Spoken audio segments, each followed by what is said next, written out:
Chapter 1488. I'm fine.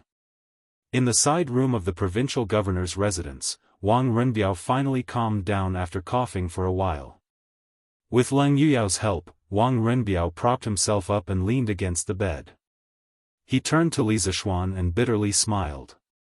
"Little Xian, I've let you see a joke. I brought this upon myself, and I shouldn't have told Yao to disturb your state of mind."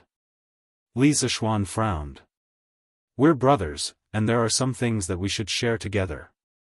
Indeed, I can't interfere in the matters of the Wang clan, but I, Li Zishuan, can't watch my brother suffer. If Renbiao truly likes that Li Jingchu, then courageously pursue her. Let's not worry about the consequences for now. Even if your father and Princess Tong and don't agree to this marriage, we'll think of another way. The worst outcome is that you'll be expelled from the Wang clan, but do you care about that?" Li Zishuan vaguely remembered that Wang Renbiao's son was called Wang Fangyi, a famous general of the Great Tang during the Gaozong era. His mother's surname seemed to be Li, and she might be the Li Jingchu that Leng Yuyao spoke of. Bringing this pair of fated people together was not only to follow the trend of history, but also to help Wang Renbiao fulfill his wish. If Wang Renbiao continued in this state, he might not be able to live for long. This was definitely not an exaggeration. When he took Wang Renbiao's pulse earlier, he could feel that the latter's pulse was weak, and there was an extremely dense gloomy aura in his body. Furthermore, Wang Renbiao also died at an early age, so Li Zishuan couldn't help but be cautious. At this moment, as long as he could resolve the knot in Wang Renbiao's heart, Li Zishuan was willing to do anything, let alone persuading him to fall out with Wang Yu and Princess Tong. This was because he felt that Wang Renbiao was a good person, and he valued this friendship. Leng Yuyao, who was standing by the side, couldn't help but stiffen. What did he mean by, "the worst outcome is that he'll be expelled from the Wang clan"? When did the title of the eldest son of the Wang clan become so worthless? Furthermore, who would persuade someone to betray the clan? Was he trying to persuade him? Just as she was about to say something, Wang Renbiao, who was lying on the bed, said, "Of course I don't care about these empty titles. The title of the eldest son of the Wang family in Taiyuan may mean glory and wealth in the eyes of ordinary people, but for me, it's more of a burden. Although ordinary people live in poverty, they can find a wife who can share weal and woe with them for the rest of their lives. But I don't even have the right to pursue the person I like. I'd rather not be the eldest son of the Wang family." Li Zishuan nodded approvingly and said, "Since you don't care about these false reputations, then what's there to worry about? Even if you leave the Wang clan, with your talent and knowledge, are you afraid that you won't be able to make a living?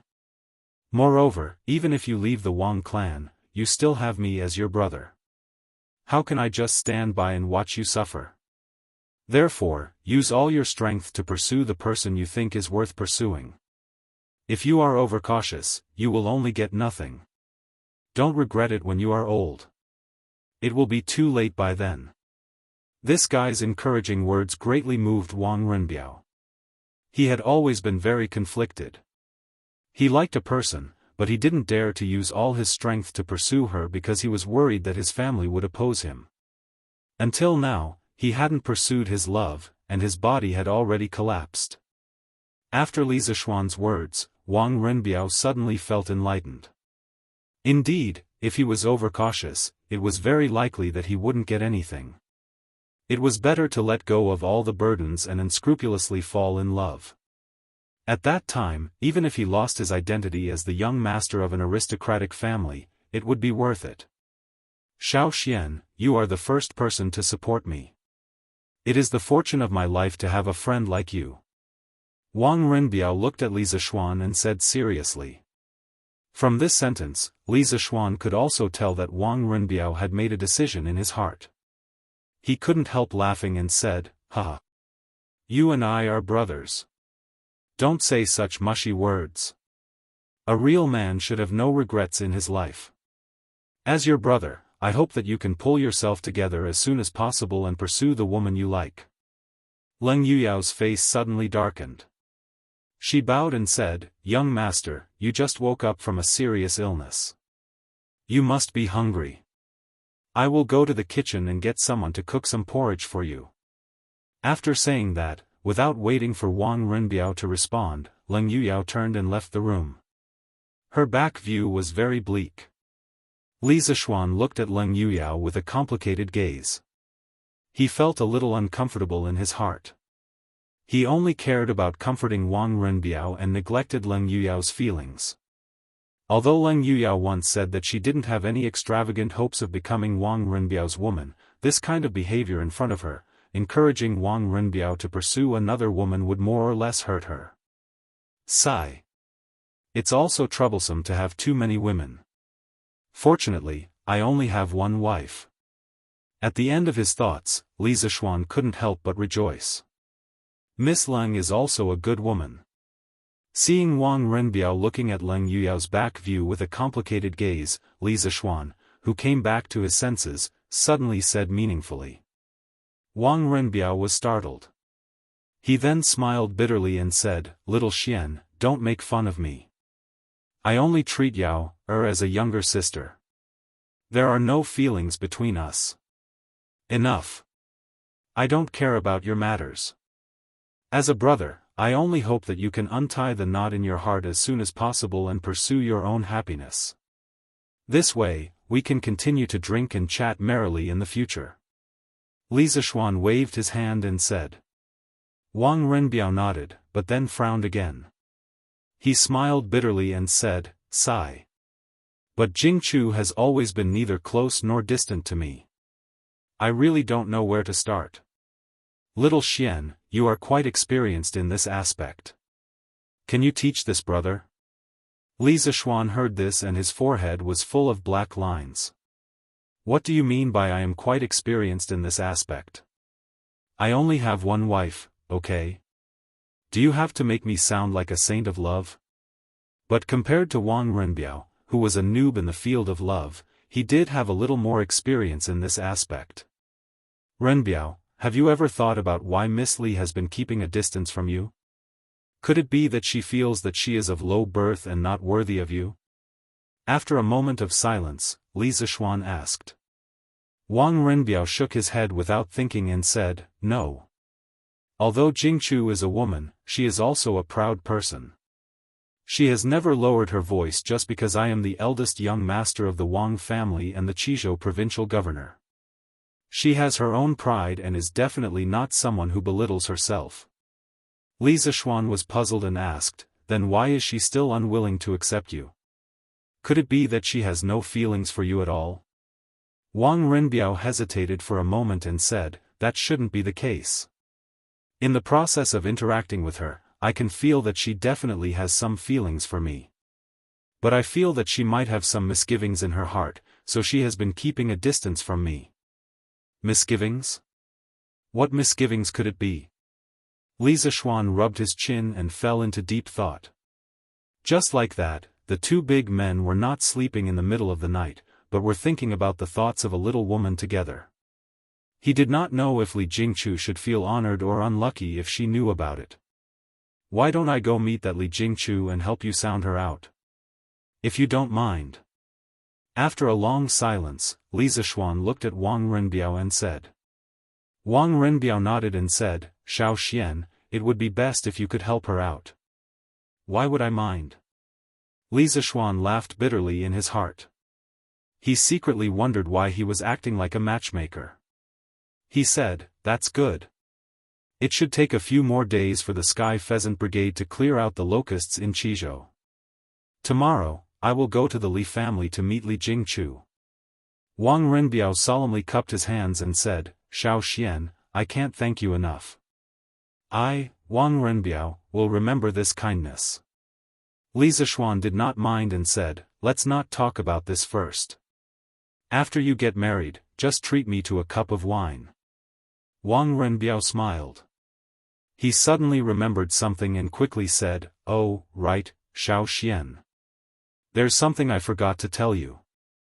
When I heard that your Sky Pheasant Brigade was coming to Qizhou, I ordered the county magistrates to start collecting chickens from the people. Now, 120,000 chickens from the counties have gathered in the city, and all of them have been marked and registered. Xiao Xian, you can add them to the Sky Pheasant Brigade tomorrow. Li Zishuan's eyes lit up and said happily, 120,000? That's great. With these 120,000 chickens, the Sky Pheasant Brigade scale will increase to 620,000. It has basically reached the limit of the children's control ability. Wang Renbiao nodded and said, yes. As long as it can help you, Xiao Xian. Li Zishuan thanked him and then left. You jinx, why did you come back again? Do you want to kill everyone in your family before you are satisfied? In a luxurious mansion in the west of Yong County, a woman in embroidered clothes and a group of servants blocked the gate of the mansion and said fiercely to a woman in white clothes. This is my home. Why can't I go back? The plain-clothed woman, however, remained fearless as she retorted with a cold expression. You damn girl, how dare you talk back? If it weren't for you jinx, how could master be harmed by that corrupt official Zhang Liang? How can you still have the face to step into this house? The woman in embroidered clothes said with a sharp voice. My father? Humph. You still have the face to mention my father? The plain-clothed woman's expression turned cold, and the temperature around her dropped to freezing point. She said coldly, back then, before my father's body was even cold and he was buried, some people were already in a hurry to divide up the family property. They replaced the shopkeeper and accountant of the carriage shop with their own family members. Lu Yuerong, do you dare to say that you have a clear conscience in front of my father's memorial tablet? You rebelled. You wild girl, you're really rebelling. No matter what, I'm still your concubine. How dare you call me by my name? You're really a wild girl who didn't have a mother to teach you. The woman in embroidered clothes pointed at the woman in white clothes with trembling hands and feet, and her voice became sharp. The woman in plain clothes had a cold glint in her eyes. She coldly stared at the woman. If looks could kill, then the woman would have been cut into 1,000 pieces. If my mother was still alive, how could a vicious woman like you be so arrogant? I came back today just to burn incense for my father. I don't want to argue with you. Burn incense? Don't even think about it. Men! Get this jinx out of here. The woman in embroidered clothes glared and ordered the servants around her. Let me see who dares. The woman in white clothes shouted, my father treated all of you well when he was alive. You all know very well whether the Li family is thriving or declining under this woman's hands. Normally, I can't be bothered to argue with this woman. Today, I, Li Jingchu, just want to burn incense for my father. If any of you dare to stop me, my father's spirit in heaven will not forgive you. As soon as she said that, the servants around the madam looked at each other and hesitated. That's right, this woman was Li Jingchu, whom Wang Renbiao had been thinking about.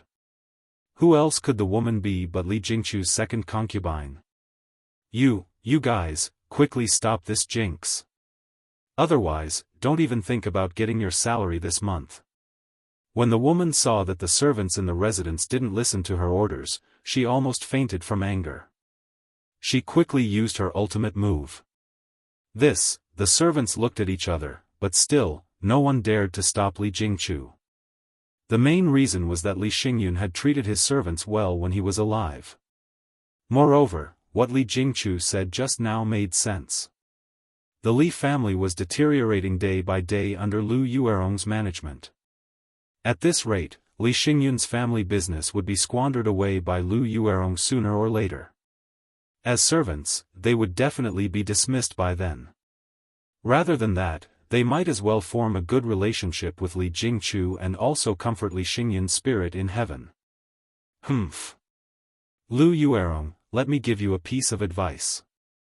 Disasters can be forgiven, but disasters brought on by oneself are the hardest to bear.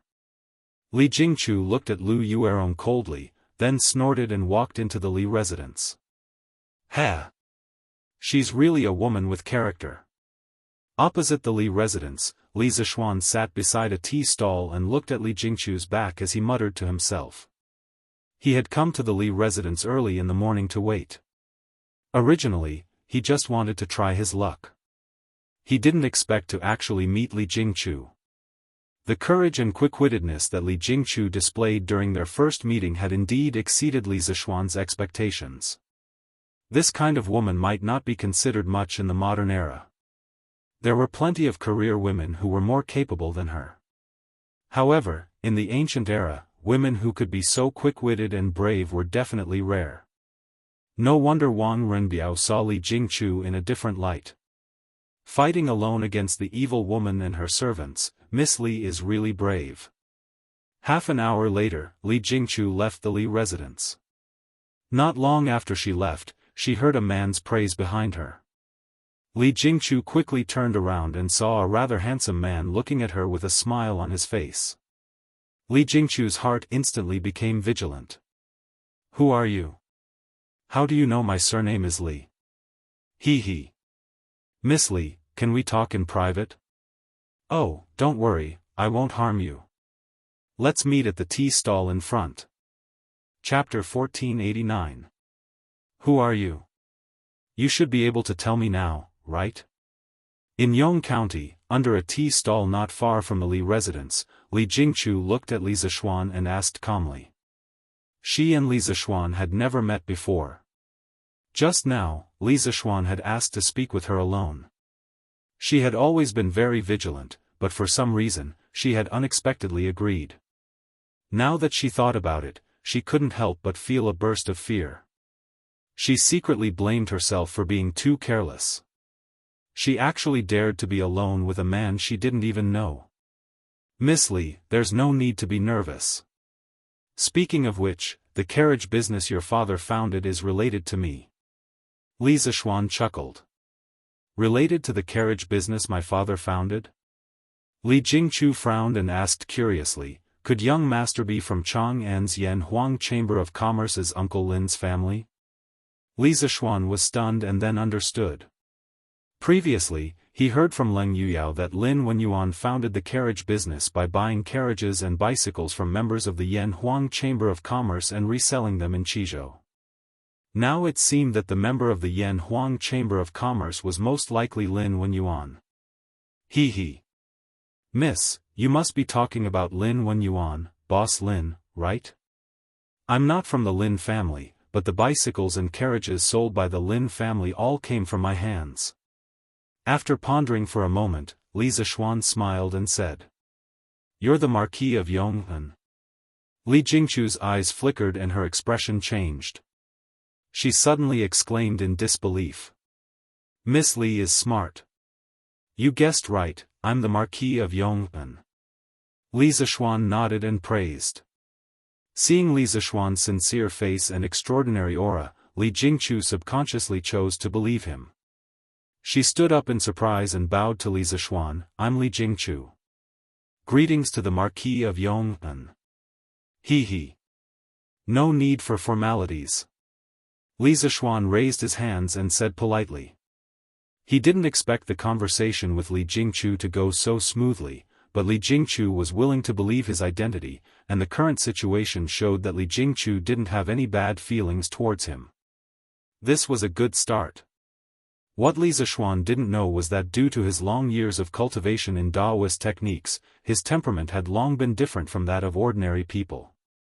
The natural aura of Daoist techniques on his body had a special attraction to the living beings of the world, making them subconsciously feel a sense of familiarity.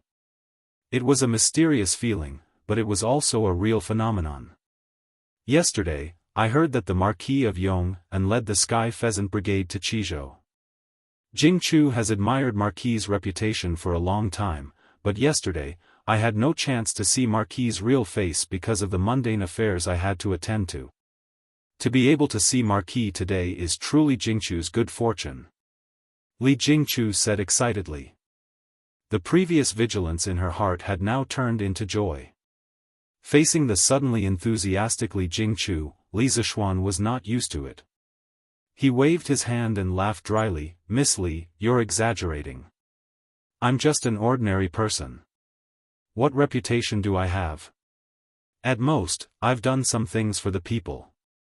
But for my position and politics, those are all what I should do. Li Jingchu shook her head and said, Marquis treats the people well. Everyone in the world knows that. First, there was the curved yuan plow, and then there was the sky pheasant brigade going to the counties to exterminate locusts today. The people of the world have all received Marquis's kindness. If this is only for his position and politics, then I don't know how many officials in the dynasty are incompetent. The person my father admired the most when he was alive was you, Marquis. It's a pity that my father didn't have the chance to see Marquis until his death. At this point, Li Jingchu's face suddenly became sad. Li Zishuan couldn't help but comfort her. Miss Li, the dead can't be brought back to life. I already know a thing or two about your father. I'm very sorry. Before this, although I didn't know your father's character, your father would rather die than submit for your lifelong happiness. Just based on this point alone, he was a good father worthy of respect. I believe that if your father's spirit is in heaven, he will definitely hope that you can live a happy life and not be sad for him all day. No. No. Li Jingchu's eyes were red and swollen. She shook her head fiercely and said, if possible, I'd rather marry Zhang Liang than let my father commit suicide. Lu Yuerong is actually right. I'm indeed a jinx. I'm the one who caused my father's death. At this point, a teardrop fell from the corner of Li Jingchu's eye. When Lu Yuerong was making things difficult for her, she could force the other party to be speechless with just a few words. But now, she couldn't help but cry after saying a few words to Li Zishuan. From this, it could be seen that her strength was just for others to see. Under her strong appearance, there was a fragmented and fragile heart on the verge of collapse. Seeing this scene, Li Zishuan felt a little uncomfortable. After a moment of silence, he said, Miss Li, your father's death can't be blamed on you no matter what. Saying that you're a jinx is even more nonsense. It's like a group of people walking on the road being hit by a carriage. Could it be that you want to blame him for going out today? The only person to blame for this matter is Zhang Liang. Such a treacherous person doesn't deserve to be a magistrate of a county, much less a person. Thank you, Marquis, for speaking up for Jingchu. But it's a pity that the wicked person didn't get his retribution and is still at large.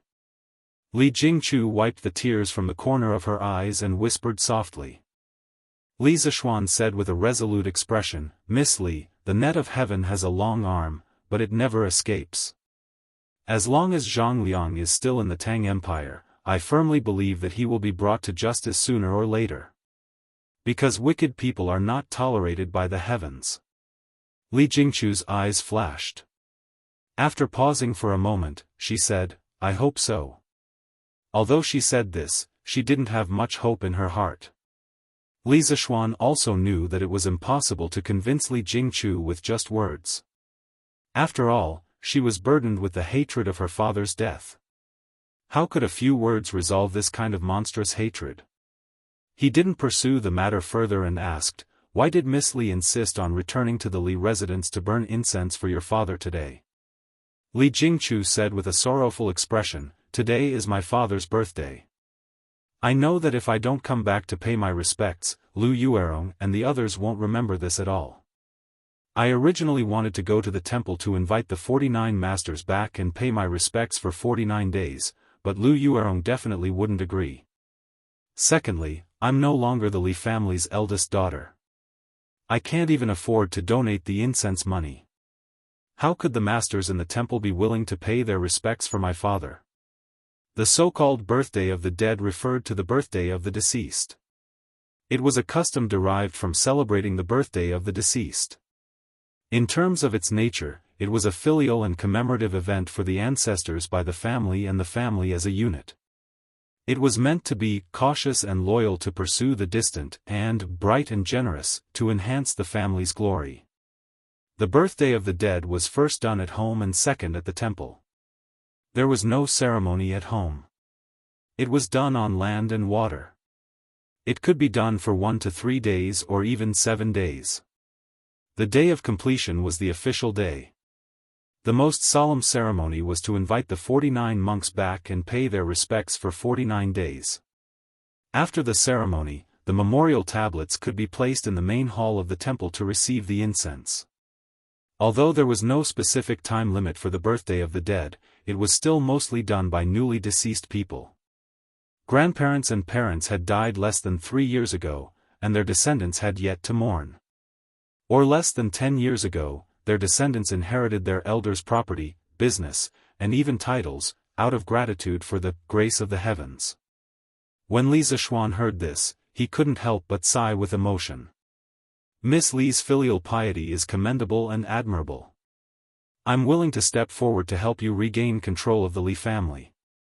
This way, Miss Li can openly celebrate your father's birthday.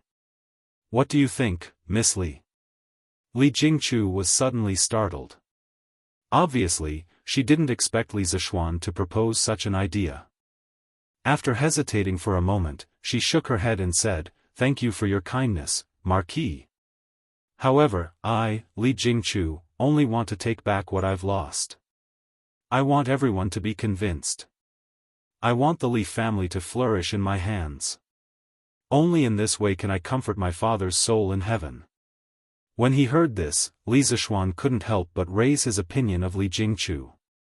He nodded and said, "Miss Li is very bold. Your father can be considered to have a smile in the underworld for having a daughter like you. Since Miss Li has made up your mind, I won't interfere in this matter anymore." Li Jingchu raised her head to look at Li Zixuan and said, "Thank you, Marquis, for your understanding.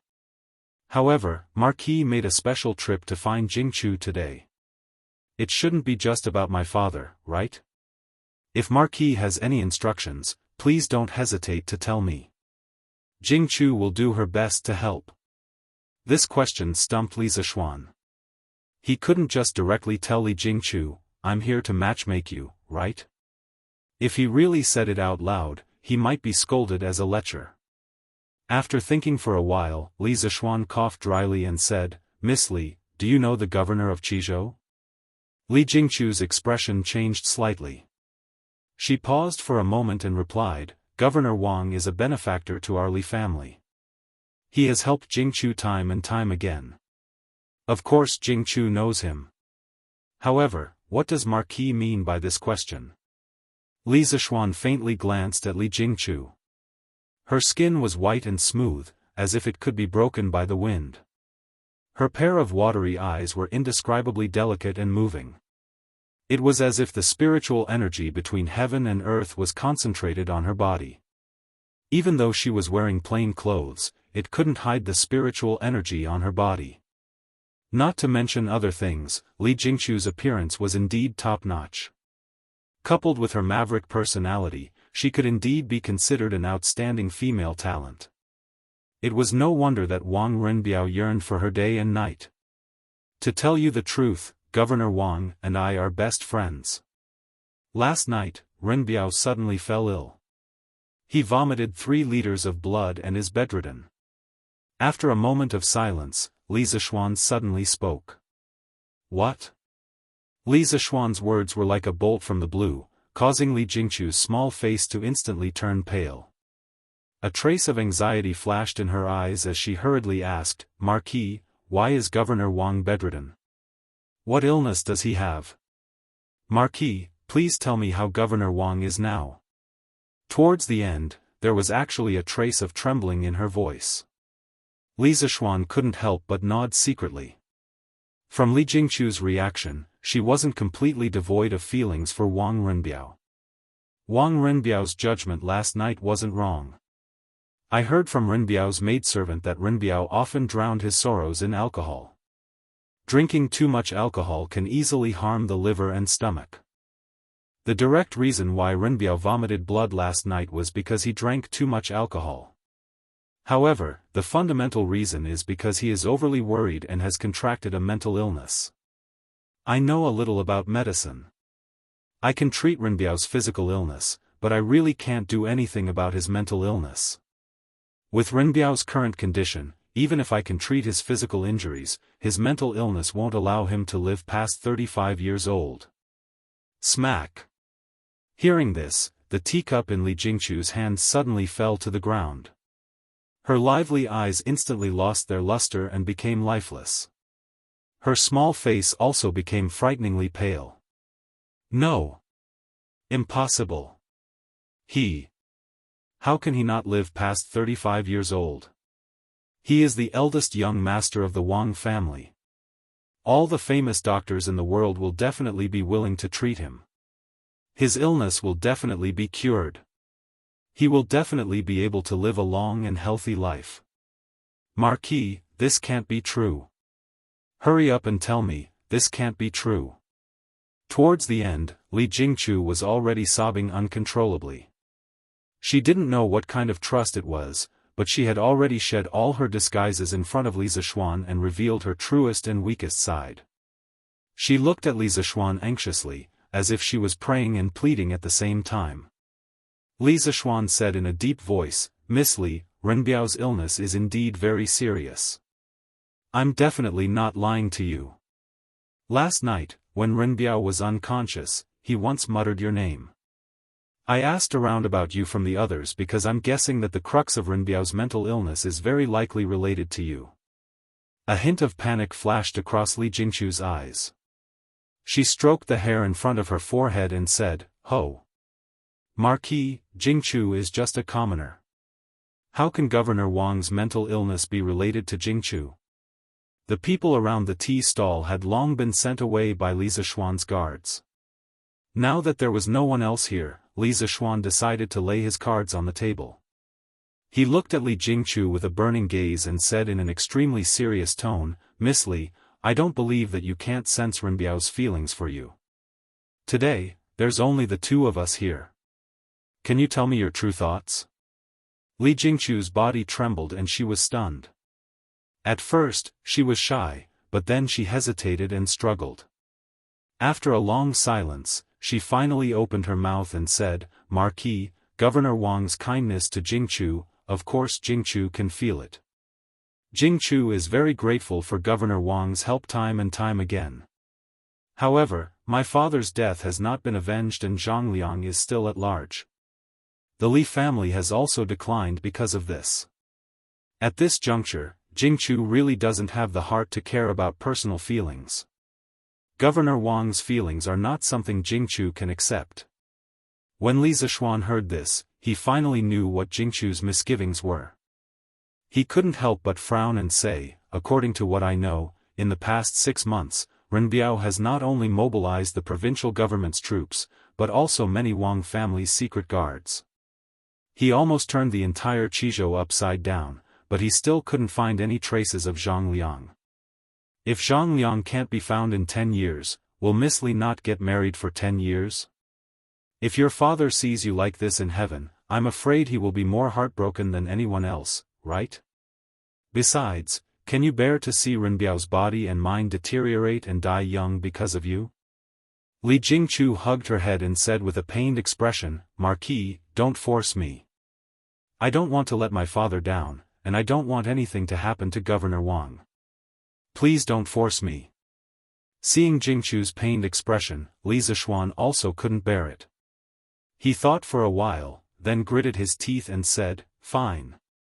Since that's the case, I will make a gentleman's agreement with Miss Li today.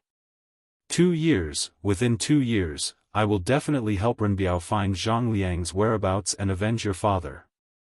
When the time comes, I hope Miss Li can face your true feelings." Chapter 1490. Is Marquis speaking the truth? Under the tea stall, after listening to Li Zishuan's gentleman's agreement, Li Jingchu's eyes widened in surprise as she asked. Li Zishuan nodded and said, "Of course. When this matter is over and I return to Chang'an, I will report this matter to the Emperor and have the Supreme Court issue a warrant for Zhongliang in the entire Great Tang. In addition, I will use the power of the Flaming Yellow Chamber of Commerce to mobilize all the merchants and commoners in the world to find Zhongliang. As long as this person is still in the Great Tang, he will have nowhere to hide." "Yes, yes, yes. Jing Chu believes that Marquis will definitely be able to find Zhang Liang. Li Jingchu nodded excitedly. Li Zishuan heaved a sigh of relief. At this point, he had finally fulfilled his mission. Yes. Since that's the case, I hope that Miss Li can keep your promise when the time comes. Don't suppress your feelings and don't be overly cautious. Not only will you hurt yourself, but you will also hurt the people who love you. It's unfair to you and Ren Biao. If your father knows this in the netherworld, he will definitely not be willing to see his daughter torment herself because of him. Hearing this, a trace of sadness flashed through Li Jingchu's eyes. After a moment of silence, she said softly, "The Marquis is right. My actions from before were indeed too selfish. In the future, I will face this feeling squarely and will not harm Provincial Governor Wang again." Li Zishuan hesitated for a moment and could not help but say seriously, "I helped you find Zhang Liang not to force you to be with Ren Biao. I just want you to face your own heart and not suppress your feelings. If you really have no feelings for Ren Biao, you can tell him clearly. This Marquis will not blame you for this." In the end, Li Zishuan did not want this matter to become a transaction. As the saying goes, a melon that is forcefully picked is not sweet. This was especially true for feelings. After all, two people would spend a lifetime together. Pfft. Hearing this, Li Jingchu couldn't help but smile through her tears and said, "Marquis, don't worry. Now, no one can force me to do something I don't want to do, and no one can force me to marry someone I don't want to marry. Maybe in the past, but when that pair of chopsticks pierced my father's throat, Jingchu no longer has any relatives in this world. She no longer has any scruples, and she won't be threatened by others." At this point, Li Jingchu's voice turned low. She raised her head to look at Li Zishuan and said with a serious expression, "Governor Wang holds a high position, but he treats people modestly. If it wasn't for him, the entire Li family might have suffered under Zhang Liang's evil schemes. When Jing Chu was in despair, Provincial Governor Wang helped her time and time again. Humans are not plants, how can they be heartless? How could Jing Chu not be touched by his affection? There's no need to wait for Zhang Liang to be executed. Jing Chu is willing to marry him now." Li Zishuan was stunned when he heard this. He opened his mouth and asked in confusion, "Didn't Miss Li say that she would only agree after I capture Zhang Liang? That's what you said, Marquis." Jing Chu didn't say that. Li Jingchu blinked her eyes and looked a little mischievous. Since Marquis has agreed to help Jing Chu find Zhang Liang's whereabouts, what is there for Jing Chu to be worried about? Even if we still can't find Zhang Liang after 2 years, at least all of us have tried our best. Marquis, what you said just now is right. Jing Chu can't punish herself because of this obsession, punish Provincial Governor Wang, and I can't let my father die with everlasting regret. After speaking, Li Jingchu opened her arms and looked up at the sky. It was as if she had been reborn and was filled with spiritual energy. Good. Good. Good. Li Zishuan clapped and sighed. Congratulations to Miss Li for being able to see through the obsession and get rid of the inner demons. Life is just a short few decades. While we are remembering our ancestors, we should also cherish the people in front of us. Cherish the people in front of us, Li Jingchu murmured. Then, she looked at Li Zishuan and said, "Marquis, I want to visit Provincial Governor Wang. I wonder if you can help me?" Li Zishuan pursed his lips and thought to himself, "Isn't this change too fast?" It seemed that this girl was not only soft on the inside but also dared to love and hate on the outside. Once things were explained, her determination to pursue love was even stronger than Wang Renbiao's. These two people were really a match made in heaven. Why not? Come with me, Miss Li. Li Zishuan smiled and said seriously, "However, there is one thing that you have to consider carefully. Renbiao is born in the Wang clan of Taiyuan, which is one of the top clans in the world. I don't need to tell you how serious the prejudice is. If you choose to be together with Renbiao, the difficulties and obstacles you will encounter in the future will be more than you can imagine. Have you really thought it through? Li Jingchu was silent for a moment. Then, she said with a firm expression, there is a solution to the problem. Provincial Governor Wang is willing to lower his status and sacrifice so much for Jingchu. Even if the road ahead is full of thorns, Jingchu will not be afraid. I am willing to face it with him. Criticism, censure, and insults, so what? Sour, sweet, bitter, and spicy, only after tasting it yourself can you experience it. Good. Renbiao really didn't misjudge you. Li Zishuan nodded. He couldn't help but praise Li Jingchu greatly. This woman had too many shining points.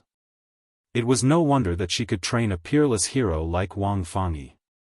Let's go. Let's go to the provincial governor's residence. If Renbiao knows that you are here to visit him, I reckon his illness will be half healed in an instant. Marquis, you're back. Why are you here? In the front courtyard of the provincial governor's residence, Leng Yuyao saw Li Zishuan walking in and quickly went up to greet him. However, when she saw Li Jingchu behind Li Zishuan, Leng Yuyao's expression instantly turned cold. Miss Leng, I heard that Provincial Governor Wang is seriously ill. This little girl has received many favors from Provincial Governor Wang, so I specially came to visit him today. Li Jingchu didn't shrink back or get angry because of Leng Yuyao's cold expression. She first bowed respectfully to Leng Yuyao and then spoke in a natural and unrestrained manner. Leng Yuyao's beautiful eyes narrowed. Clearly, she didn't expect Li Jingchu's attitude to change so quickly. There was a voice in her heart telling her not to let Li Jingchu in, but her rationality told her that Li Jingchu could speed up the recovery of Wang Renbiao's illness and could completely dispel Wang Renbiao's heart disease. She had to let Li Jingchu in. In the end, her rationality won over her selfishness. Leng Yuyao took a step to the side and gave way. Then, she said indifferently, "Go in. Young master just woke up not long ago." "Thank you, Miss Leng." Li Jingchu looked at Leng Yuyao gratefully and then walked towards the side room. Li Zishuan thought about it and didn't want to join in the fun or be a third wheel. He looked at Leng Yuyao and wanted to say a few words of comfort. However, he realized that he couldn't because he wasn't Wang Renbiao. His comfort was pale and powerless. "Marquis, you don't have to worry about Yuyao. Yuyao said before that I don't dare to have extravagant hopes of becoming young master's woman. I only hope to be able to protect young master for the rest of my life." Leng Yuyao seemed to have sensed Li Zishuan's thoughts and said softly. Li Zishuan heaved a sigh and said, "Sigh. I hope all the lovers in the world can find their way together. Take good care of Renbiao and let him get better as soon as possible. The 400,000 people of Qizhou are counting on him. This marquis can't stay here for long. I have to leave in 2 days." After that, he clasped his hands behind his back and turned to go out. As for the progress of Wang Renbiao and Li Jingchu, he was not in the mood to care about it now. Now that Li Jingchu had untied the knot in her heart, there was no obstacle between her and Wang Renbiao. It was only a matter of time before they got together. There was no suspense. On the other hand, Li Zishuan felt that he had brought a couple together, but he had hurt the other person's heart. This made him feel guilty. Wang Renbiao, now you owe me too much. You can't die early. Otherwise, who can I find to collect the debt in the future? After leaving the provincial governor's mansion, Li Zishuan couldn't help muttering to himself. According to the official history, not long after Wang Fangyi was born, Wang Renbiao died of illness. Wang Fangyi was as sad as an adult and was praised as a filial child at that time. Wang Fangyi's mother, Li Jingchu, was ostracized by her mother-in-law, Great Elder Princess Tong, and moved to Fengquan Villa. Wang Fangyi was still young, so he cultivated farmland, planted trees, and repaired walls and houses with other handymen. From this, it could be seen that there was a huge gap between a child with a father and a child without a father. After returning to the inn where old Hu and the children were staying, Li Zishuan took out the telegraph and began to send a telegram to Yunshan. The content of the telegram was very simple. It was to ask Ma Zhou to publish a notice in Datong Daily that the Sky Chicken Brigade had stopped collecting chickens. Because of the addition of the 120,000 chickens from Qizhou, the Sky Chicken Brigade now had 120,000 chickens. In addition to the chickens collected by Li Ku and Cheng Chumo's team along the way, the Sky Chicken Brigade now had no less than 650,000 chickens. This was already the limit of the number of chickens they could control. If there were more, not only would it not have a positive effect, but it would also have a negative effect and slow down the speed at which they killed the locusts.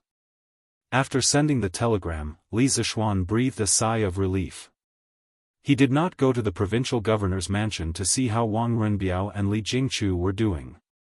Instead, he directly went out of the city to observe the speed at which the Sky Chicken Brigade was killing locusts for the people on the farm. Now, the cooperation between the various small teams of the Sky Chicken Brigade had become extremely tacit. As a result, with the same number of chickens, the speed of killing locusts had increased by at least 30% compared to the beginning.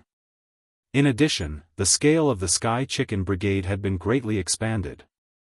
Li Zishuan conservatively estimated that within half a month, the Sky Chicken Brigade could eliminate more than 60 counties of locusts, which was close to 2/3 of the disaster area. The disaster relief operation was in full swing. Seeing that more and more people would be rescued, Li Zishuan did not know that danger had already arrived. Some messages about him were gradually rising in various places. At first, it was just a spark, but as more and more people spread the news, the spark began to have the momentum to start a prairie fire. The rumors had even spread to the vicinity of the capital. Don't sell the locusts to the government. Why? These locusts can be sold for a few coins. Bah! Are you stupid? 2 caddies of locusts can only be sold for 1 coin, but the Marquis of Yong'an bought these locusts, fried them by the chef, and sold them at the Drunken Immortal restaurant. A plate can be sold for a few hundred coins. How is this possible? The Drunken Immortal restaurant is a place that sells food and wine. Why would they sell locusts? Who would eat something like that? Why not? Have you heard of the soaring prosperity that the Drunken Immortal restaurant introduced last year? That was made with locusts. What? Soaring prosperity was made with locusts? How is this possible? Why is it not possible? I have a relative who works as a waiter at the Drunken Immortal restaurant. He said it himself.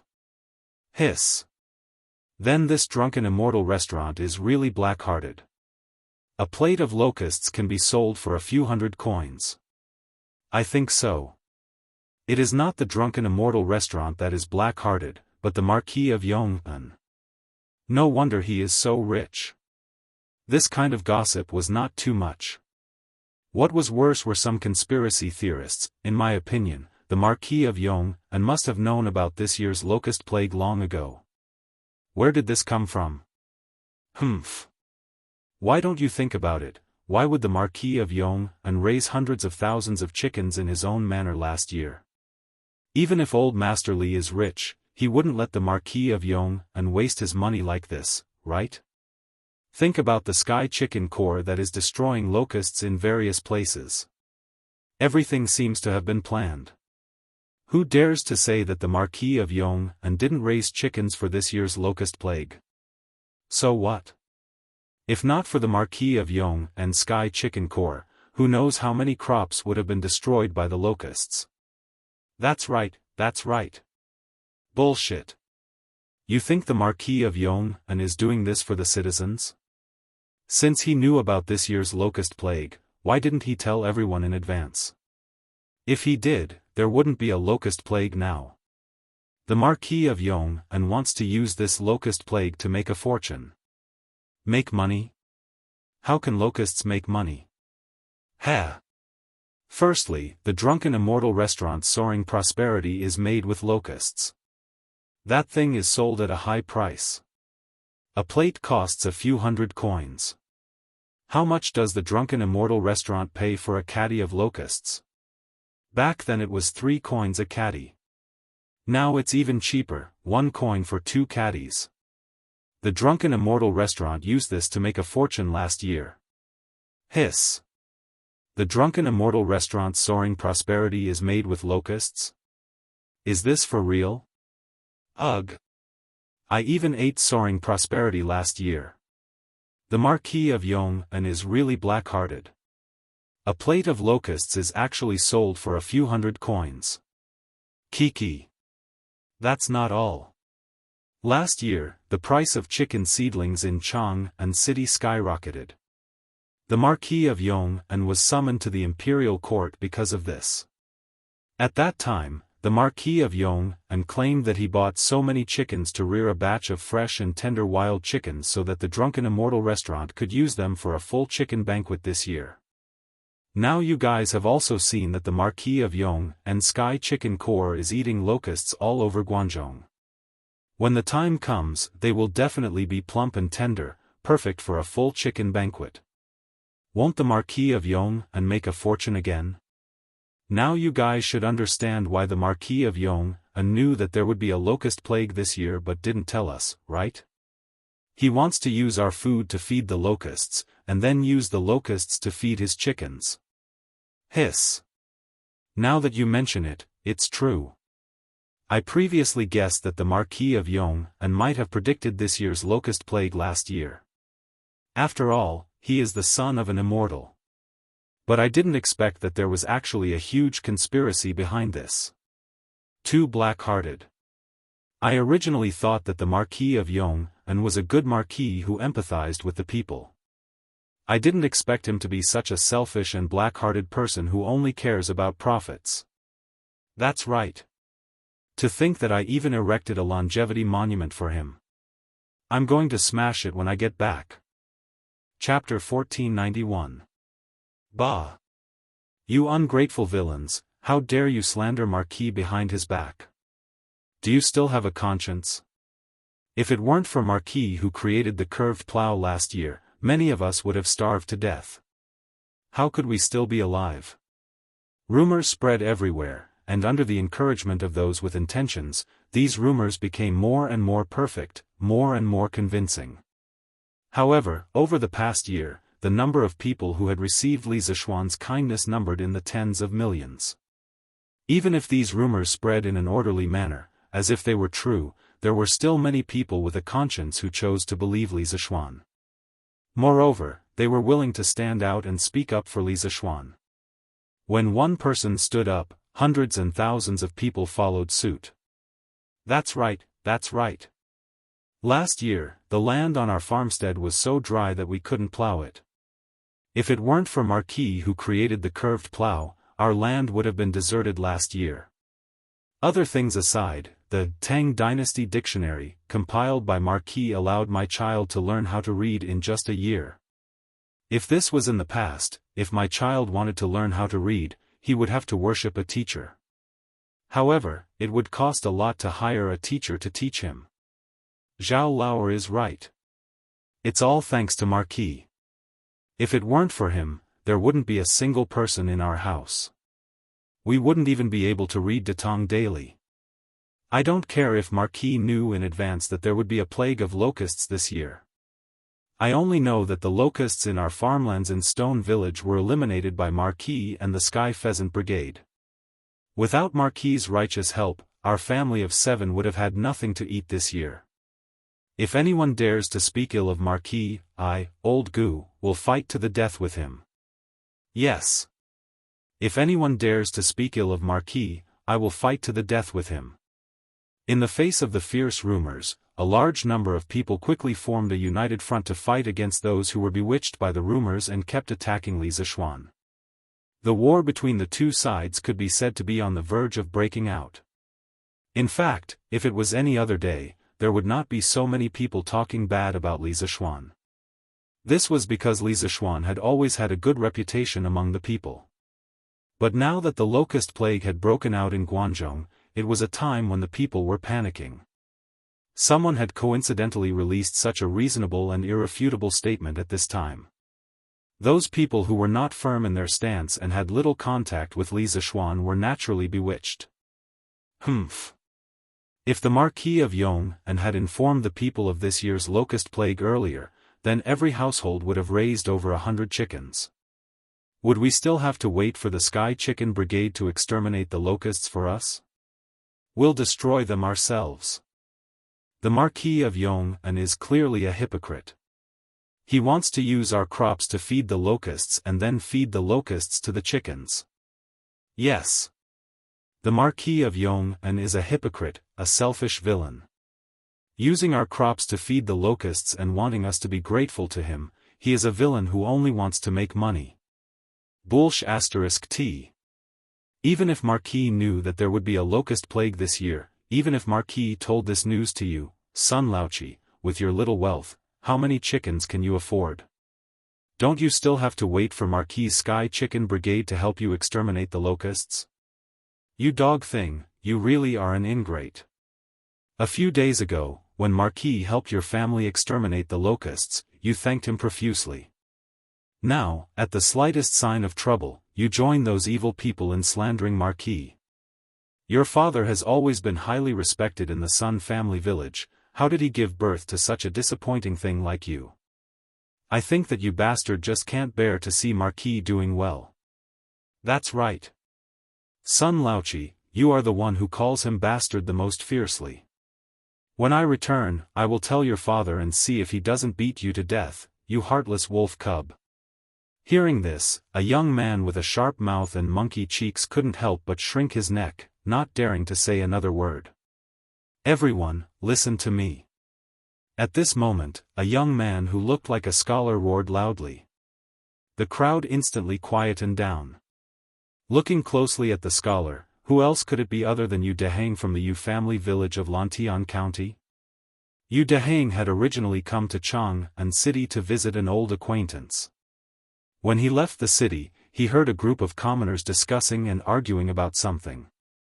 He didn't think much of it at first, but after hearing the contents of the discussion and argument, he instantly realized that the situation was not normal. Thus, he hurriedly stopped in his tracks, intending to dispel the rumors and protect Li Zishuan's reputation.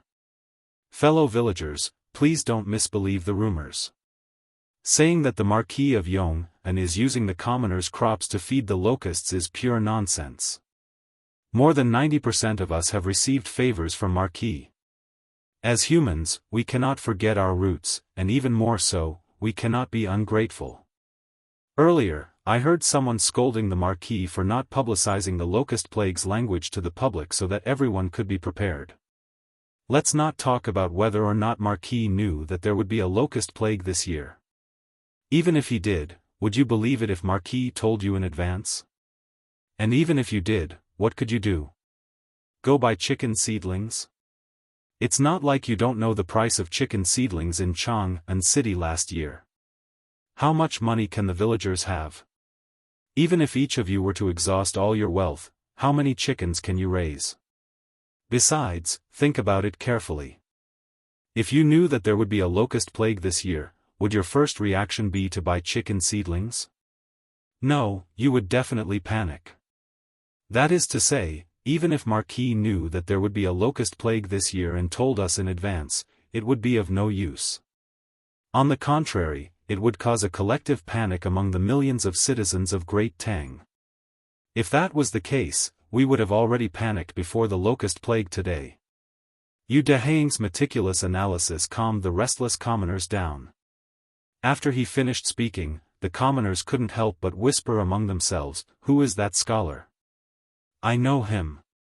He is Scholar Yu from the Yu family manor of Lantian County. Last year, when the Chui family caused a ruckus, he was almost beheaded by the Chui family's guards. Thankfully, Marquis arrived in time to save him. So he is from Lantian County. No wonder he would speak up for the Marquis of Yong'an. But what he said makes sense. Even if Marquis told us in advance that there would be a locust plague this year, it would still be useless. Based on the price of chicken seedlings in Chang'an City last year, even if we used all our money to buy chickens, we would only be able to buy 60 to 70 of them. It is not enough. That's right. It seems like the Marquis of Yong and really cares about us commoners. In order to help us exterminate the locusts, he specially bought tens of thousands of chickens. I heard that last year, Marquis spent over 10,000 strings of cash just to buy chicken seedlings. We have wrongly blamed Marquis. Hey! Then what about the drunken Immortal restaurant soaring to meteoric success? Just as some of the commoners were about to change their minds, a gloomy voice suddenly sounded out from the crowd. Yu Dehang frowned. After searching for a long time, he couldn't find the person who spoke. This made him angry. That's right. The Marquis of Yong and bought locusts at a low price from us and sold them at a high price at the drunken Immortal restaurant. What about this matter? That gloomy voice successfully attracted the attention of the commoners. Immediately, a large man with a full beard shouted out. Yu Dehang's expression didn't change, but his mind was racing. A moment later, he took a step forward and looked at the large man and asked, "This uncle, this you will say something disrespectful. The drunken Immortal restaurant soaring to meteoric success is a bit expensive, but have you eaten it before? Or have the drunken Immortal restaurant forced you to eat it?" That large man's face turned red and his imposing manner weakened. He opened his mouth and said, No, that soaring to meteoric success is so expensive, how could I be willing to eat it?" Yu Dehang nodded and said, "That's the logic. Although the price of soaring to meteoric success is expensive, but what does that have to do with us commoners? The drunken Immortal restaurant's dishes were originally prepared for those rich people.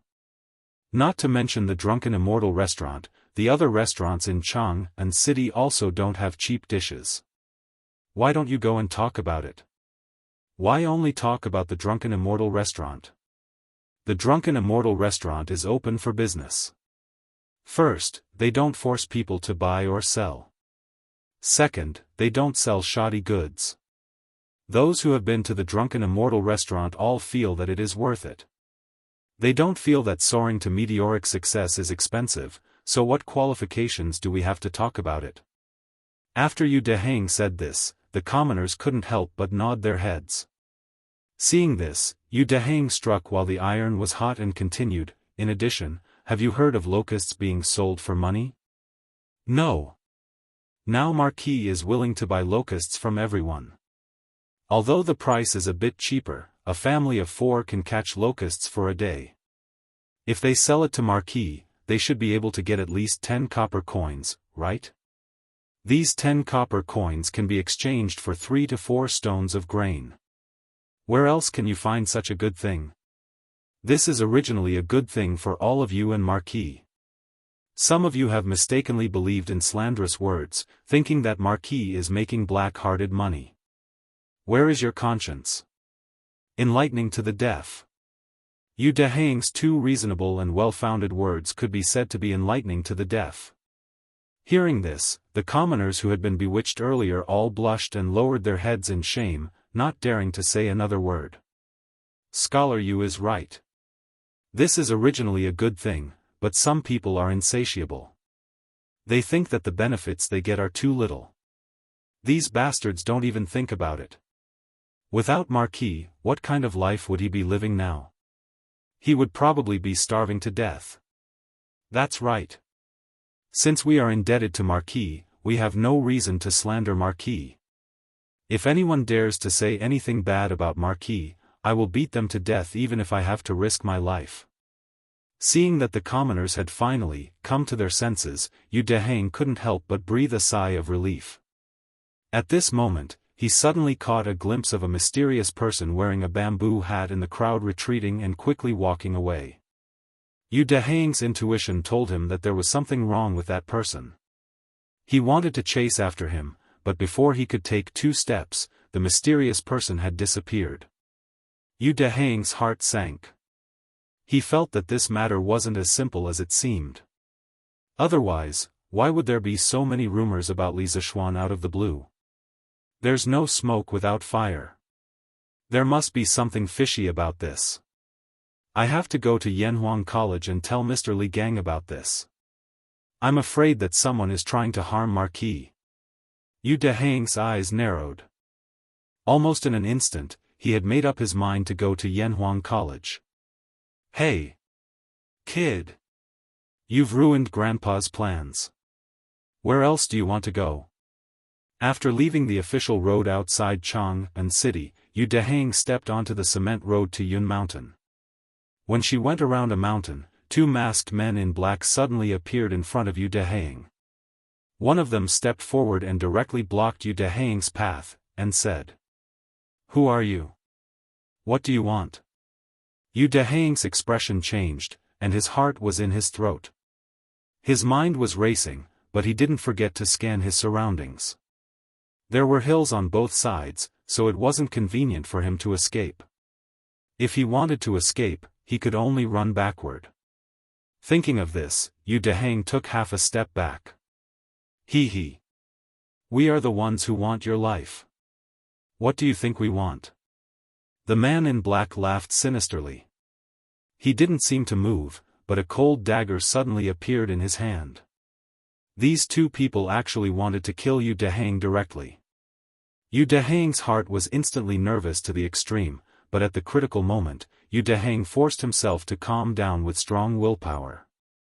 He said without changing his expression, "There must be a reason to kill, right?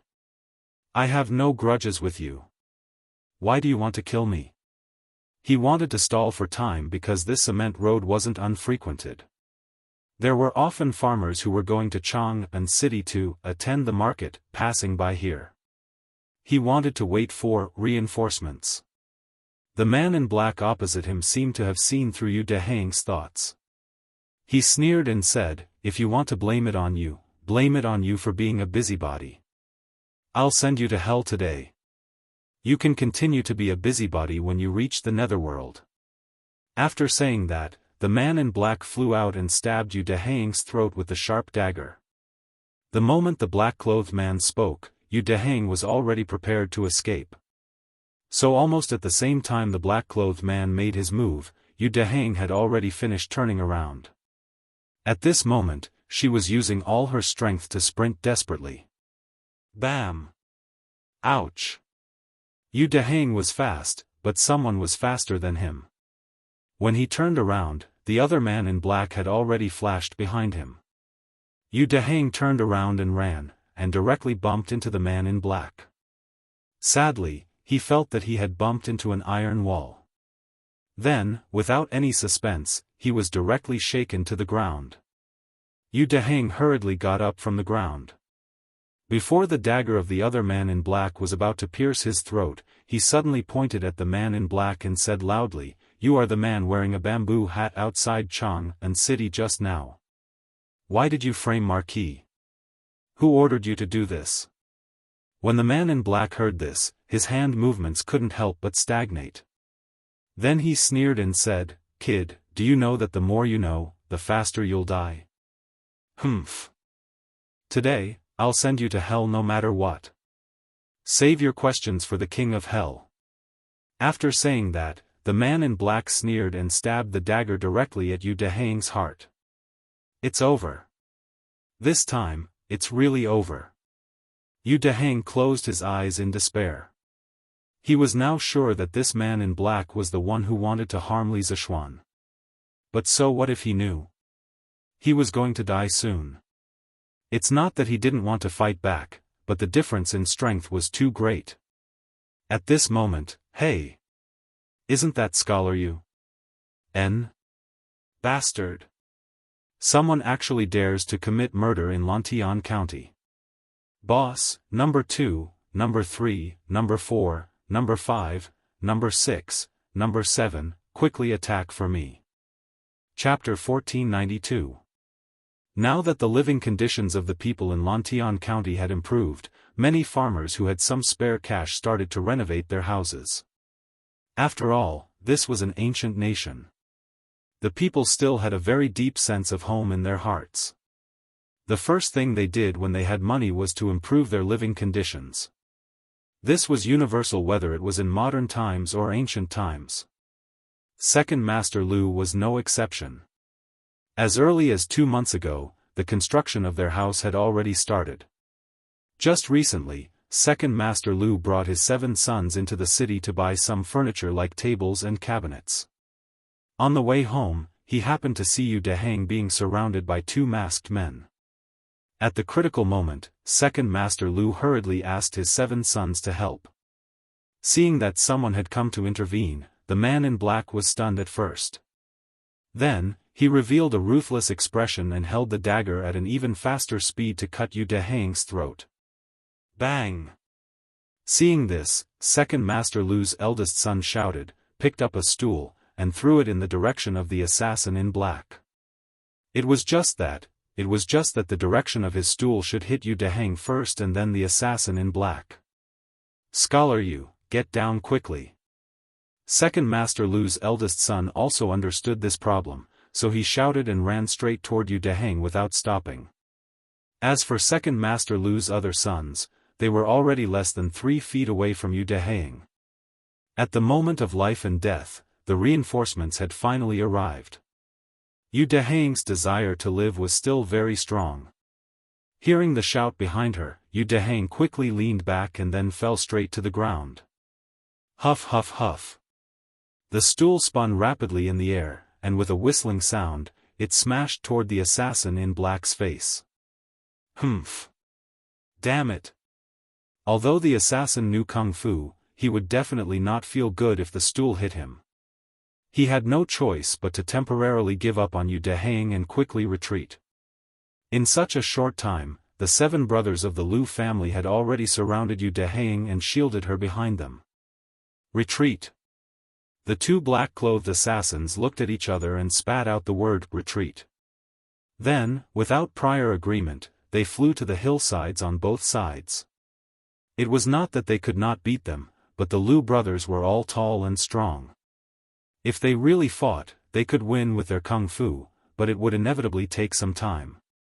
If other people passed by during this time, it would be difficult for them to escape. Ouch! It hurt so much. Yu Dehang, who was lying on the ground, couldn't help but heave a sigh of relief when he saw the assassins escape from the 2 sides of the hill. However, a sharp pain came from the back of his head. He crawled up from the ground and cried out while rubbing his head.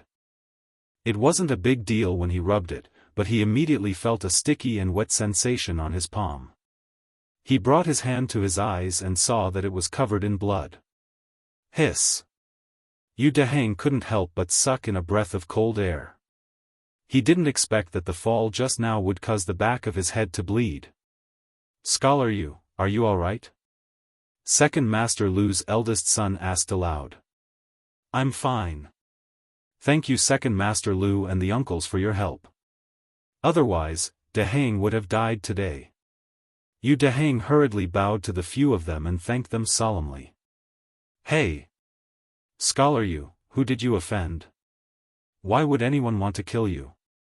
Second Master Lu squinted and asked. Second Master, I don't know them, but one of them seems to be a mysterious person I met just now outside the city. Yu Dehang rubbed his head and explained briefly. At this moment, he remembered the important matter and quickly said, I don't have time to explain to you. I have to go to the academy to find Mr. Li Gang as soon as possible. Someone wants to harm Marquis. What? Someone wants to harm young master? Second Master Lu's eyes immediately widened when he heard this. He wasn't someone who didn't know the severity of the situation. Yu Dehang was just an ordinary scholar from the countryside. Logically speaking, he wouldn't offend anyone.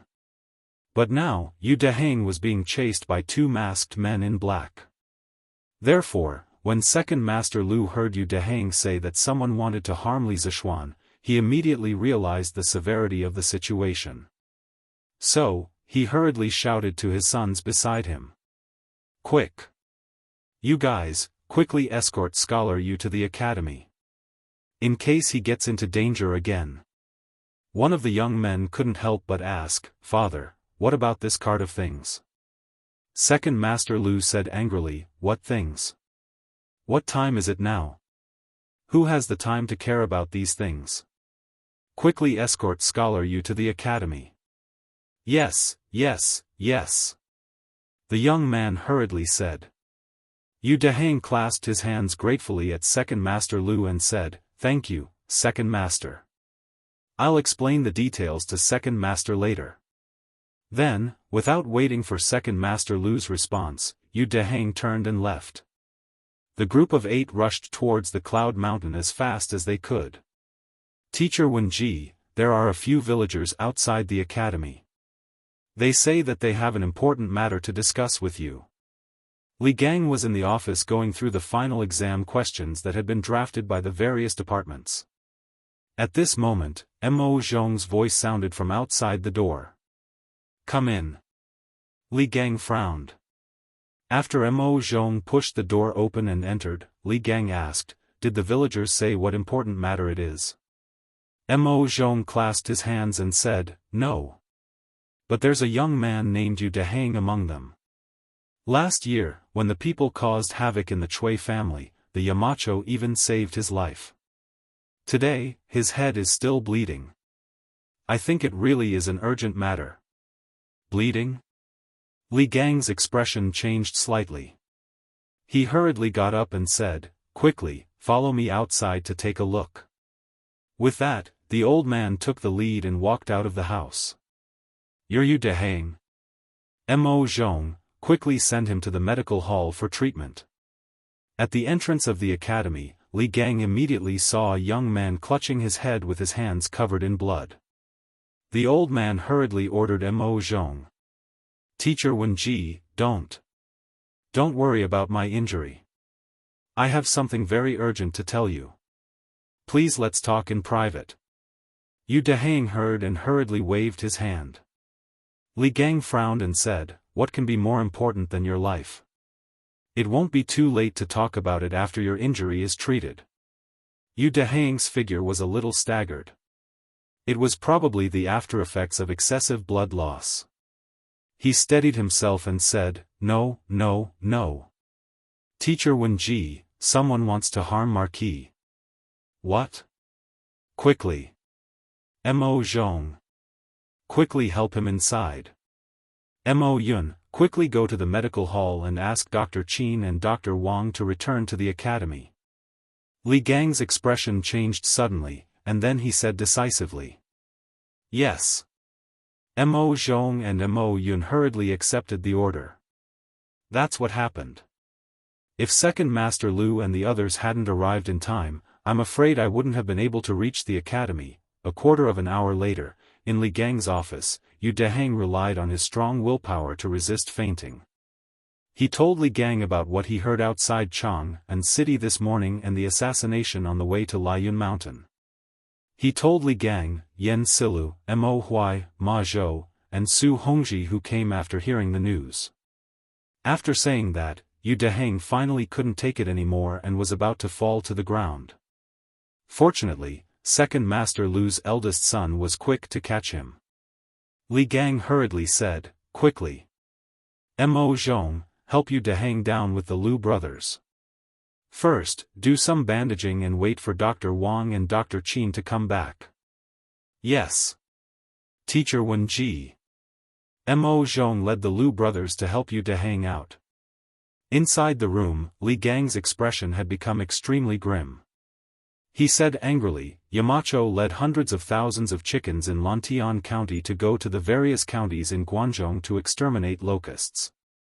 I didn't expect that someone would use this as an excuse to maliciously slander them.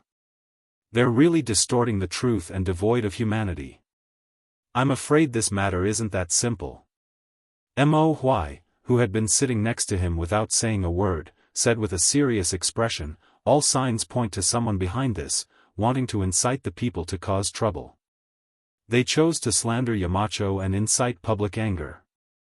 Unexpectedly, the rumors they spread were exposed one by Yu Dehang, so they flew into a rage out of humiliation and wanted to silence him.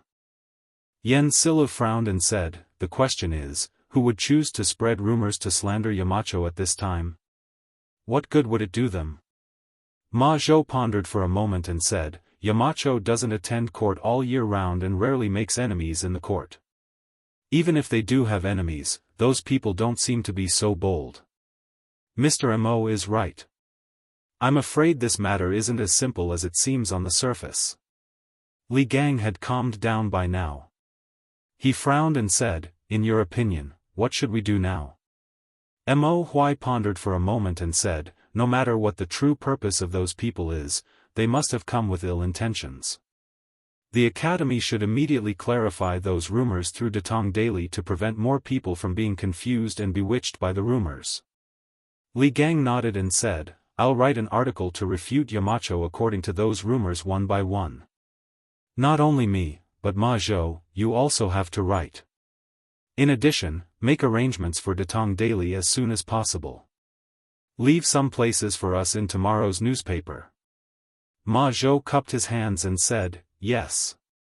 Mr. Wenji. Should we inform Yamacho of this matter through the telegraph? Seeing that the plan was set, Su Hongji suddenly asked. The room instantly quieted down. After a moment of silence, Li Gang said, no need. Yamacho has rushed thousands of miles to provide disaster relief. It's not good to be distracted at this time. In addition to clarifying the rumors, I'll also write a report to His Majesty and let His Majesty send people to thoroughly investigate who is spreading the rumors. Su Hongji nodded and said, Mr. Wenji has thought it through thoroughly. I have no objections. I have no objections either. I have no objections either. Mo Huai frowned. He felt that there was a bigger conspiracy behind this matter, but he had no evidence and could only agree. I have no objections either. Seeing this, Li Gang nodded and said, good. Since no one has any objections, let's proceed according to the plan. In addition, those criminals dared to commit murder in broad daylight. This means that Lantian County is not peaceful today. Inform all the students not to leave the academy for the time being. Yes. Dragon Head, we have someone outside Chang'an City who instigated the people to be sabotaged by a scholar. He brought people to ambush the scholar on his way home, but they were seen by passers-by and the ambush failed. In a dark thatched cottage in a village in Xinfeng County, a warrior in a tight suit walked in and bowed to a mysterious person wearing a green mask with fangs. Humph. Trash. A cracked and hoarse voice came from under the ferocious-looking mask. The warrior could not help but shudder. The mysterious man continued, have their identities been exposed? No. The warrior in tight suit bowed and replied. The room fell into a short silence. After a while, the mysterious person said, we'll spare their lives for now. They can be spared the death penalty, but they can't escape punishment. Cut a tendon in each of their hands. Yes. The warrior in tight suit trembled and left to carry out the order. Dragon Head, it seems that this Li Zishuan has the people's hearts. At this time, a ghostly figure walked out from the darkness of the room. Upon closer inspection, there was a sinister scar above his eyebrows. He looked like an evil spirit from hell. He said in a gloomy voice. Humph. The more he gets, the more I will make him lose. Only when he has nothing and is notorious, will he be completely useful to me. This is only the first step, the more exciting part is yet to come. Speaking of this, the masked man's voice had a trace of fanaticism. Have you got the formula for the gunpowder? The scarred man replied, no. That Li Zishuan is cunning and ruthless. There is no place in the Strange Taste Pavilion to produce gunpowder, and no one knows the complete formula. Now we can only use that thing as a substitute.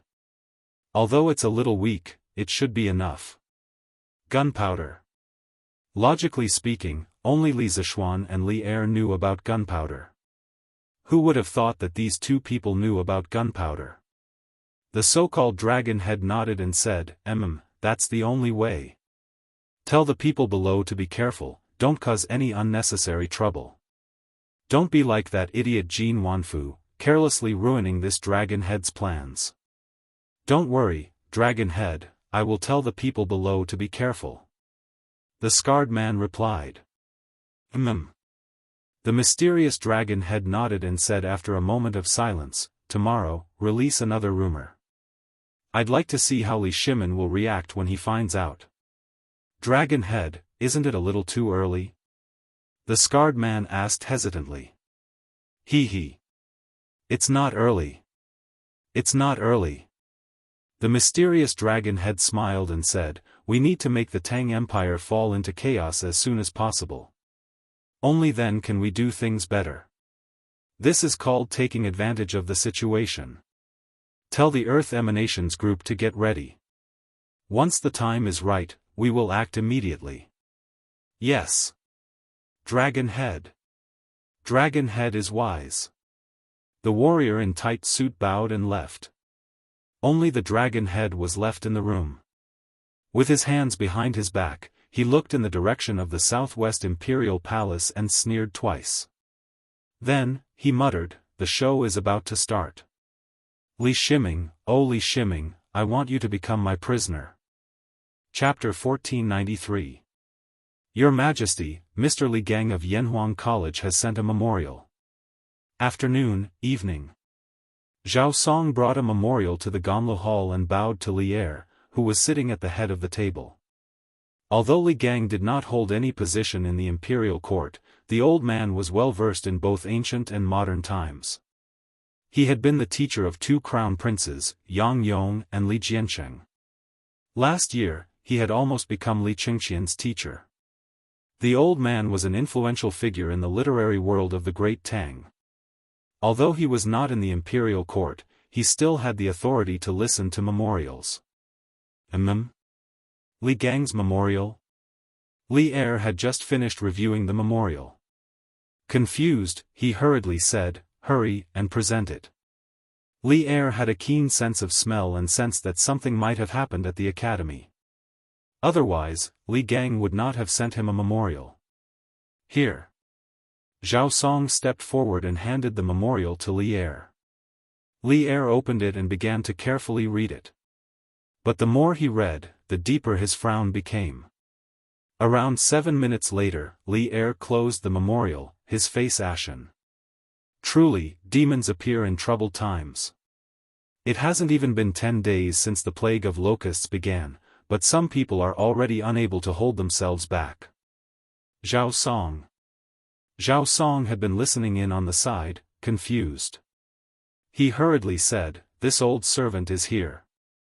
Take a look as well." Li Er threw the memorial to Zhao Song. Zhao Song nimbly caught it, but before he could take a closer look, Li Er coldly ordered. "Pass on the decree to Li Junxian. Order the cavalry to immediately investigate who is spreading rumors and inciting the people. Remember, there is definitely more than one person spreading rumors. You must be careful. It would be best if you could follow the clues and catch the mastermind. To dare to ambush and kill the people in broad daylight, the mastermind must be planning something big." At this moment, Zhao Song had already skimmed through the contents of the memorial. His heart was in turmoil. Spreading rumors, inciting public anger, and silencing witnesses. All these signs indicated that there was a hidden dark force in the empire that was ready to make a move.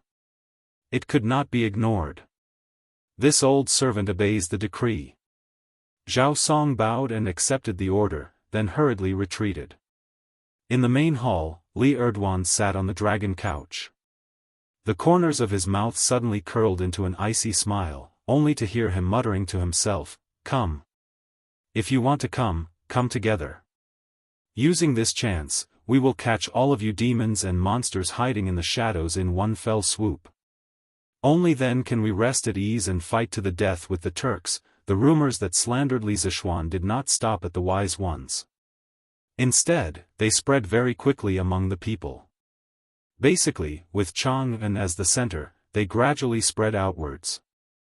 It was estimated that in a few days, it would reach Li Zishuan's current location, Yong County in Qizhou.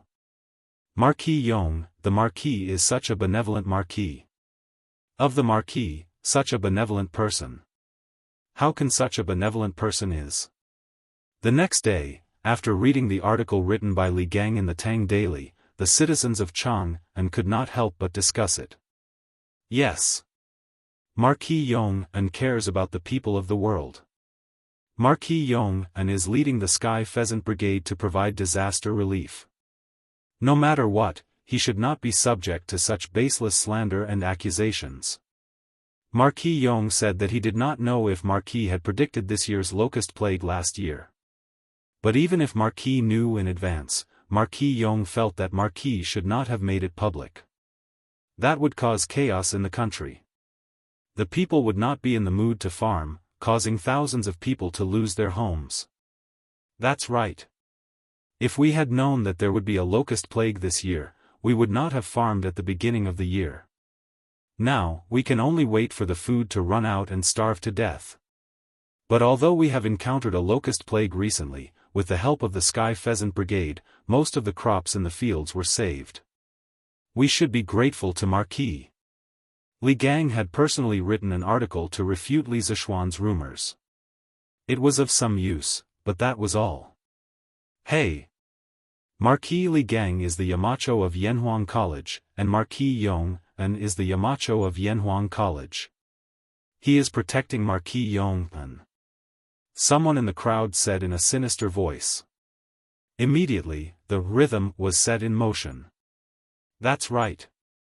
Mr. Li Gang is openly protecting Marquis Yong and. Shameless. Marquis Yong and abandoned his scholarly integrity for his own selfish reasons.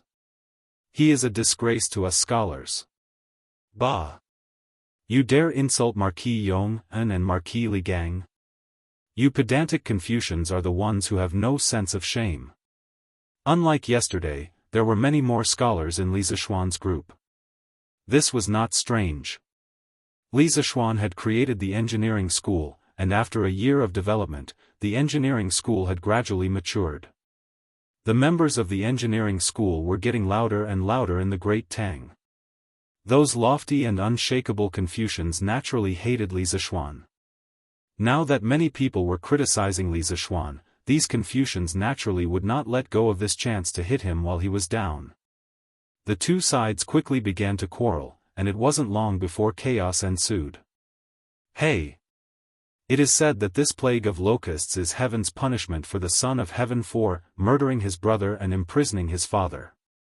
2 days ago, when the dog ate the sun, Daoist Li Chunfeng of the Imperial Historian Bureau wrote to His Majesty that this represented heaven's warning to the Son of Heaven. If the Son of Heaven does not practice benevolence and repent for his past mistakes, heaven will send down an even greater calamity.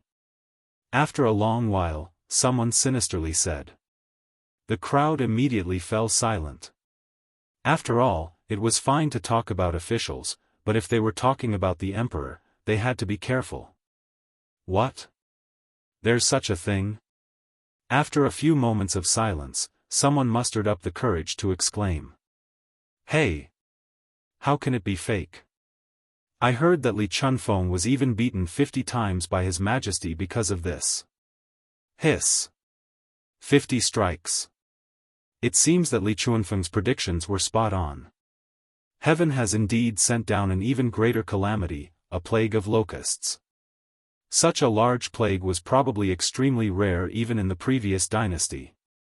Doesn't that mean that His Majesty did not listen to Daoist Li Chunfeng's advice and did not practice benevolence or repent sincerely? Humph. With an emperor who killed his brother, imprisoned his father, and infuriated the heavens, our lives are going to be miserable. The Imperial Army. The Imperial Army is here. Run. Suddenly, someone pointed at a group of armored soldiers that suddenly appeared on the east side of the street and exclaimed. It's not the Imperial Army, it's 100 riders. The sharp-eyed people recognized the identity of the group of soldiers. Instantly, the group of people who were still discussing fervently scattered like birds and beasts, escaping in all directions. After all, most of them were talking about Li Er just now. It was impossible for them not to feel guilty. At the same time, similar rumors were circulating in many places. In the end, this rumor gradually became more and more convincing. It was as if they had seen it with their own eyes. In this rumor, there was a very innocent person who was implicated even though he was lying down. This person was Li Chunfeng. Father, are the rumors on the streets true? Did His Majesty really allow someone to beat you 50 times? In Yanhuang College, Li Yan took the opportunity to find Li Chunfeng, who was arranging the astrological chart in his office during lunch. He asked worriedly. What nonsense are you talking about? Son, what are you talking about? Li Chunfeng was confused. He could not figure out what was going on. Dad, don't hide it from me. I heard it from the auntie who was sweeping the floor of the teaching building.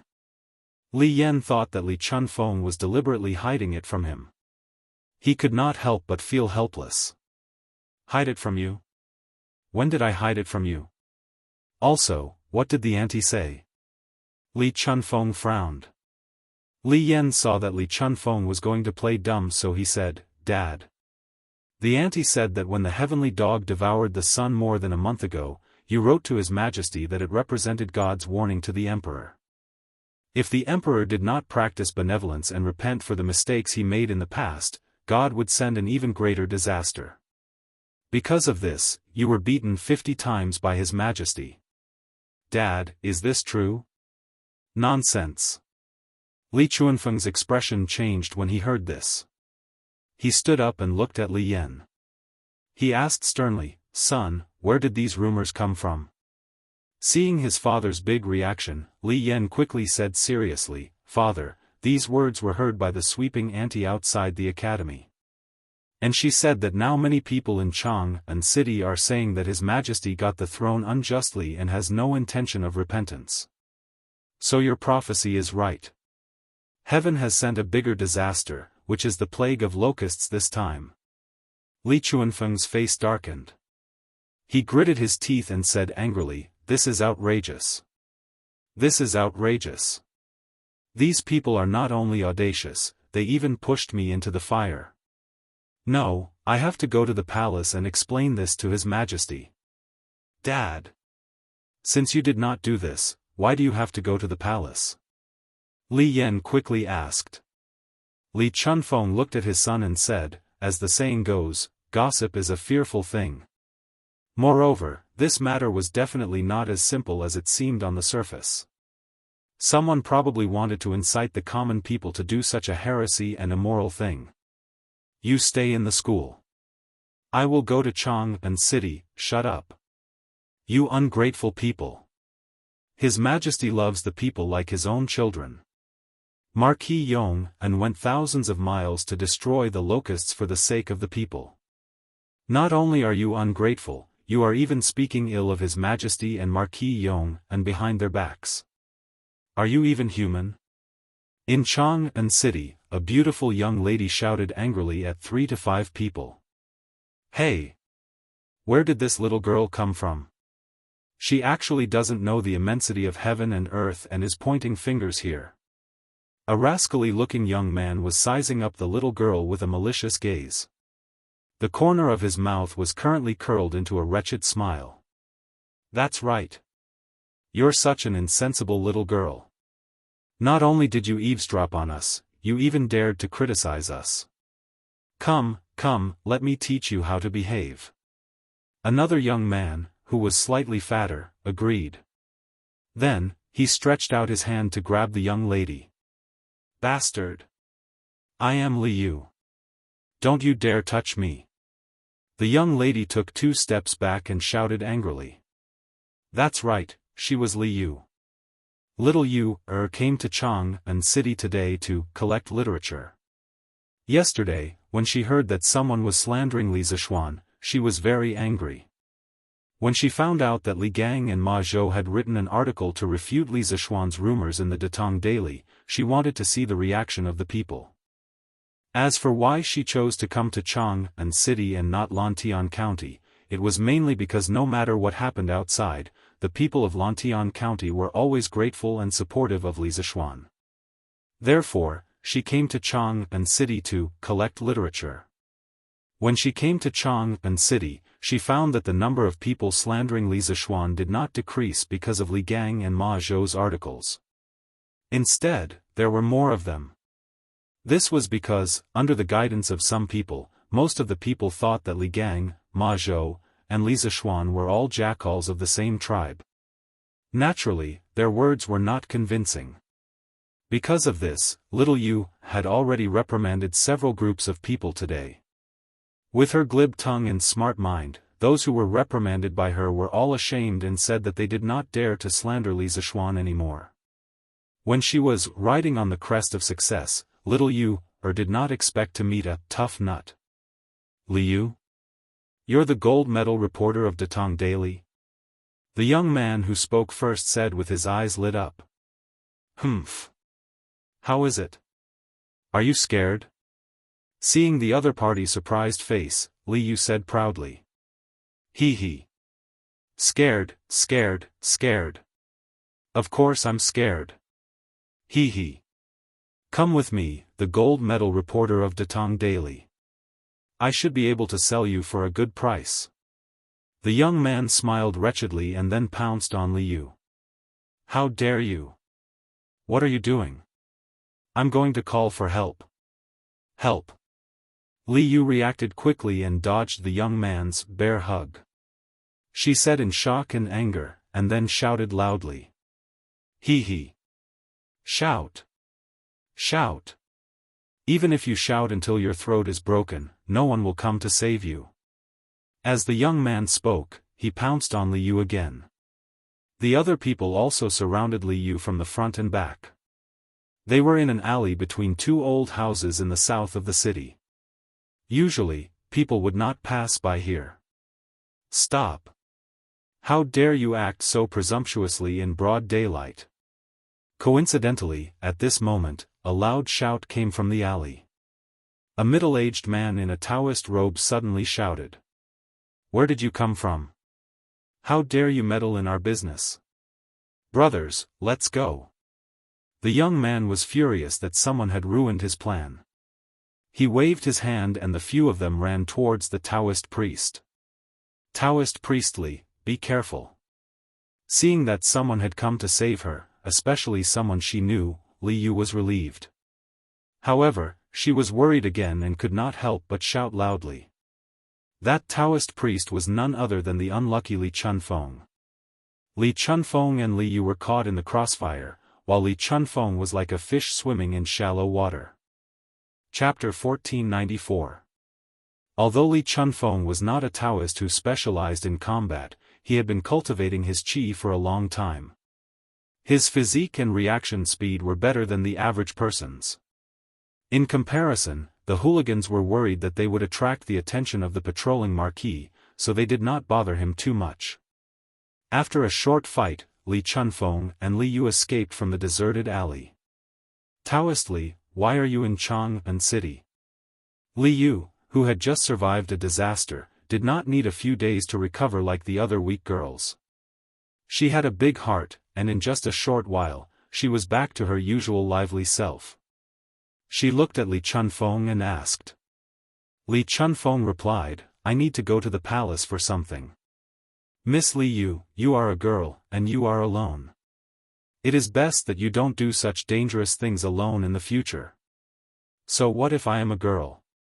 Li Yu rolled her eyes and mumbled softly.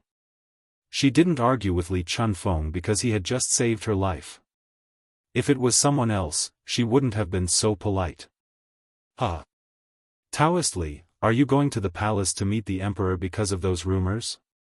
Suddenly, Li Yu rolled her eyes and smiled. Daoist Li, you don't have to worry. The emperor is a wise man, and he knows what is right and what is wrong. Why would he believe those rumors? Li Chunfeng looked at Li Yu and said in a serious tone, I don't care about my own reputation, but I will not allow someone to use my name to do such a thing. If I don't clear the rumors soon, I will not be able to eat or sleep in peace. Stealing the sky and changing the sun? Daoist Li, have you also noticed that someone behind these rumors is trying to take advantage of this opportunity to create trouble? Li Yu raised her eyebrows in surprise when she heard this. Li Chunfeng nodded solemnly. Although the locust plague has engulfed the entire Guangzhou area, the imperial court has been actively helping the people. The people are far from being in dire straits, and there will not be so many people slandering the emperor and the Marquis of Yongpan. If there is no one behind this, I will not believe it. Daoist Li, you are right. Shall I go to the palace with you? I've also been investigating the source of these rumors these past few days. It's a good opportunity to report to His Majesty. Li Yu thought for a moment and looked up at Li Chunfeng. Yes. Let's go. Li Yu was the top reporter of Datong Daily. She had the right to go to the emperor's palace and have an audience with the emperor. Therefore, Li Chunfeng did not reject her request. The two of them walked towards the imperial palace in the north. Hall Master, why don't we chase after them? If we really fight, that Daoist priest is definitely no match for us. After Li Yu and Li Chunfeng left, the 5 hooligans walked out. One of them looked at the direction where Li Yu left and asked in confusion. The slightly plump young man frowned and said, "If we do our best, we can definitely keep both of them here, but if the commotion is too big, it will definitely attract the attention of the patrolling Marshal Marquis. At that time, how will we escape? Before doing anything, don't forget that we are in Chang'an City. If something happens and the dragon head blames us, none of us can bear the responsibility." The other 4 people quickly cupped their fists and said, "Yes, Hall Master." The slightly plump young man nodded and said with a look of pity, "But it's a pity that we didn't manage to catch Li Yu. That girl spends all her time in the workshop of Strange Interest Pavilion. She must know a lot of secrets there. If we can catch her alive, it will be a great achievement." A young man with a protruding mouth and ape-like cheeks came forward and said with a fawning face, "Hall Master, Li Yu will definitely return to Lantian County before nightfall. Why don't we set up an ambush on her way back and kidnap her?"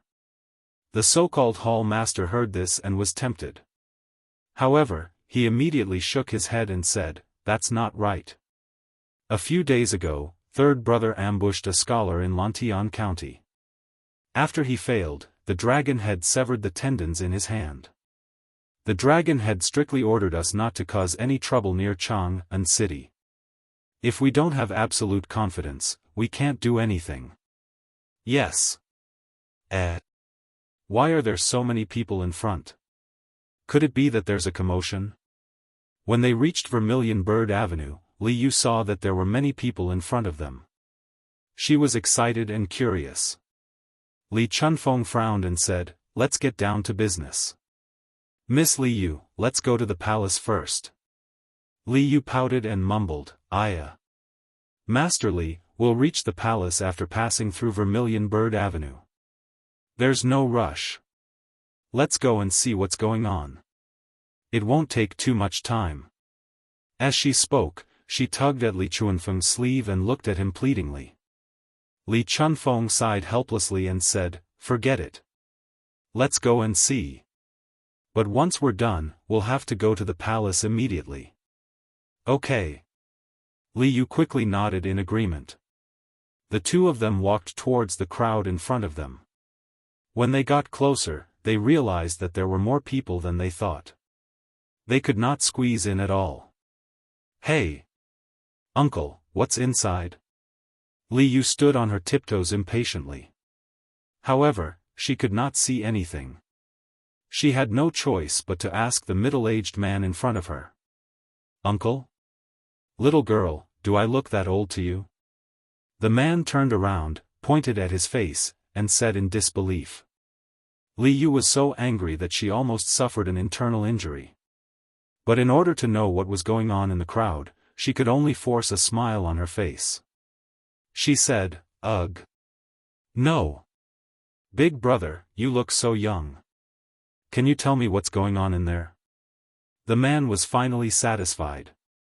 "Hey! Inside.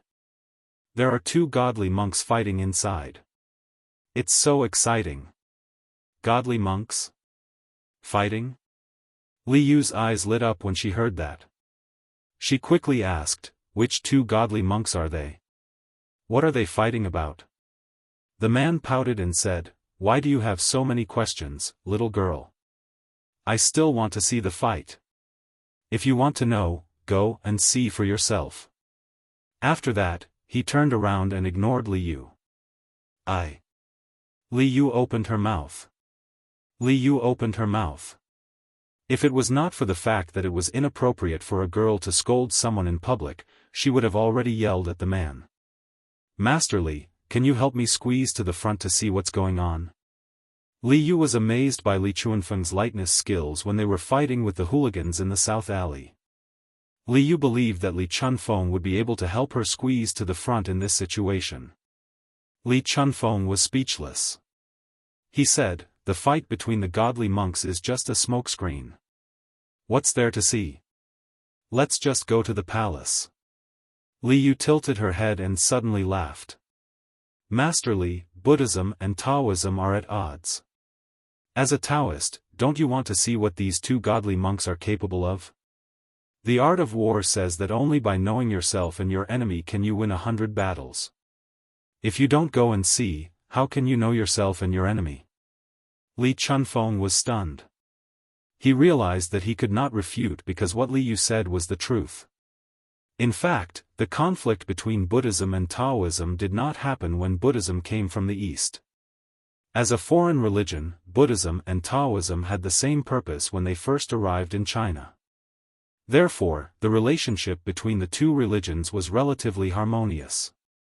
However, as Buddhism and Taoism continued to be perfected in China, the two religions gradually formed an independent religious consciousness. Subsequently, the two religions developed a strong exclusionary ideology. Therefore, the two religions started to compete fiercely for the support of the upper class and the support of the lower class. Especially during the West Jin dynasty, Buddhism developed very quickly and put a lot of pressure on Taoism. Now, the Tang dynasty's ruler did not have any obvious hostility towards Buddhism and Taoism, although Li Er seemed to be closer to Taoism. Taoism and Buddhism developed together. Under such circumstances, the two religions fought even harder to gain the ruler's favor. Follow behind this poor Taoist. Li Chunfeng, who was tempted by Li Yu's words, took the lead and walked in front to help Li Yu open the way. Okay. Thank you so much, Taoist Li. Li Yu quickly followed behind Li Chunfeng with a smile. Li Chunfeng seemed to be surrounded by a strong and invisible force field. Wherever he went, the crowd would make way for him. After a while, the two of them arrived at the front of the line. Wow! Taoist Li, you're so good. Li Yu patted Li Chuanfeng's arm and praised him. Although Li Chunfeng did not show it on his face, he was quite proud of himself. However, what Li Yu said next made him lose all his pride. He almost vomited blood. Taoist Li, since you're so capable, does that mean you don't have to line up at the academy's cafeteria? If I go to the academy next time, I'll look for you to have a meal together. If he could swear, Li Chunfeng would be cursing right now. He had cultivated for more than 10 years and finally managed to cultivate some pure Daoist vital qi. In Li Yu's eyes, this vital qi was only used to cut in line. Who was he looking down on? However, Li Chunfeng did not argue with Li Yu. Instead, he looked at the crowd. The monk standing to the west had a dark complexion, but he was wearing a red kasaya embroidered with golden threads. He held a pure gold staff in his hand.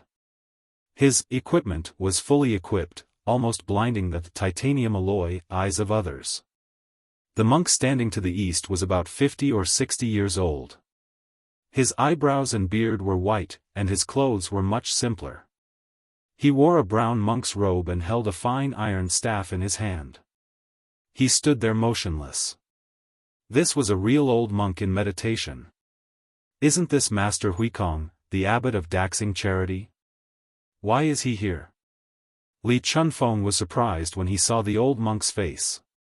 In the second year of Emperor Wen's founding emperor, Daxing City was built and the temple was moved to the new capital. It was named the National Temple. When Emperor Wen was in northern Zhou, he was the Duke of Daxing County. The temple was located in Jingshan Square. Hence, it was named after the two words Daxing and Jingshan Square. The Annals of Chang'an stated that after the temple was built, its main hall was the largest in the capital. The system was the same as that of the Imperial Ancestral Temple. The founder of Daxing Charity Temple was Master Lingcang. He was a close friend of Emperor Wen of Sui, Yang Jian. At the same time, he was the Zhao Xiandu monk who was in charge of the affairs of monks and nuns. Later Zhao Xiandu monk Meng, the successor Zhao Xiandu monk Tan Yen, and their followers all lived in the temple.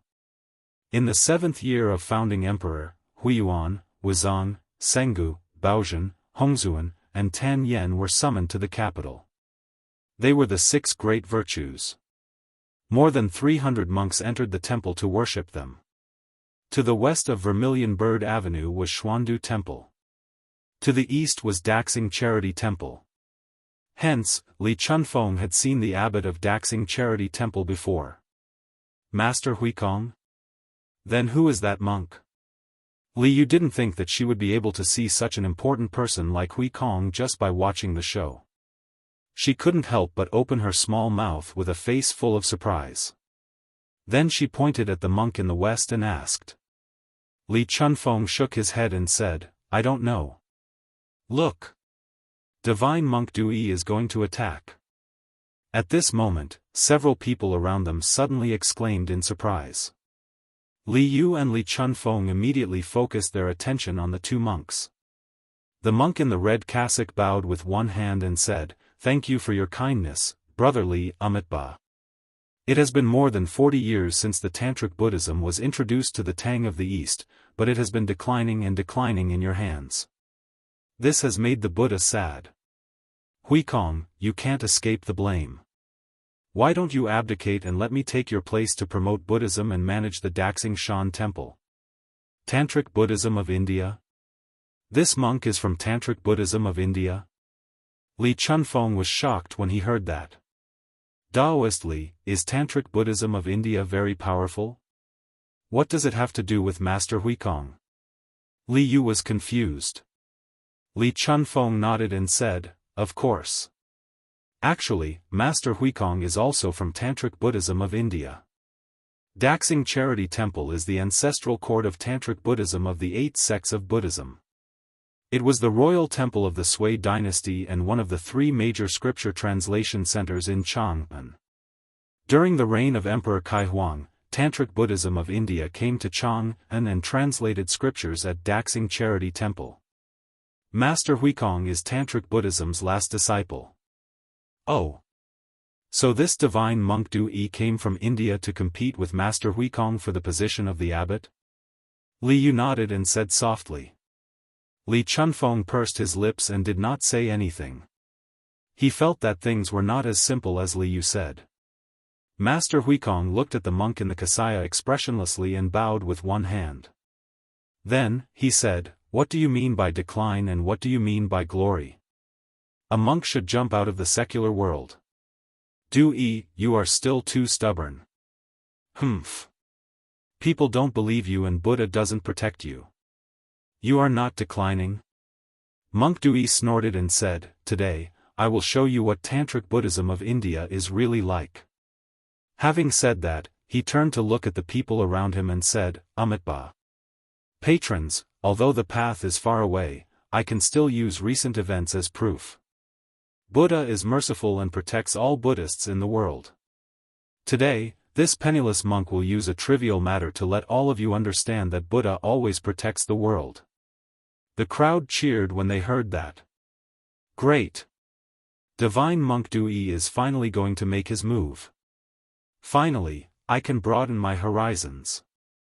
I heard that Divine Monk Dui is the reincarnation of a true Buddha. He can summon the wind and rain. His dharmic powers are boundless. Really? How can it be fake? You will know if you don't believe me. Chapter 1495. Dui handed the Buddhist staff in his hand to a little monk beside him. Then, he put his palms together and chanted a few incantations solemnly. His entire temperament instantly became sacred. People could even hear the Sanskrit chants descending from the sky. Faced with such a strange scene, the surrounding people's faces suddenly became solemn. They put their palms together and faced Du-yi as if they were on a pilgrimage.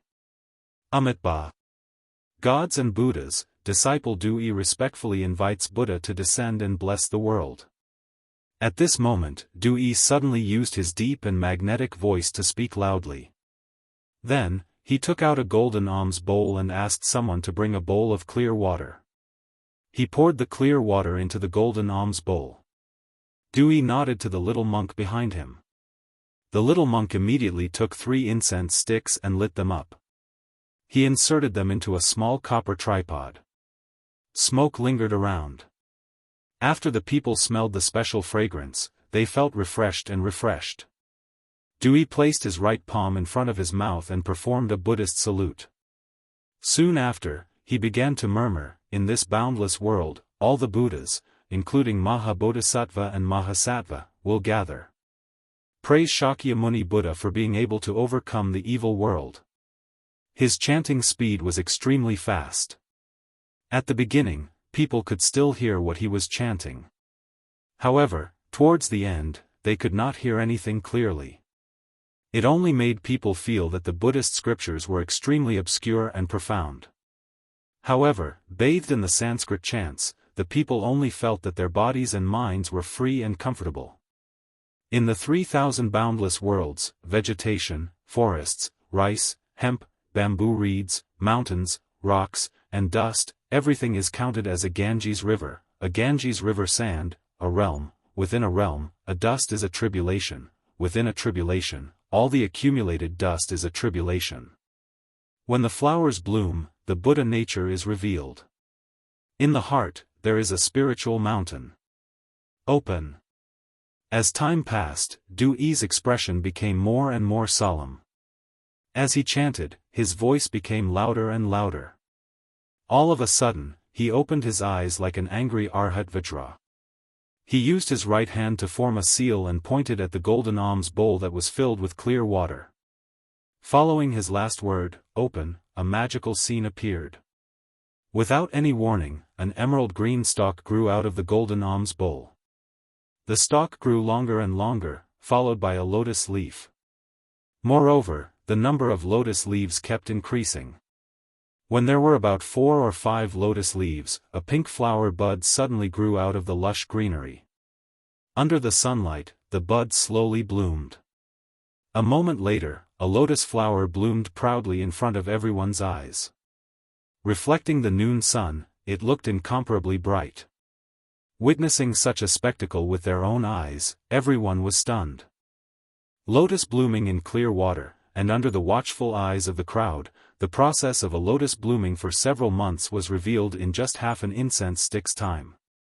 If this was not the power of the gods and Buddhas, what else could it be? Lotus appeared out of thin air, the Buddha has appeared. The Buddha has appeared. Someone shouted, and the crowd knelt down in front of Du-yi. They put their palms together and said, "Greetings, Buddha. May the Buddha bless our entire family so that we can be safe and sound. May the Buddha bless my mother so that she can recover quickly. May the Buddha bless me so that I can become rich. May the Buddha bless my wife so that she can give birth to a fat child for me this time." In an instant, the people had all kinds of wishes. Li Yu's eyes widened. She tugged at Li Chuanfeng's sleeve and whispered, "Wow. Priestly, this divine monk Du-yi is so powerful. I clearly saw that there was nothing in the golden alms bowl except for clear water, but he could make a lotus bloom. It's so magical. Could this divine monk Du-yi really be the reincarnation of a god? That's not right. Mr. told me before that there are no gods or Buddhas in this world." Li Chunfeng shook his head and said, "Although I can't tell what method Du-yi used, he's definitely not the reincarnation of a god." Priestly, why are you so sure?" Li Yu asked curiously. Li Chunfeng pursed his lips and did not know what to say. He could only say, "Intuition. I think you're jealous of divine monk Du-yi's supernatural powers." Li Yu curled her lips and said softly. Li Chunfeng almost vomited blood when he heard that. At this moment, Monk Huikong, who was opposite Du Yi, was expressionless. He held a Buddhist bow with his right hand and said, Amitabha, the lotus flower in the clear water is like the moon in the water. Everything in sight is illusory. Du Yi, you're so good at Buddhism, but you're using it to confuse the masses. That's ridiculous. I advise you to repent before it's too late. Humph.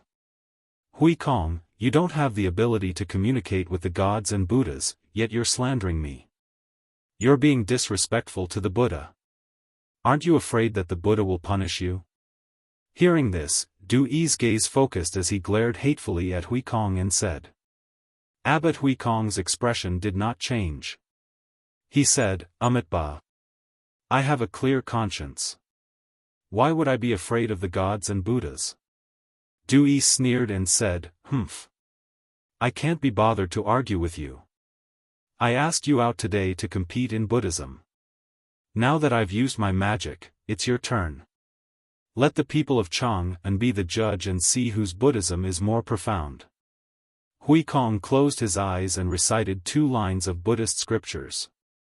He then said, Amitabha, I don't know your magic. I only know how to recite Buddhist scriptures, promote Buddhism, save the world, and persuade the people to be good. I'm willing to admit defeat in this kind of battle. Du Yi's eyes flashed with surprise. He then could not help but laugh and said, Ha! Save the world, save the world, save the world. I'll show you what it means to save the world and save the world. Then, he held the golden bowl with the lotus and turned to look at the people who were kneeling on the ground. He was about to speak when he looked at Li Chunfeng and Li Yu. He said unhappily, Why aren't you 2 kneeling when the gods and Buddhas are descending? Because everyone around them had knelt down, only Li Yu and Li Chunfeng were still standing. Moreover, these 2 people were standing at the front, so they were particularly conspicuous. Just now, Du Yi was debating with Huikong, so he had no time to observe the situation around him. Now that he turned around, he happened to see these 2 living people standing. How could he bear it? The rest of the people who were kneeling on the ground looked at Li Yu and Li Chunfeng angrily after hearing Du Yi's question. Li Yu blushed and did not know what to do for a moment. Li Chunfeng's expression did not change. He bowed and said, Master, please don't blame me. It's not that I don't respect the gods and Buddhas, but I only believe in the Jade Emperor and the 3 pristine Daoist ancestors. That's why I can't kneel. Du Yi's expression turned slightly better when he heard that. So you're a friend from Taoism. Then, please stay here and observe the ceremony. Feel the holy light of Buddhism. Then Du Yi glanced at Li Yu who was beside Li Chunfeng. He didn't say anything, probably because he didn't want to argue with the girl. He turned to the people kneeling on the ground and said loudly, Everyone, listen to me. Amitabha. Dear benefactors, this lotus is the lotus under the Buddha. This water is the holy water of Jasper Lake. The Buddha said, when the flower blooms, one can see the nature of Buddha. There is a spiritual mountain in one's heart. If you can see the water lotus, it means that you are fated with the Buddha. The Buddha is compassionate to all living beings, so he specially gave me the holy water of the divine lotus to cure all diseases. Therefore, the holy water of the golden bowl can cure all diseases in the world. Eating the lotus leaves can prolong one's life without any pain or worry. Wow! As soon as Du Yi finished speaking, the surrounding people were in an uproar. According to Du Yi, the water in the golden alms bowl could cure all kinds of diseases, and the lotus in the clear water could prolong one's life. Wasn't this the effect of a divine object in the heavens? As a mortal, who would not want to drink the holy water and eat a lotus leaf? Therefore, the people kneeling on the ground went crazy. Divine monk, my leg hurts when it rains. Please give me a drop of the holy water of Jasper Lake. In the future, this old man will definitely abstain from meat and pray for the divine monk day and night. Master. My mother has been suffering from abdominal pain recently. Please do me a favor and give my mother a drop of the holy water of Jasper Lake. I will go to the temple tomorrow to buy some incense money. Please give me a drop of the holy water of Jasper Lake. I am willing to donate 100 strings of incense money. I have been suffering from headaches recently. Please give me a lotus leaf. I am willing to donate 200 strings of incense money. Soon, the scene almost turned into an auction. Previously, the monk Du-yi used the ability of clear water lotus, which made everyone completely believe that he was the reincarnation of the true Buddha. So now, naturally, no one doubted that the water in his golden alms bowl could cure all kinds of diseases. There were millions of diseases in the world, and there were always some that could not be cured. For some rich people, as long as their diseases could be cured, they were willing to fork out some money. Therefore, in order to get a few drops of the holy water, the rich people began to throw money at it. Li Chunfeng, who was standing at the side, frowned imperceptibly.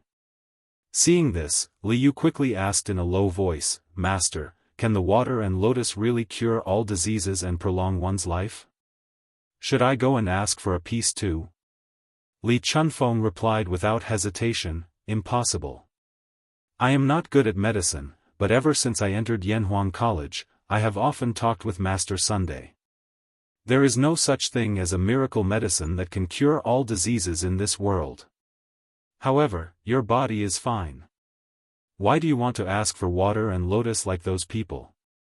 At the end of his sentence, Li Chunfeng looked at Li Yu with a puzzled expression. Li Yu said embarrassedly, "Didn't divine monk Du-yi say that the lotus can prolong one's life? I want to live for a few hundred more years." A few hundred more years. Li Chunfeng's mind was in a mess. He decided not to talk to this mischievous girl for the time being. He felt that the generation gap was serious. Well, Li Chunfeng had to know what the generation gap meant first. Amitabha. Buddha will help those who are fated. I will choose a few donors who are in urgent need of treatment to come forward and drink the holy water. Du-yi said loudly in the midst of the commotion. Then, the crowd quieted down. Everyone looked at Du-yi with eager eyes and prayed that he would choose them. "Almsgiver, come forward." Du-yi pointed at the old man who said that his leg hurt and said, Master, you called for me?" Although the old man was the first to speak, when he heard that the rich people behind him were all willing to pay a few hundred incense sticks, he suddenly felt that he had no hope. Now that Du-yi chose him first, he could not believe it. "That's right. Donor, please come forward." Monk Du-yi nodded and said, "Yes, yes, yes. Thank you, Master." The old man bowed respectfully, then limped out of the crowd and came to Du-yi's side. Du-yi asked someone to bring a teacup and poured some of the water from the golden alms bowl into the teacup. He then passed it to the old man and said, "Donor, drink it quickly. Let's see if your leg will be better." "Thank you, Master." The old man received the teacup with both hands respectfully. Then, he held the teacup to his mouth impatiently and drank it in one gulp. At this moment, there were already thousands of people around. Thousands of pairs of eyes stared at the old man without blinking. They all wanted to see if Du-yi's holy water could really cure all diseases. My leg doesn't hurt anymore. It's much better now. It's amazing. It's amazing. Thank you, divine monk. Thank you, divine monk. After the old man drank the tea, he paused for a moment and tried to walk 2 steps. Then, he shouted excitedly, "Wow!" The surrounding people were in an uproar. This time, those who were sick became even crazier. "Master! Master! Master, please give me a bowl of holy water. I'm willing to pay 300 strings of incense money. Master, I'm willing to pay 400 strings of incense money. Master, please give me the Jade Lake holy water. Master, I'm willing." Seeing that the people were so crazy, Du-yi revealed an imperceptible smile at the corner of his mouth. He made a Buddhist salute and said in a loud voice, "Amitabha." Benefactors, please don't be impatient. Listen to this poor monk. Hearing this, the people quieted down. Du-yi pointed at the old man and said, "This benefactor's leg disease has been around for a long time. Just now, half a bowl of holy water didn't completely cure it. He needs to take another bowl of holy water in half a month to completely cure it." Master, where can I get the holy water in half a month?" The old man was in a dilemma. Du-yi smiled and said, "Although this poor monk is a member of Tantric Buddhism, I've already joined the Dragon Sect. The Dragon Sect's mission is to help those in need. If you're willing to join the Dragon Sect, as a disciple, you can enjoy a bowl of holy water every half a month. There's such a good thing. Master. This old man also wants to join the Dragon Sect. What do you think?" the old man said excitedly. The eyes of the other commoners also lit up, their faces filled with eagerness. Du-yi said solemnly, "Amitabha. If you join the Dragon Sect, you have to obey the sect's rules and believe in Buddha. You have to abstain from meat and pray to Buddha every day. Are you willing?" "I'm willing. I'm willing." The old man couldn't wait to reply. Du-yi nodded and said, "Good. Then this poor monk will make the decision to accept you as a member of the Dragon Sect. In the future, you have to abstain from meat and pray to Buddha, accumulate virtue and do good deeds." "Yes. Master." The old man put his palms together and bowed. "Master.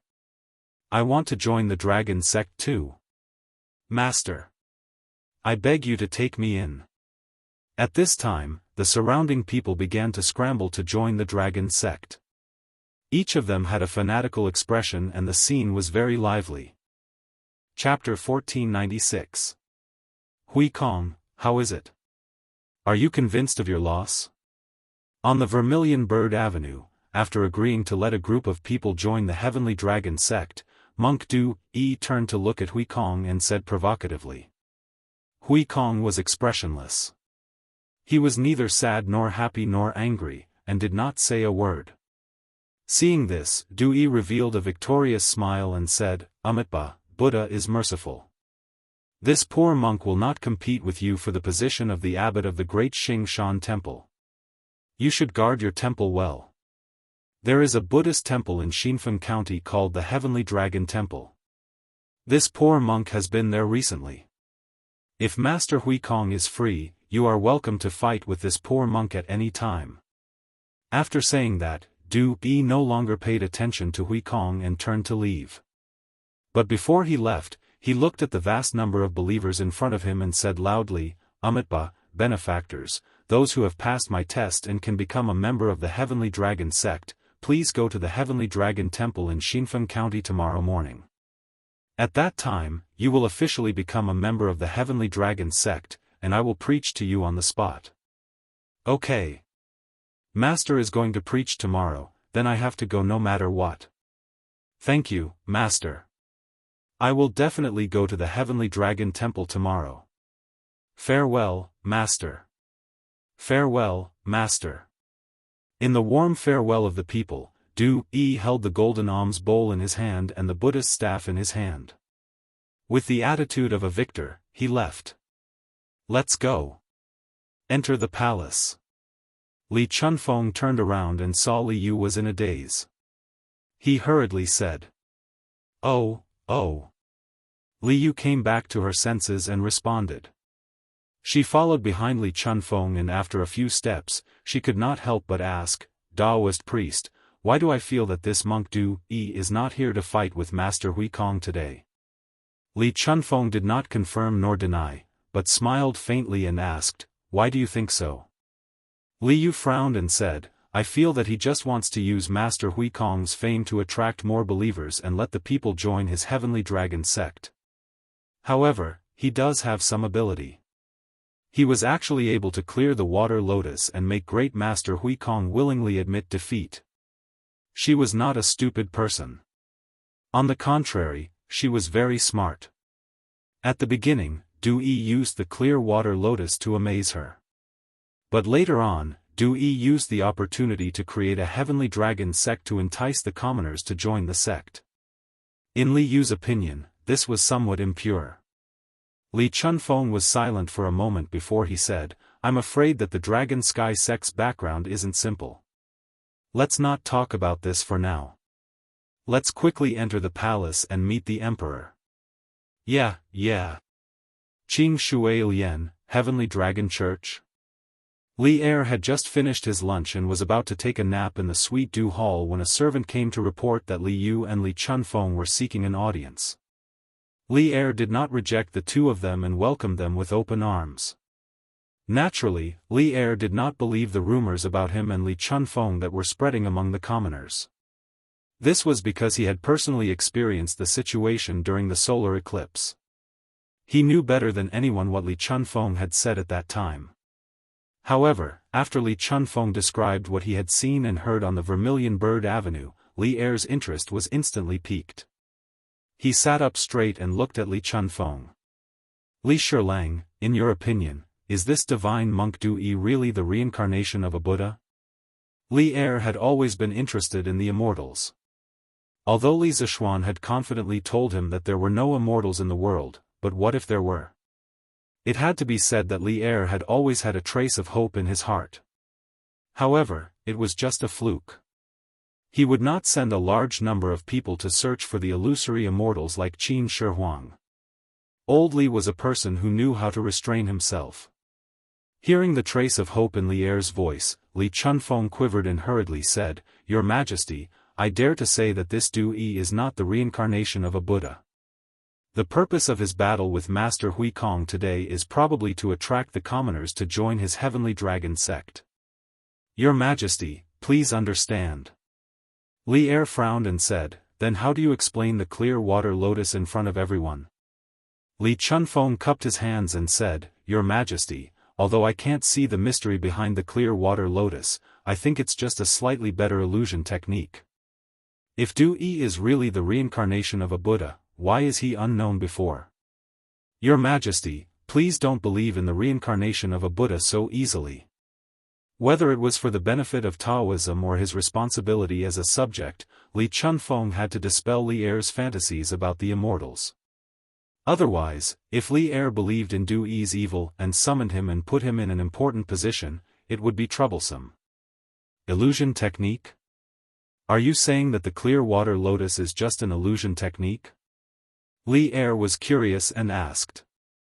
Li Chunfeng nodded and said, Your Majesty, in Taoism, there are the 5 elements, 8 trigrams, and Chimen Duanjia. In Buddhism, there are also supernatural powers and illusions. This Du Yi is from the Tantric sect of India. As far as I know, there are very few high monks who don't know illusions.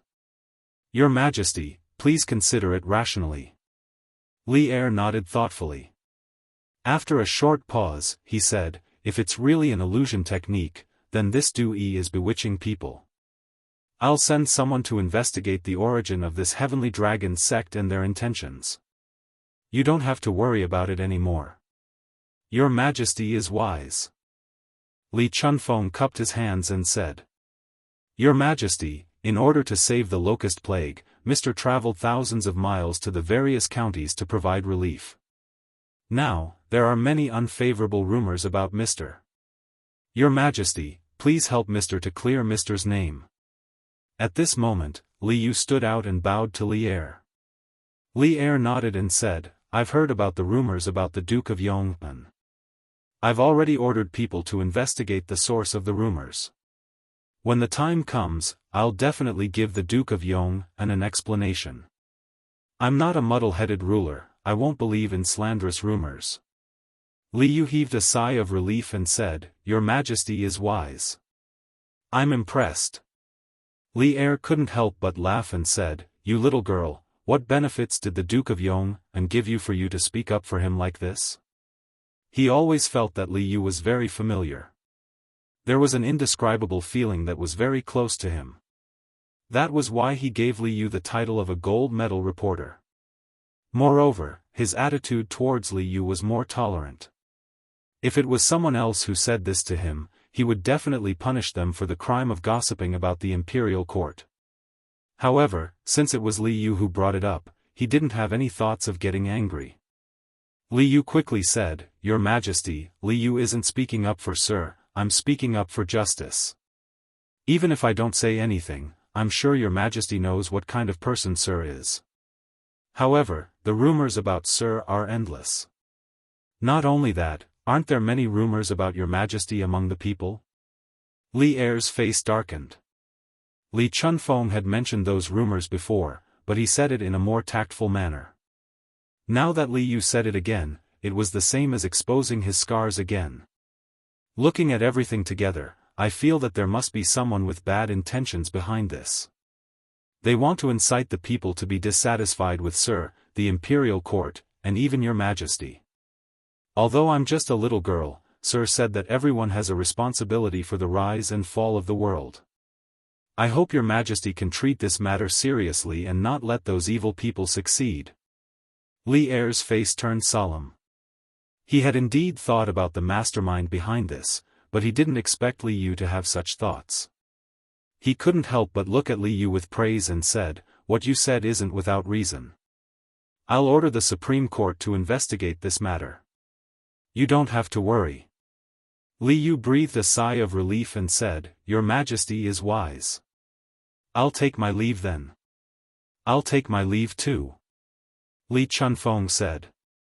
Li Er nodded. After the two left, Li Er's face turned gloomy. The rumors that Li Chunfeng had told him earlier kept echoing in his mind. This plague of locusts is God's punishment for the emperor for killing his brother and imprisoning his father. The solar eclipse earlier represented God's warning to His Majesty. His Majesty didn't listen to Li Chunfeng's advice. He didn't practice benevolence and didn't repent sincerely. That's why this plague of locusts is caused. These rumors could be said to be a dagger dipped in poison, stabbing straight into Li Er's heart. As an emperor, Li Er knew the importance of the people's hearts more than anyone else. Otherwise, he wouldn't have said to Li Zishuan in prison, "The emperor is the boat, and the people are the water. The water can carry the boat, but it can also capsize the boat." He agreed greatly. It was because he knew the importance of the people's hearts that Li Er was so angry that someone was spreading rumors against him and shaking the hearts of the people. Especially at the end of last year, the 1,000-year-old Shui family was directly trampled by the angry people. Li Er deeply understood the importance of the people's hearts.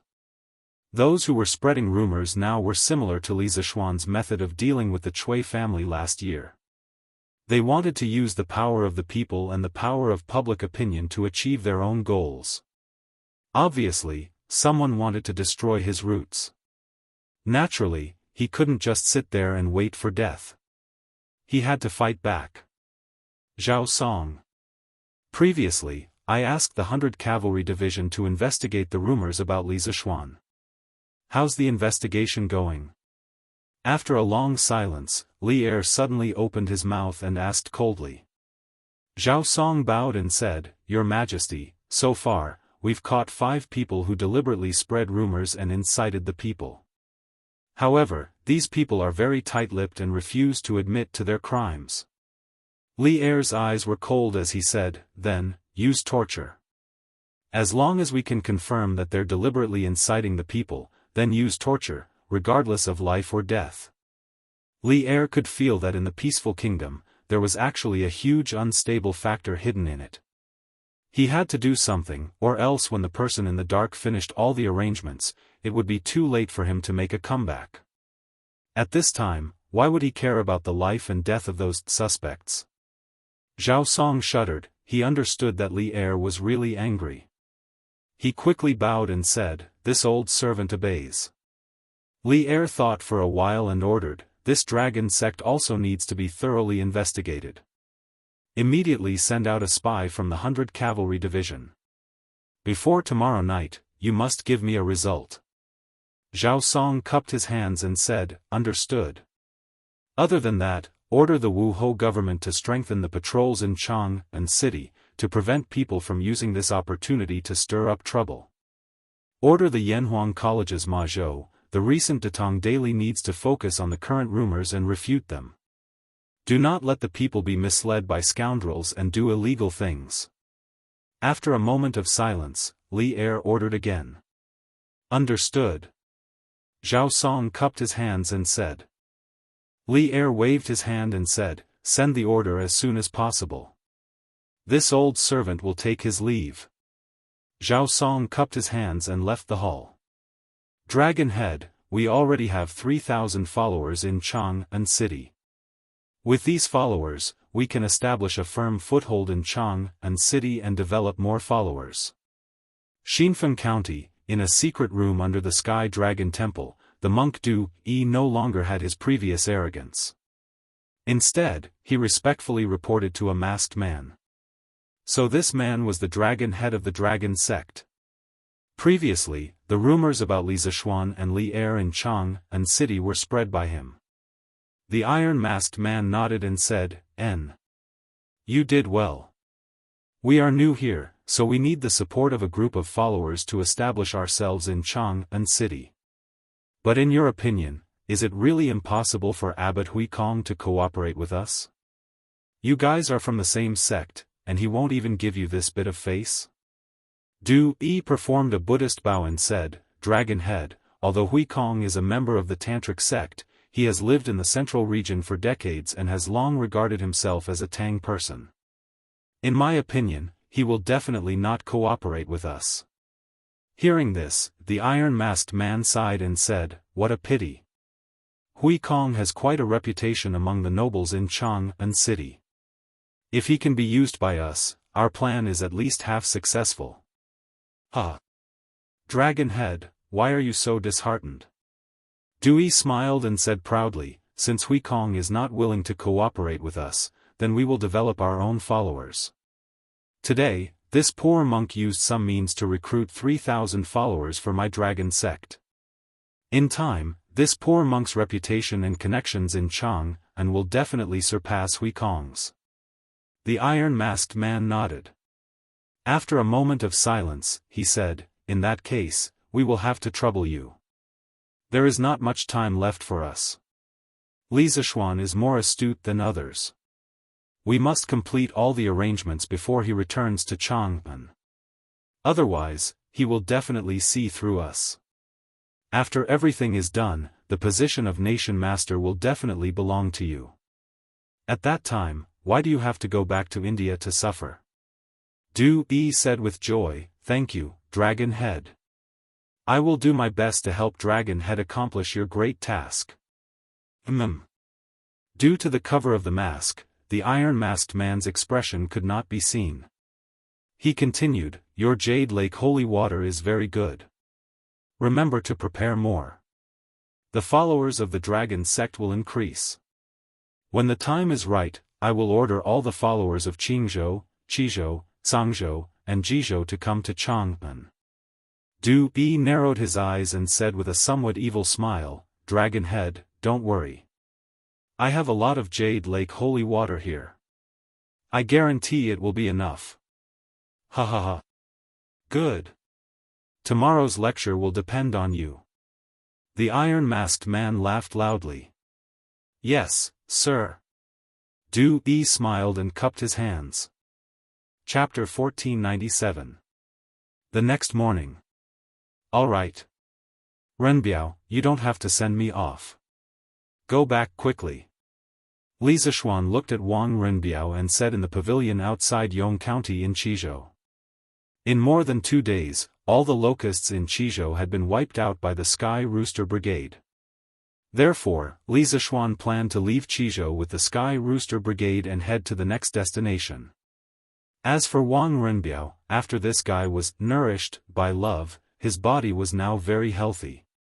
Didn't you see Li Jingchu standing next to him like a little bird? Thinking back to how strong she was in the past, who would have thought that after confessing her feelings to the person she loved, she would become like a little girl? Li Zishuan couldn't help but sigh in his heart. Women were indeed unpredictable creatures. However, he didn't know that some women's strength was just a layer of shell used to protect themselves. Once they found someone to rely on, they didn't need to disguise themselves anymore, because their other half would protect them. Send me off again. Xiao Xian, you've helped me so much this time, but I didn't treat you well. Now that you're leaving after helping me, I should send you off no matter what. Wang Renbiao said with a face full of reluctance. Li Zishuan's trip to Qizhou this time had indeed helped him a lot. First, he had helped him eliminate the locusts, and second, he had helped him solve his emotional problems. It could be said that he had untied the knot in his heart. This kind of great kindness, no matter how much he thanked him, it would not be enough. Li Zishuan said with a smile, haha. Isn't there a saying that even if you send someone off 1,000 miles, you will have to part in the end? You and I will meet again if fate wills it. Now that the locusts are here, I have to hurry to the other affected states to eliminate them as soon as possible. I can't stay in Qizhou any longer. On the other hand, Renbiao, if the eldest princess knows about the matter between you and Miss Li, she will definitely strongly oppose it. You should be mentally prepared in this regard. At the end, Li Zishuan's face became serious. Wang Renbiao's face stiffened. He had obviously thought about these problems before, but the happy life of the past 2 days had made him choose to temporarily avoid these problems. Now that Li Zishuan had brought it up in front of him, all those troublesome matters immediately floated to the surface of his mind. Little Xian, don't worry. Little Chu and I are already mentally prepared. No matter how difficult the road ahead is, no matter how many people oppose us in the future, we will advance and retreat hand in hand and walk down together. We will never leave each other, and we will follow each other in life and death. Wang Renbiao held Li Jingchu's hand and said firmly. At this time, Li Jingchu also said, Marquis, don't worry. I will walk down the road with Renbiao in the future. Even if the eldest princess opposes it, even if everyone says that I am a shameless bad woman, as long as Renbiao needs it, I will always stand with him. After saying that, the two of them seemed to have some kind of tacit understanding. They looked at each other, their eyes full of determination and love. When Li Zishuan saw this, he suddenly felt that he was unnecessary here. In order to prevent himself from being a third wheel, he quickly said, since it's like this, then I can be assured. Renbiao, Miss Li, if you need my help in the future, just ask. I can't manage the Wang family's internal matters, but I can still help with the Wang family's external matters. Wang Renbiao said gratefully, many thanks. In the past, he did not need the help of others, but it was different now. Since he chose to be with a commoner girl, he had to be prepared to break off relations with his family and even be kicked out of his family. The Taiyuan Wang family's young master that everyone envied before, without the support of his family, could become a commoner. In this kind of situation, Li Zishuan was still willing to extend a helping hand to him. This meant that this was true friendship. How could Wang Renbiao not be grateful? How could he not be moved? Li Zishuan nodded and said, all right. You guys take care of yourselves. Renbiao, your body hasn't fully recovered yet, so you need to recuperate for a period of time. With Miss Li here, I definitely don't need to worry about this. Let's part ways here, see you again someday. Wang Renbiao and Li Jingchu both cupped their fists and said in unison, Little Xian, Marquis, take care, see you again someday. Li Zishuan nodded. Suddenly, he looked at Leng Yuyao and said, Miss Leng, you take care too. Leng Yuyao, who was standing to the side, looked up at Li Zishuan and cupped her fists. Marquis, take care. See you again someday. Li Zishuan responded. Then, he mounted Big White and turned to leave. The Sky Rooster Brigade had already left under Old Hu's lead. Their next stop was the Lan province, because he had received a letter from his father-in-law asking for help yesterday. It was a letter from Wang Chengxing, the county magistrate of Yifang County, who had asked Han Tianhu to send Li Zishuan a letter. The letter said that some counties in the Lan province had also encountered a locust plague. Han Tianhu hoped that Li Zishuan could bring the Sky Rooster Brigade along. How could Li Zishuan refuse? Coincidentally, after leaving the Lan province, he could head east and bring the Sky Rooster Brigade to meet up with Li Ku and Qing Chumo. Moreover, ever since Han Licheng went to Yifang County in the Lan province at the beginning of the year to take care of the 3 villages that Li Zishuan had bought for him, he had never returned to Lantian County. Iron Egg hadn't seen Han Tianhu for almost half a year. This trip was a good opportunity for the father and son to reunite. Your Majesty, according to our investigations, the Heavenly Dragon sect began to rise in the Qing province at the beginning of last year. Later on, it gradually began to develop followers in the Qi province, Tsang province, and Ji province. Because the Heavenly Dragon sect often provides porridge and treats the common people, it is deeply respected and welcomed by the people. There are even some local authorities that sometimes require the Heavenly Dragon sect's help. As for the monk Du Yi, according to Abbot Hui Kong of the Great Xingshan Temple, his Buddhist name is Shakyamuni Du Yi. He is a disciple of the Tantric Buddhism of India, and his master is the Venerable Dharma Chitta of the Nalanda Temple. Nalanda Temple is the holy land of Buddhism in India, and the Venerable Dharma Chitta is the most famous monk in India. It is said that he is more than 700 years old, but he has the face of a man in his 30s. The Indians call him the Living Buddha. At noon, Li Junxian arrived at the Sweet Dew Palace and reported to Li Er. Due to the urgency of Li Er's order yesterday, the entire 100 Horsemen department had been mobilized in order to find out what Li Er had told them as soon as possible. Including him, he hadn't slept a wink since he received the order yesterday. However, his efforts had paid off and he had found out something. That is Nalanda Temple, Dharma Chitta. Li Er frowned. This Dharma Chitta is really more than 700 years old? Li Junxian had a troubled expression. This subordinate has no way to investigate this, but according to Abbot Hui Kong, Dharma Chitta is very profound, and he is the most likely venerable to become a Buddha in the past thousands of years. In fact, this venerable Dharma Chitta did indeed have a great background. Dharma Chitta, also known as Dragon Wisdom Bodhisattva, Samantabhadra Ali, Dragon Bodhi, and so on, was born in India, now India. He was the direct disciple of Dragon Fierce Bodhisattva, and was the 4th-generation founder of Tantric Buddhism. Dragon Wisdom Bodhisattva had ascended to the Holy Land, and his divine power was unimaginable. His virtue was known throughout the 5 heavens, and his name spread far and wide. It was said that when Xuanzang traveled to India to study, he met Dragon Wisdom Bodhisattva at the eastern border of the Great Forest. Seeing that Dragon Wisdom Bodhisattva was about 700 years old and looked like he was in his 30s, he decided to learn Buddhism from him. Thus, from a certain perspective, Tang Xuanzang could be considered Dragon Wisdom Bodhisattva's disciple. In fact, in another few decades, in the Kaiyuan era, Dragon Wisdom Bodhisattva, who was also Dharma Chitta's other disciple, Shan Wuwei, would also come to Great Tang. According to the official records, Shan Wuwei was deeply favored by Tang Xuanzong, and he became the revered state teacher. At this moment, Li Er nodded thoughtfully. After a moment of silence, he asked, "How many members does the Heavenly Dragon sect have now?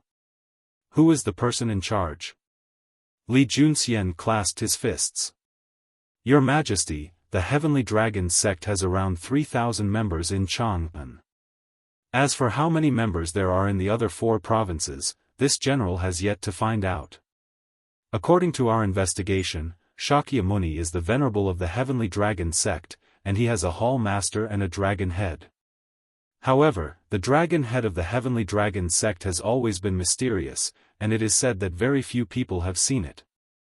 I heard that Shakyamuni has a holy water called the Jade Lake that can cure all illnesses." Li Er couldn't help but frown. He stood up and walked 2 steps with his hands behind his back.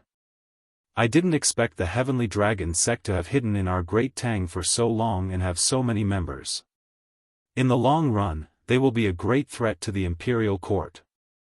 Wait, if the Heavenly Dragon sect has risen in Qingzhou, why haven't we received any reports from the Qingzhou provincial governor? This general doesn't know." Li Junxian clasped his fists. However, according to the intelligence obtained by the 100 Horsemen Department, not only will the local officials not resist the Heavenly Dragon sect, they will even welcome them. This is because the Heavenly Dragon sect has a holy water called the Jade Lake that can cure all illnesses. Firstly, it can help the local officials treat their illnesses, and secondly, if the officials suffer from a difficult illness, they will inevitably seek help from the Heavenly Dragon sect. Li Er was displeased. Humph. Preposterous. The local officials should be unconditionally loyal to the imperial court. If that's the case, won't they be suppressed by the Heavenly Dragon sect? It's fine if the Heavenly Dragon sect is wholeheartedly benevolent, but if they harbor evil intentions, won't these local officials become accomplices? Li Junxian decisively shut his mouth, not daring to interrupt. Even if he was beaten to death, he wouldn't say a word when it came to the affairs of the imperial court, because he understood what his duty was. After a few moments of silence, Li Er's anger somewhat subsided. He muttered, "Did you manage to interrogate those 5 people who were intentionally spreading rumors? Are they related to the Heavenly Dragon sect?" To tell the truth, Li Er really wanted to obtain evidence of the Heavenly Dragon sect's crimes so that he could use this opportunity to arrest all of them. For the Great Tang, this would remove an unstable factor. Li Junxian clasped his fists. "Your Majesty, even though those 5 were tortured to the point of fainting from the pain, they were still unwilling to say anything. Now, 2 of them have been tortured to the point of death, but they would rather die than tell us why they spread the rumors." Li Er's face instantly turned so gloomy that it seemed like water would drip from it. Preposterous. Then continue to arrest them and torture them. We don't believe that they'll all be so stubborn. Li Junxian hesitantly said, "Your Majesty, if we make such a big fuss, we might harm the innocent, and if word gets out, the court might criticize us and harm Your Majesty's reputation. Your Majesty, please reconsider." Although the cavalry were very cautious in arresting people, there was no guarantee that there wouldn't be any innocent among them. Moreover, if the court learned of this, they would fiercely object. Li Er's brow furrowed, and after a few moments of thought, he said, "Be more cautious when arresting people and more discreet when interrogating them. We must find out as quickly as possible if these people spreading rumors have any connection to the Heavenly Dragon sect." Li Er felt that he could no longer be overly cautious. He had to be decisive, or else it would be too late once the mastermind behind the scenes had finished setting up. Li Junxian's heart trembled as he clasped his hands. This general obeys the decree. Father. Lan Province, outside the gates of Yifang County. Li Zishuan and the Sky Chicken Brigade had arrived before noon.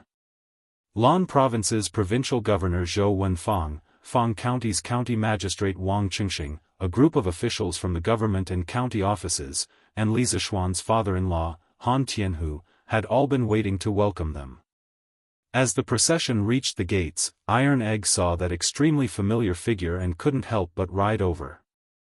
In the past, when Han Lizheng was at his side, Iron Egg would often complain that Han Lizheng was meddling too much.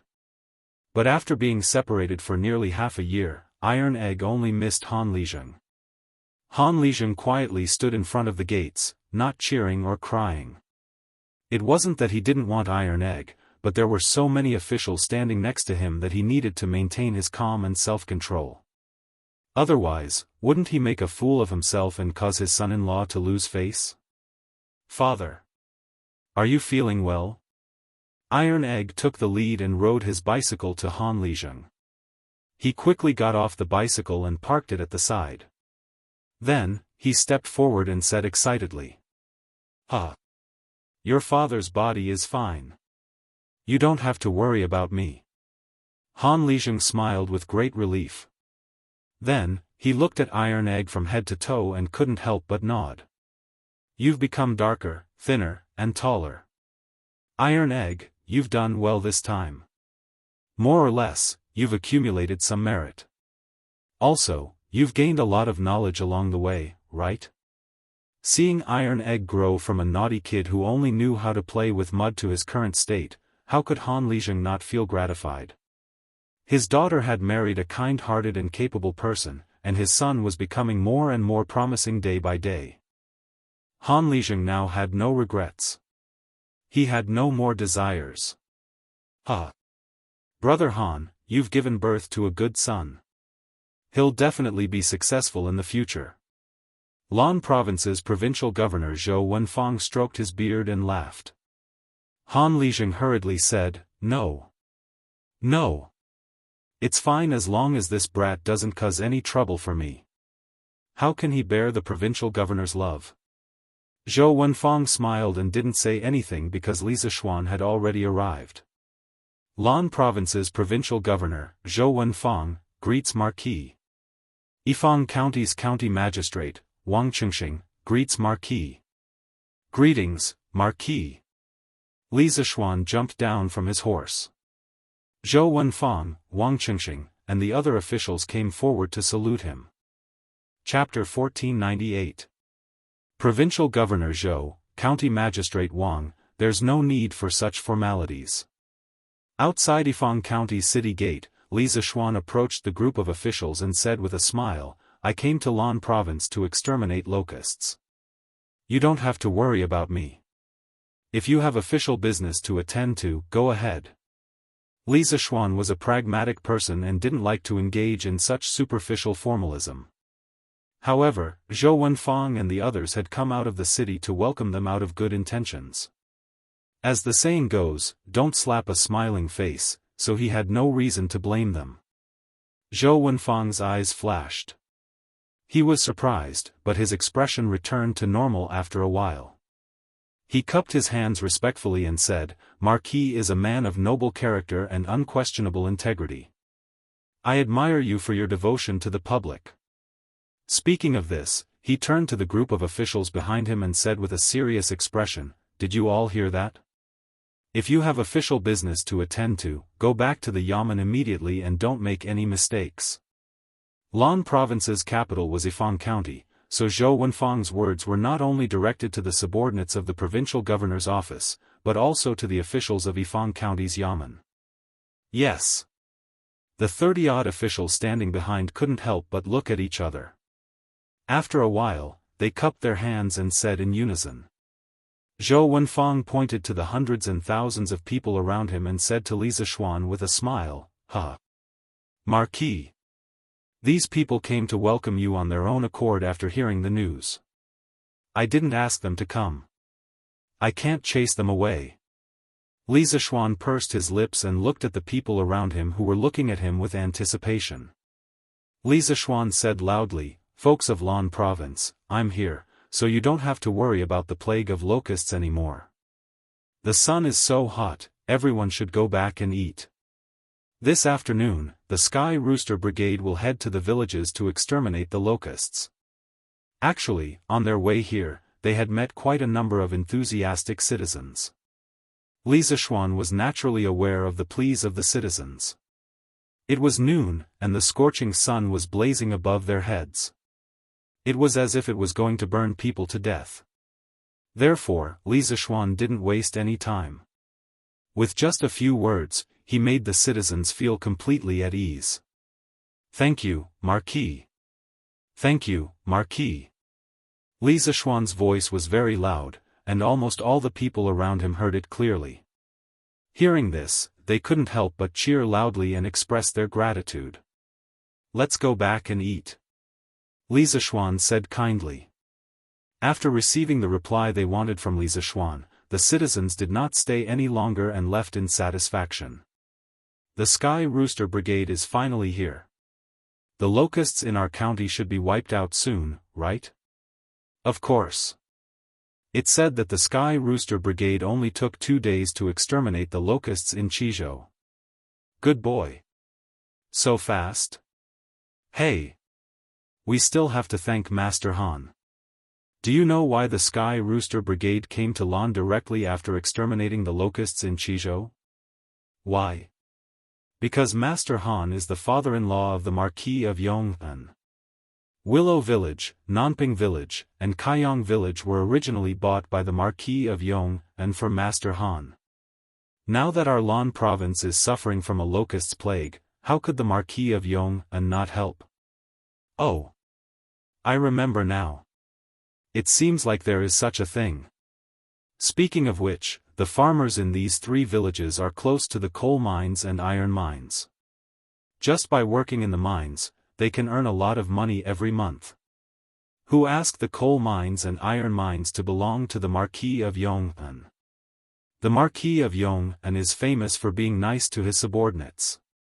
Before this, although Li Zishuan had never been to Lan Province, many citizens in Lan Province had received Li Zishuan's kindness, especially the citizens of Yifang County. This was because Li Zishuan not only owned coal mines, but also iron and aluminum mines. Although mining would pollute the local environment, ever since Han Lizheng came here, he had been using the method that Li Zishuan taught him to treat sewage. Therefore, after half a year, the local environment was not polluted much. Instead, the citizens earned a lot of money working in the mines. Marquis. This official has prepared some light wine in the residence. There are no delicacies, only some ordinary home-cooked meals. I hope that Marquis will honor me with your presence. Outside the city gates, Li Zishuan and Han Lizheng exchanged a few words. At this moment, Zhou Wenfang stepped forward and cupped his hands. Actually, this lunch banquet was not just a home-cooked meal. However, after seeing Li Zishuan's actions, Zhou Wenfang guessed that Li Zishuan did not like their extravagance and waste. Therefore, he changed the delicacies into a home-cooked meal. Li Zishuan nodded and said, "A home-cooked meal is just right. I'll have to trouble Provincial Governor Zhou to prepare some home-cooked meals for the children as well." Regarding Zhou Wenfang's character, Li Zishuan had heard from Han Lizheng that he was a smart person who knew how to curry favor with his superiors but would not overly curry favor with them. This kind of person could not simply be defined as a corrupt official, because he was not corrupt. He only knew a little about the way to curry favor with his superiors. Compared to an upright and plain-spoken official like Wei Zheng, under normal circumstances, people like Zhou Wenfang who knew how to curry favor with his superiors and knew how to be flexible would do better. Therefore, Li Zishuan did not have any bad feelings towards Zhou Wenfang, but he also did not have a good impression of him. Moreover, his father-in-law, Han Tianhu, was still in Zhou Wenfang's territory. He did not need to embarrass Zhou Wenfang over such a trivial matter. Therefore, after thinking for a moment, Li Zishuan agreed to Zhou Wenfang's invitation. Under Li Zishuan's exemplary leadership, the lunch in the provincial governor's residence ended very quickly. It only took about half an hour from start to finish. After lunch, Li Zishuan bade farewell and led the group of children out of the county town to kill the locusts. Of course, Han Lizheng followed behind them. Along the way, not only did Iron Egg stick to Han Lizheng, the children of the Han family manor also liked to surround Han Lizheng and call him Lizheng non-stop. Although Han Tianhu was no longer in the Han family manor, the children did not treat him as an outsider. Along the way, he left behind a trail of laughter. It was very lively. Looking at the noisy children around him, Han Tianhu could not help but sigh. "I never thought that these little rascals who only knew how to play with mud and dig out bird nests would become heroes who saved the world after learning the art of controlling chickens from Hu Jing and Hu Gua. It's not easy for them to be heroes." At this moment, Li Zishuan interrupted, "It's only been 8 days since the locust plague happened, and these children have already traveled hundreds of miles. Many of the children's backs are peeling from the sun, and they have rashes all over their bodies. They can only sleep on their stomachs at night. I've let these children down, I've made them suffer." He was also speaking from his heart. This season was the hottest season of the year, and yet he had brought these children everywhere to help with the disaster. In the eyes of others, they were heroes, but the price of being a hero was too heavy for these children. In just a few days, the children were all tanned by the sun. It was impossible for Li Zishuan not to feel guilty. "Xiao Xian, don't say that." Han Lizheng said in a low voice, "These children have suffered a little, but what they have seen and learned along the way is enough for them to use for the rest of their lives. To be able to follow you to kill locusts and gain experience is their honor. When they grow up, they will be grateful to you. Li Zishuan shook his head and did not reply. Suddenly, Li Zishuan caught a glimpse of a particularly large pond in front of them. The pond's topography was lower in the south and higher in the north. The most important thing was that its shape was very strange. The part near the north was built with stone dams. Seeing this, Li Zishuan quickly reacted. He pointed at the pond and asked, "That pond must be the sewage treatment pond father-in-law had people repair, right?" When Han Tianhu had complained to Li Zishuan about the serious water pollution near the iron and coal mines, Li Zishuan not only bought the 3 villages near the iron and coal mines, but also taught Han Tianhu some methods to treat the sewage. One of them was the sewage treatment pond. Han Tianhu looked in the direction Li Zishuan was pointing at, then nodded and said, "That's right. That's the sewage treatment pond. There are 2 other ponds like this near the iron mines. After using this thing, the sewage has indeed decreased a lot. It's because of this that no one objected to us mining." Li Zishuan nodded and praised, "That's right. We can't just bury ourselves in mining and ignore the feelings of the locals. Otherwise, we'll become a rat that everyone wants to beat up. That should be our iron mine, right?"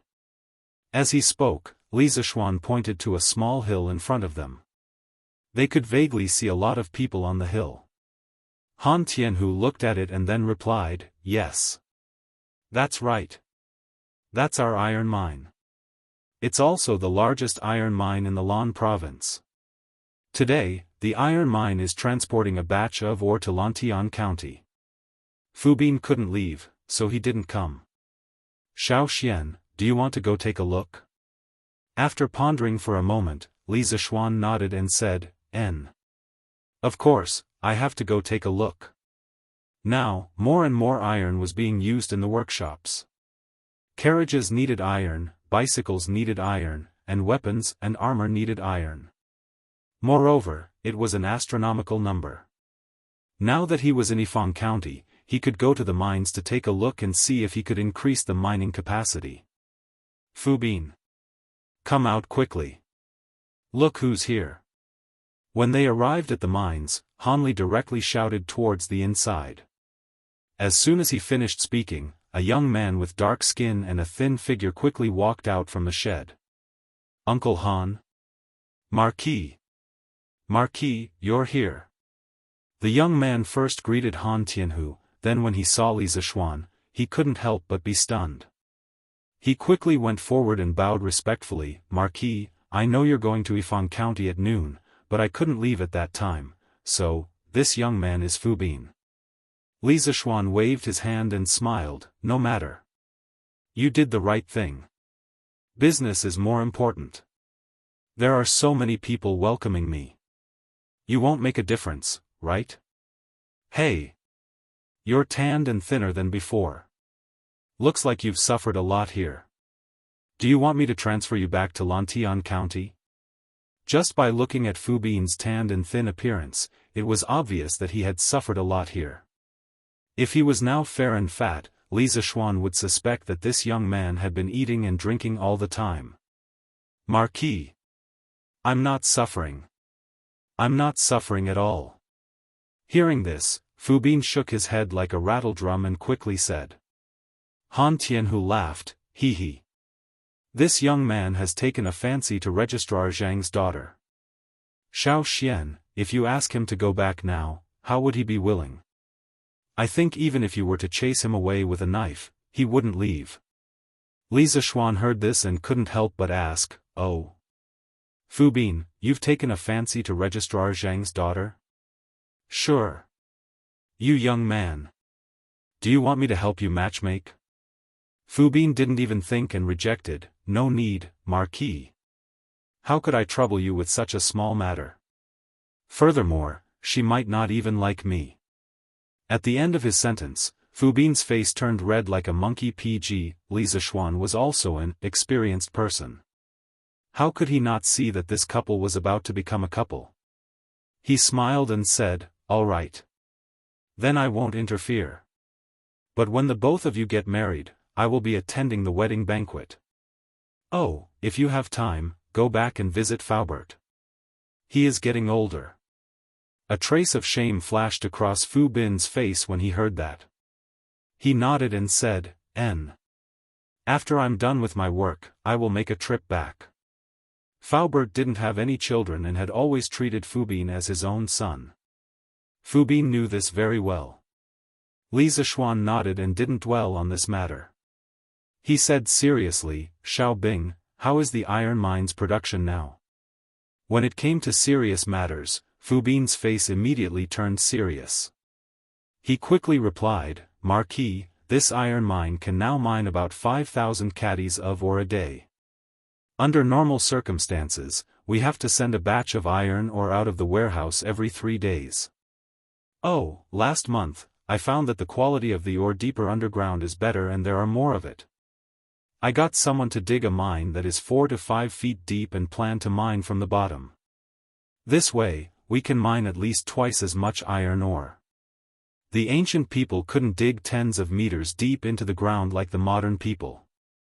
At that time, due to the lack of advanced machinery and technology, most of the ore they mined was near the surface. Fu Bin could think of using a mine to mine directly from the bottom. This was considered a new approach. However, this method of his could easily lead to danger. What? Mine?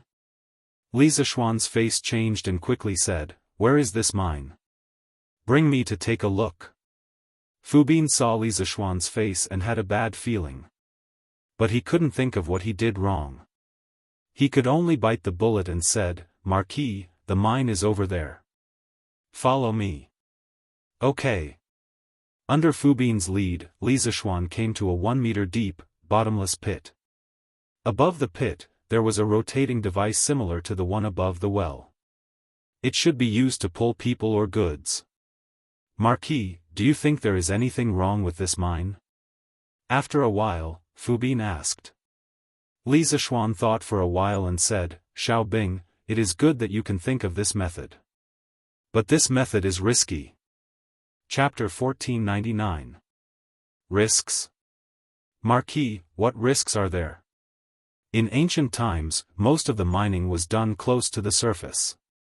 Some of the ore was even directly exposed to the surface, so Fu Bin couldn't think of any risks at the moment. Li Zishuan pondered for a moment, then said, Firstly, if it rains, due to the terrain, the rainwater will gather in the mine, which is definitely a threat to the safety of the miners. Secondly, the deeper the mine, the less air there is, the more likely the miners will suffocate to death. Thirdly, and this is also the most serious point. If the mining route and the size of the mine are not strictly controlled, it is very likely that the mine will collapse. When that happens, no one will be able to come out, and the casualties will be disastrous. No one can bear the responsibility for this. After hearing Li Zishuan list out the risks, Fu Bin's face instantly turned pale. Although his skin was already tanned, it was still very obvious that his face was pale. Marquis, then, why don't I get someone to fill up the mine? Fu Bin was scared. Although he was almost half a gangster in the past, and although he was now the manager of an iron mine, and could be said to have great power in his hands, he didn't dare to get involved in a murder case. Yeah. Xiao Xian. Since mining in this mine is so dangerous, why don't we fill it up to prevent the miners from losing their lives? Besides, this mine is so deep. What if a playful child comes here to play and accidentally falls in? The ore near the surface of this iron mine is enough for us to mine for another 2 years. There's no need to take such a risk. Han Tianhu, who was beside him, also said with concern. Li Zishuan frowned and didn't say a word. He was also weighing the pros and cons in his heart. When it came to mining, if there was a large amount of ore on the surface, then the best choice was of course to mine on the surface. Not only was it simple and convenient, but the mining efficiency was also much higher. Because the surface area was large, it was convenient for more people to mine at the same time. However, the problem was that the ore on the surface was often limited. Most of the ore was distributed below the surface. Just like this iron mine, the ore on the surface probably didn't even account for 1% of the total reserves. Should he give up eating for fear of choking, or should he face the difficulties head-on? This was a question worth pondering. After pondering for a long time, Li Zishuan said, "Don't fill it up yet. This mine is only 4 to 5 feet deep. If we can control the path and the size of the mine well, the risk is relatively low. Xiao Bing, in the future, when the miners are mining in the mine, the tunnel must not be more than 10 feet wide. Also, you need to plan the mining route in advance. You cannot dig through 2 tunnels. In addition, the mine could only be dug from the depth of the mine. It couldn't be dug any further. The deeper it went, the greater the risk. Before the miners entered the mine, they had to use torches or candles to check if there was enough air underground. They also had to build a drainage ditch above the mine to prevent rainwater from entering the mine. Do you remember all these? A depth of 4 to 5 feet was only about 10 meters. In fact, it wasn't that deep. Most modern mines were about a few hundred meters deep. The world's deepest mine, Mbanig Mine, was more than 4,000 meters deep.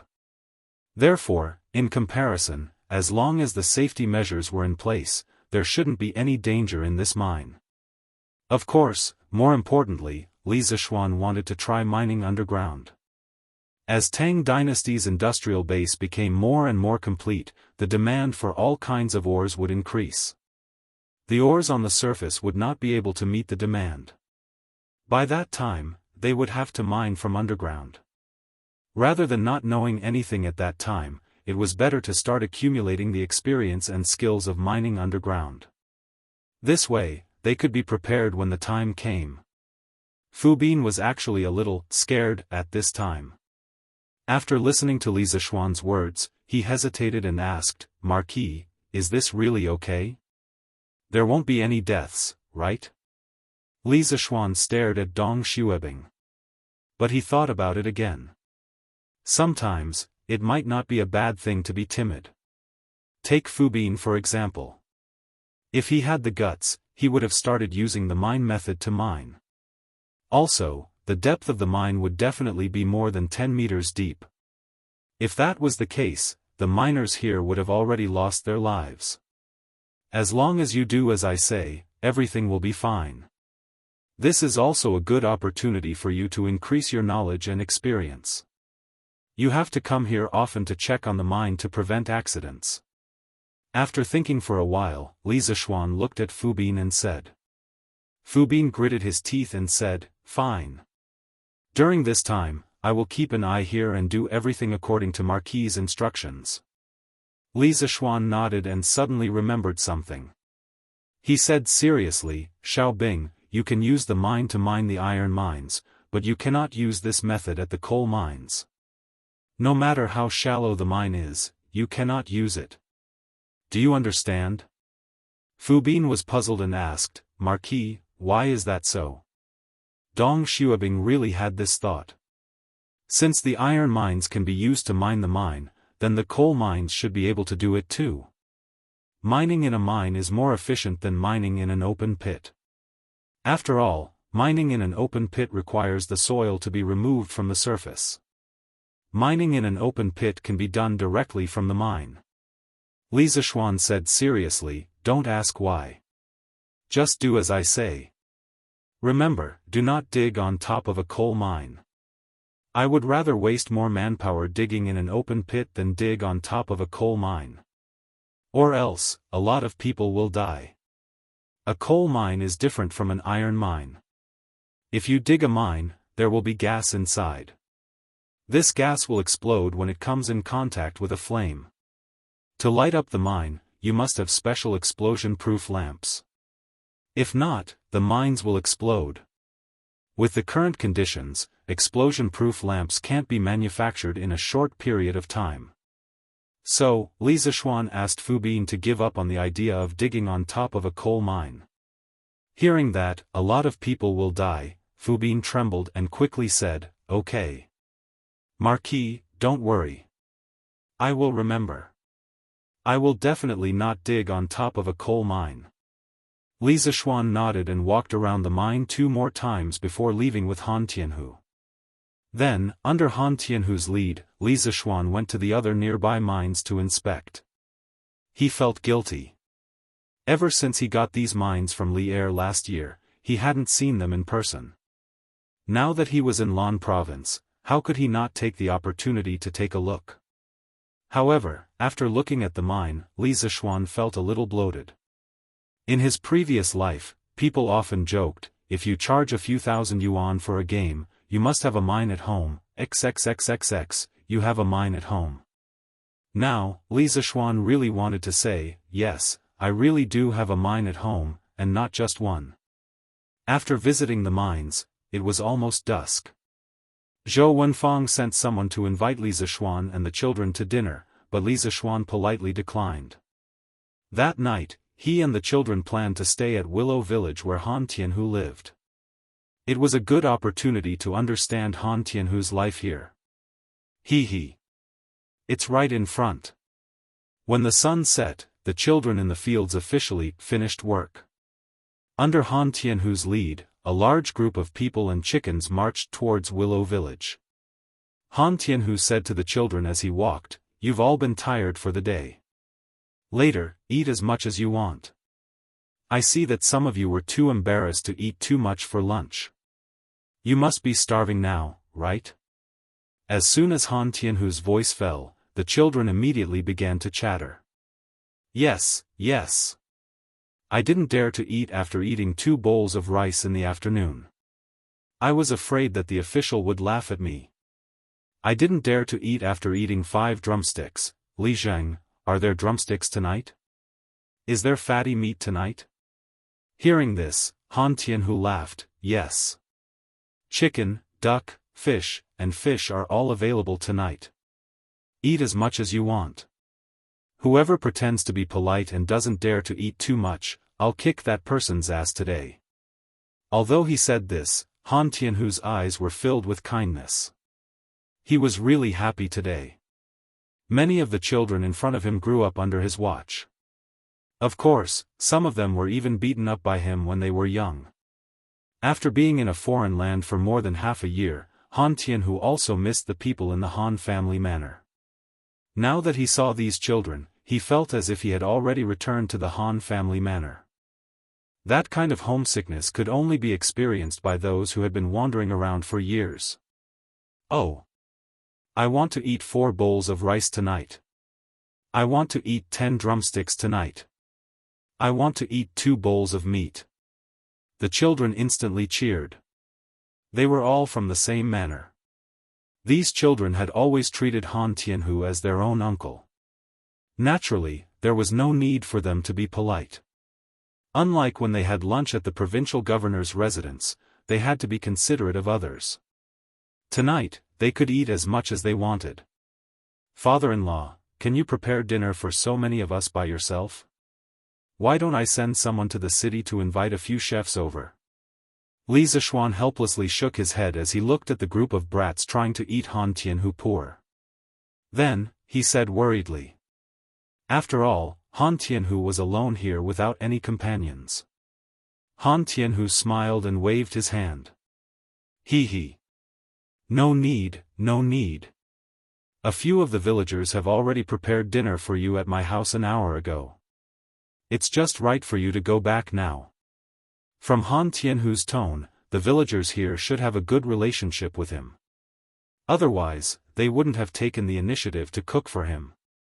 Also, I have already arranged for the children's sleeping quarters. For those who have empty rooms, I will arrange one for each family. Xiao Xian, don't worry. The villagers are very easy to talk to. I have already informed them in advance. The children won't be mistreated if they sleep at their place at night. Seeing that Li Zishuan didn't say anything, Han Tianhu added on. Li Zishuan nodded and said, since father-in-law has already made arrangements, then of course I'm not worried. Han Tianhu's love for these children was no less than his. Li Zishuan naturally didn't have any reason to worry. Yo! Tianhu, you're back. This is Marquis, right? This humble one, Ma Jiang, greets Marquis. After entering Willow Village, the group came to a courtyard. A bare-chested, burly man walked out from the door. That burly man first greeted Han Tianhu, then noticed Li Zishuan and hurriedly bowed to Li Zishuan. No need to be so polite. This Marquis is here to freeload a meal. Li Zishuan nodded and joked. However, he had some doubts in his heart. This person in front of him actually called Han Lijing Tianhu. This was very rare. One must know that even in the Han family manor, when the villagers saw his father-in-law, they would only call him Lijing. Almost no one would call him by his name. This could only mean that the burly man in front of him had a close relationship with Han Tianhu. Xiao Xian, Ma Jiang is my brother. During the battle in Yunzhou, he and I were both part of Duke Yi's personal army. After the world was peaceful, he also retired. Han Tianhu said to Li Zishuan. Li Zishuan was startled. He then cupped his hands towards Ma Jiang and said, "So that's how it is. Then this junior should be the one greeting Uncle Ma." This was not only to give face to Han Tianhu, but also out of respect for a soldier who had risked his life for the great Tang Empire. Ma Jiang originally thought that this marquis in front of him was very easygoing, witty, and not at all arrogant. However, when he saw Li Zishuan bowing to him, he was startled. He hurriedly turned his body and said in a fluster, "Marquis, you can just call me Old Ma. I don't deserve to be called Uncle Ma. I really don't deserve to be called Uncle Ma." Li Zishuan said with a serious face, "Since you are my father-in-law's former brother on the battlefield, then you deserve to be called Uncle Ma." No. I can't. Marquis, please don't call me Uncle Ma." Ma Jiang was so anxious that his forehead was sweating. He was at a loss for what to do. At this time, Han Lijing said, "Haha. Little Xian, Old Ma, let's not get entangled in this. The children are still hungry. Is the meal ready?" Ma Jiang hurriedly said, "It's ready. It's ready. My wife, Xianxia, and the other family's wives are all inside. They have also prepared the pheasants and hares sent by the villagers. There are 6 tables in the courtyard. They will help to serve the dishes in a while. Tianhu, I will go back and tidy up the house. Later, you can let the children sleep in my house." Han Lijing hurriedly said, "What's wrong? Old Ma? You don't want to eat before going back?" Ma Jiang waved his hand and said, "I don't want to eat. I don't want to eat. I was just smelling the meat in the kitchen and I was already full. The house is very messy. I have to go back and tidy it up. The children have been tired all day. I have to let them have a good night's sleep, right? Marquis, I will go back first." After saying that, Ma Jiang cupped his fists towards Li Zishuan. Without waiting for Li Zishuan's reply, he hurriedly ran away. The villagers were simple and honest. If it were anyone else who had the chance to eat with Li Zishuan, they would definitely lick his face and stick to him. For example, in the afternoon at the provincial governor's office, Zhou Wenfang and Wang Qingxing subordinates. However, Ma Jiang was different. He would only feel uneasy when eating with Li Zishuan. Go. Let's all go in and eat." Han Lijing didn't mind. He waved his hand and called out to the group of children behind him. "Oh! Let's eat." The devilish brats burst into cheers and immediately swarmed into the courtyard like a swarm of bees. Chapter 1500. The banquet lasted from sunset until the moon was high above the willow tree branches. The reason why the banquet lasted so long was not only because the children could eat too much, but also because the banquet was too sumptuous. There were too many wild animals sent by the villagers. Of course, the most important reason was that the banquet was held at Han Tianhu's house. The children could eat as much as they wanted here, and they had more freedom than they did in Qizhou. Therefore, the banquet was quite lively. One could hear the laughter in the courtyard from the entrance of the village. Outside the courtyard, a group of villagers had already gathered. These villagers had come to pick up the children to sleep in their respective houses. There were a total of 49 households. Originally, 50 children would correspond to 50 households, but Iron Egg would definitely stay with his father at night, so only 49 children would sleep in the villagers' houses. The fields in Kaiyang village had all been swept by the Sky Pheasant Brigade this afternoon. Now, there were almost no locusts left. The villagers naturally knew who the credit was, so in order to let the children have a good night's sleep, many villagers gave up the cleanest room and the softest bed in their house for the children from Han village and Mei village to sleep in. All right. Hurry up and wash up, then sleep. Listen carefully, don't make a fuss at night. Seeing that the children had eaten and drank to their heart's content, Han Lizheng stood up and said loudly. Don't worry, Lizheng. We definitely won't make a fuss at night. Yes. We definitely won't make a fuss. Ernyo, do you wet the bed at night? Who, you're the one who wet the bed. The children played around for a while, then left the courtyard under Han Tianhu's lead. The villagers who had been waiting outside the door came forward one by one. Each family took one child and repeatedly promised that they would not let the children suffer in their own homes. Then, they turned around and left with the children. This scene was just like a modern-day kindergarten where parents picked up their children at the school gate after school. Father-in-law, your house is quite big. After dinner, Li Zishuan took Iron Egg to visit Han Lizheng's new home. After walking around for a while, Li Zishuan couldn't help but exclaim. It was a house with 3 courtyards, about the same size as the Li family's house in Chang and City's Yongla Lane. There were pavilions, rockeries, ponds, and so on. However, many places looked as if they hadn't been cleaned for a long time. Fallen leaves, weeds, and dust were everywhere. If this house is too big, it'll be troublesome. According to my original plan, having a place to stay here would be enough. When Han Lizheng heard this, he smiled bitterly and said, you know the original owner of this house, Little Xian. It's Lu Shiren and his son. Li Zishuan and Iron Egg were both stunned. Father, is Lu Shiren also in Willow Village? And how did his house become yours? Iron Egg said in surprise. He had a deep impression of Lu Shiren and his son. When he was young, he and Han Yushi were oppressed by Lu Shiren and his son. Last year, Lu Haojian even seriously injured him. Li Zishuan pursed his lips and didn't say a word. Regarding Lu Shiren and his son in Willow Village, Han Lizheng had mentioned it in his letter to Han Yushi. However, Iron Egg was busy with his studies at the academy and probably didn't see the letter. Han Lizheng patted Iron Egg's shoulder and said, after Lu Shiren was chased out by the villagers of Plum Village, he came to Willow Village and became the landlord here. This year, I came here to buy land and coincidentally met him. Who knew that even though this guy came to Lan Province, he was still dishonest? He was rude and unreasonable in the village, oppressing people and committing all kinds of crimes. Then, he was arrested by County Magistrate Wang's men. His house in Willow Village became ownerless. The villagers didn't dare to live there because they were afraid of offending Lu Shiren.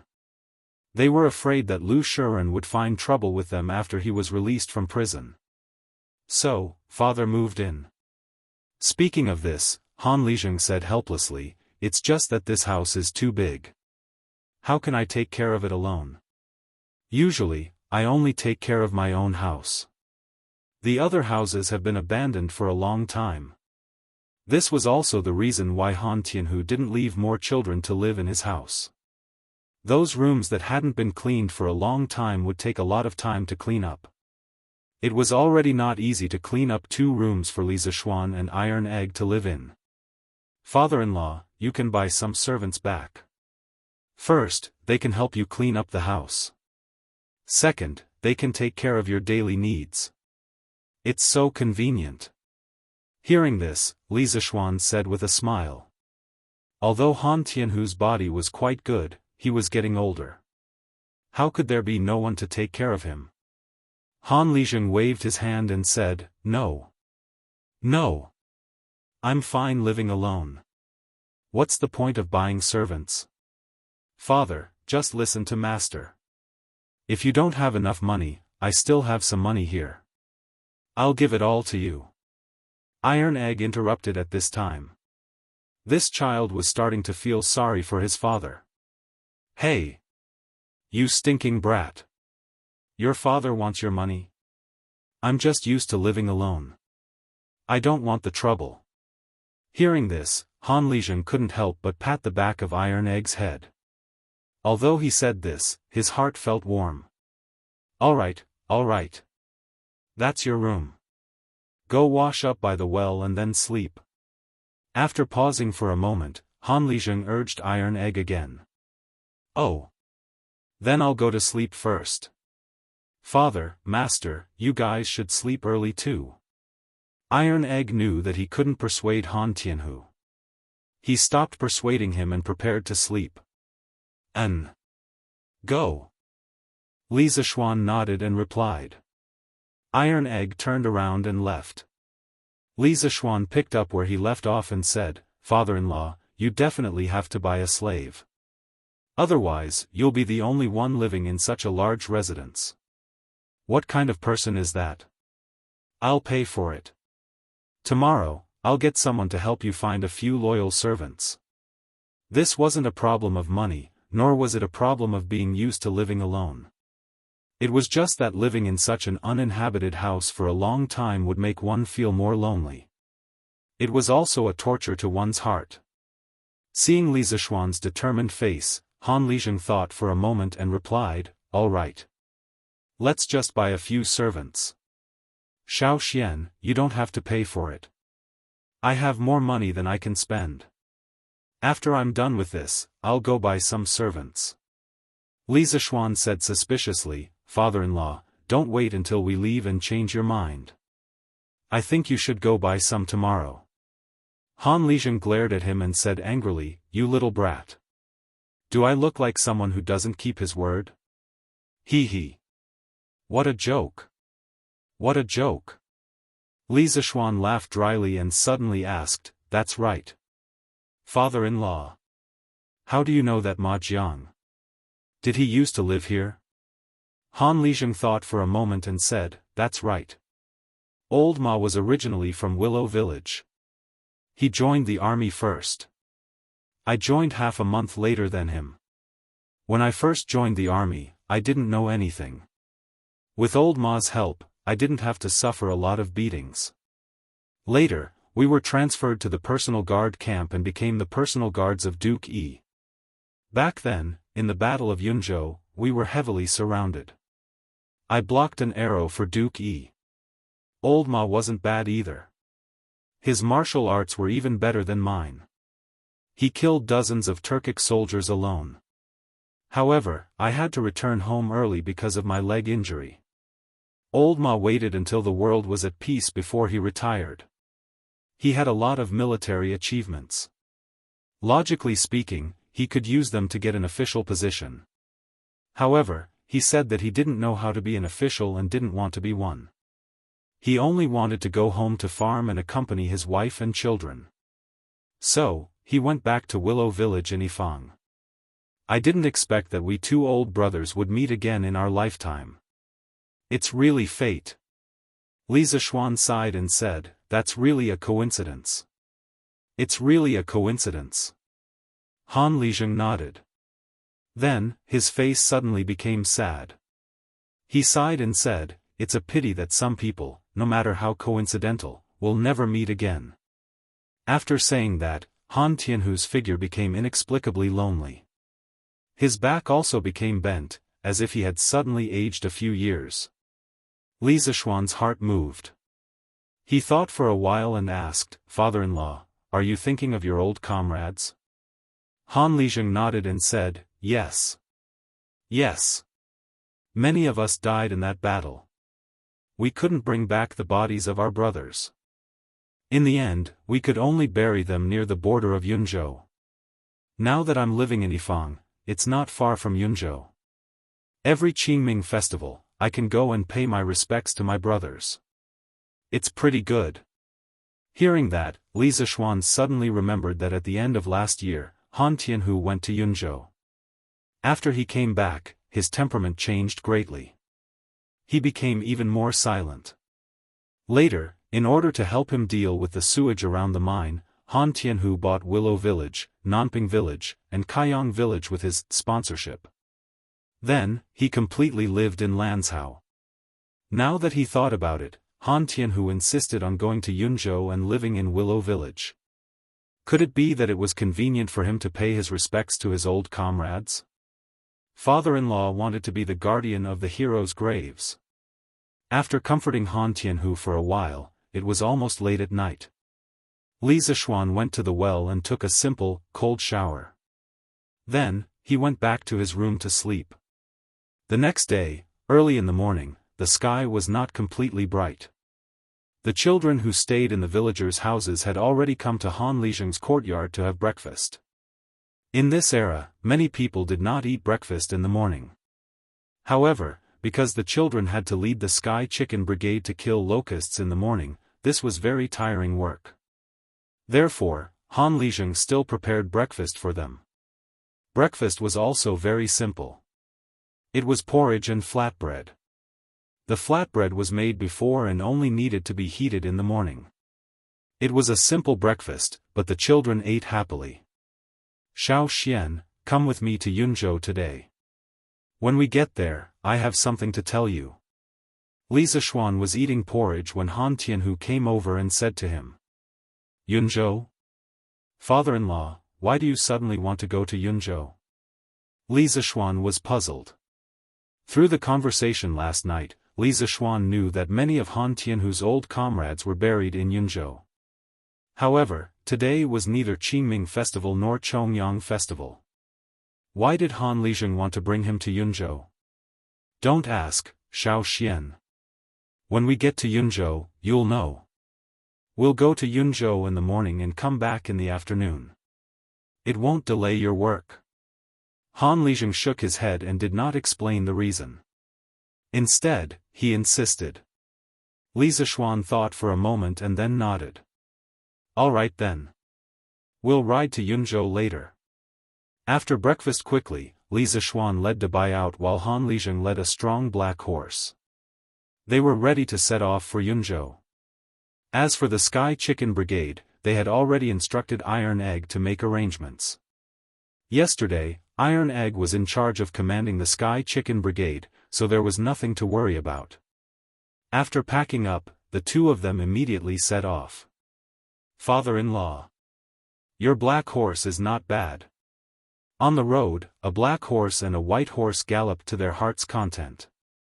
Li Zishuan saw that the black horse could actually keep up with Dabai's speed and couldn't help but exclaim in surprise. Hee hee. I picked up this black horse. It's fate. Han Lizheng said with a chuckle. Due to the fast speed of the horse, his hair and the corners of his clothes were blown back by the wind. He looked a little like an old man chatting with a young man. You picked it up?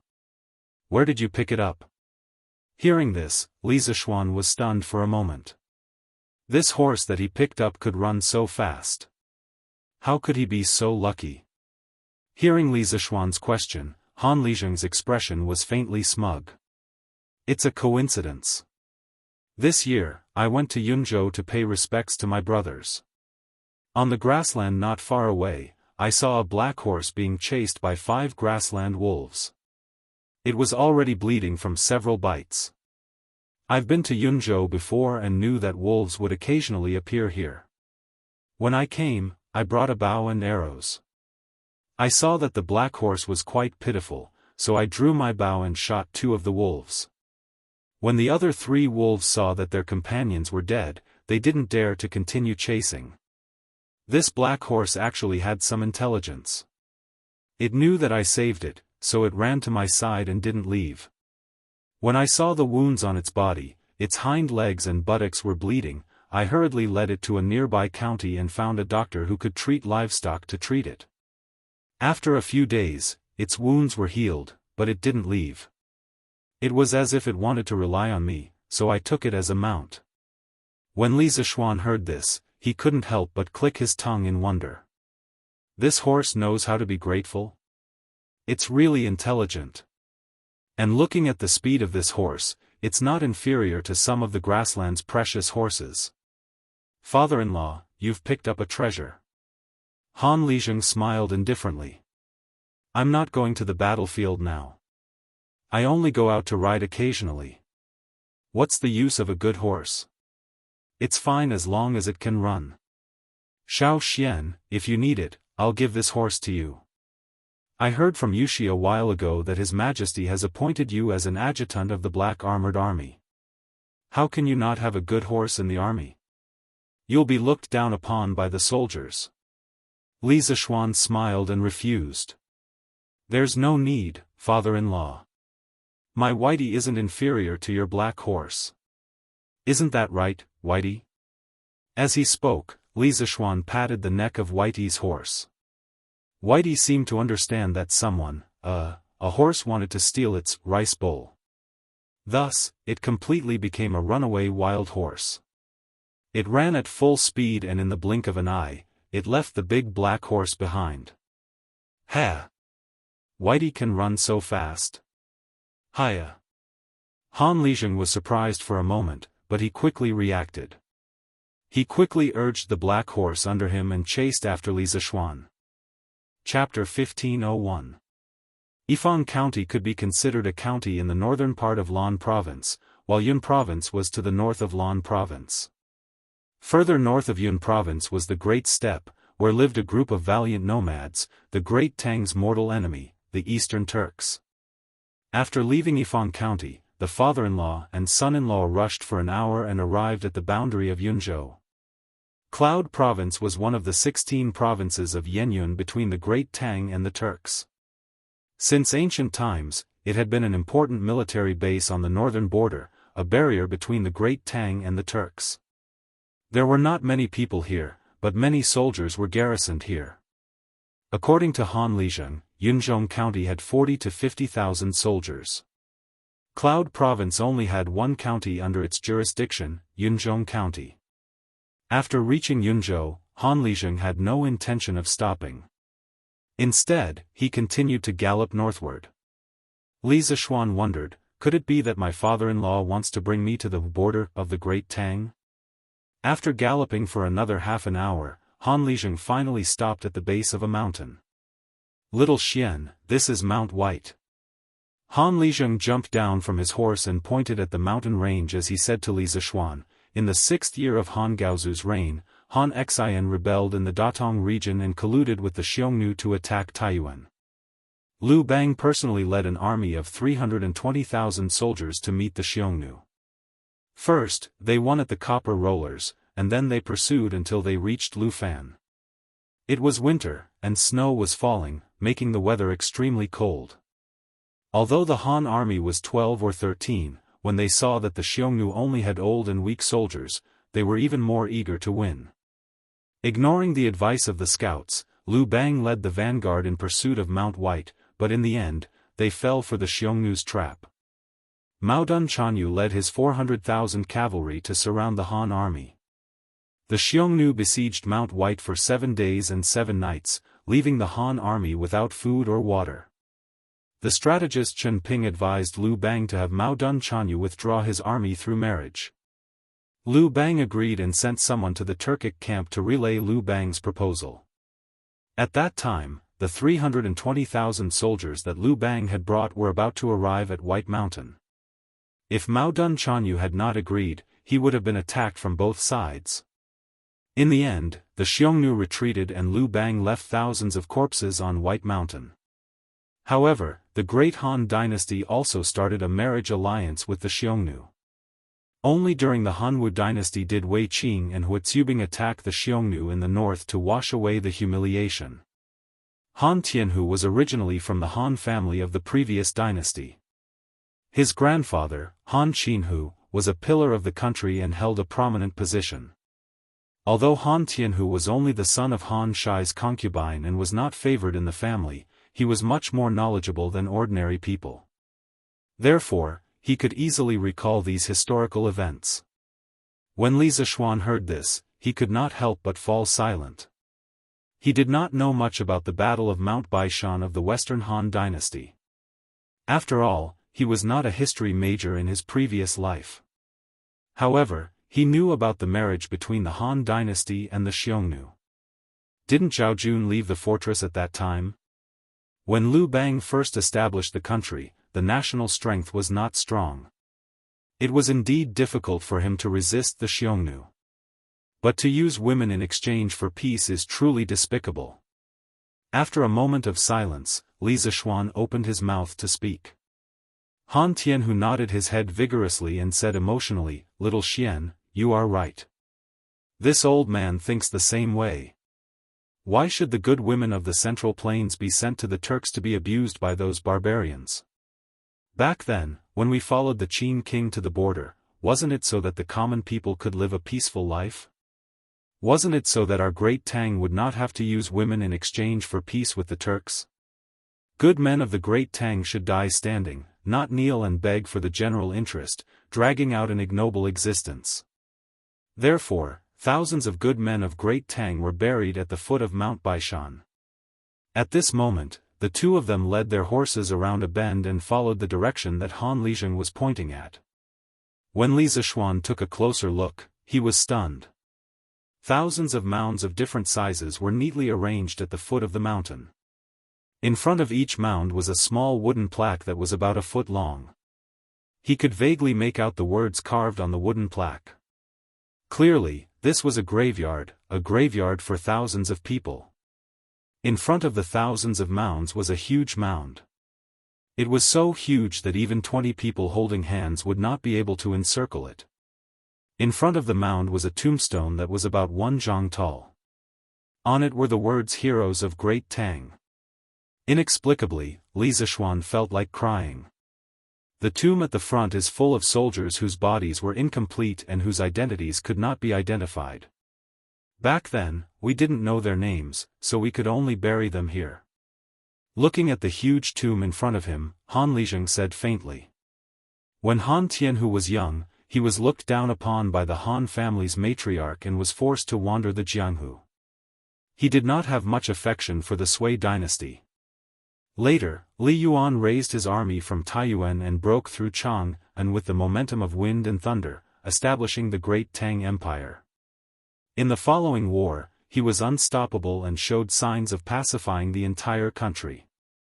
Suddenly, the Turks invaded the borders. It was also at that time that Han Tianhu officially joined the army and slowly became Qin Xiong's personal guard.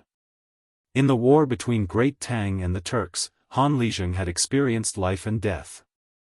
His feelings for his comrades and for his country had deepened.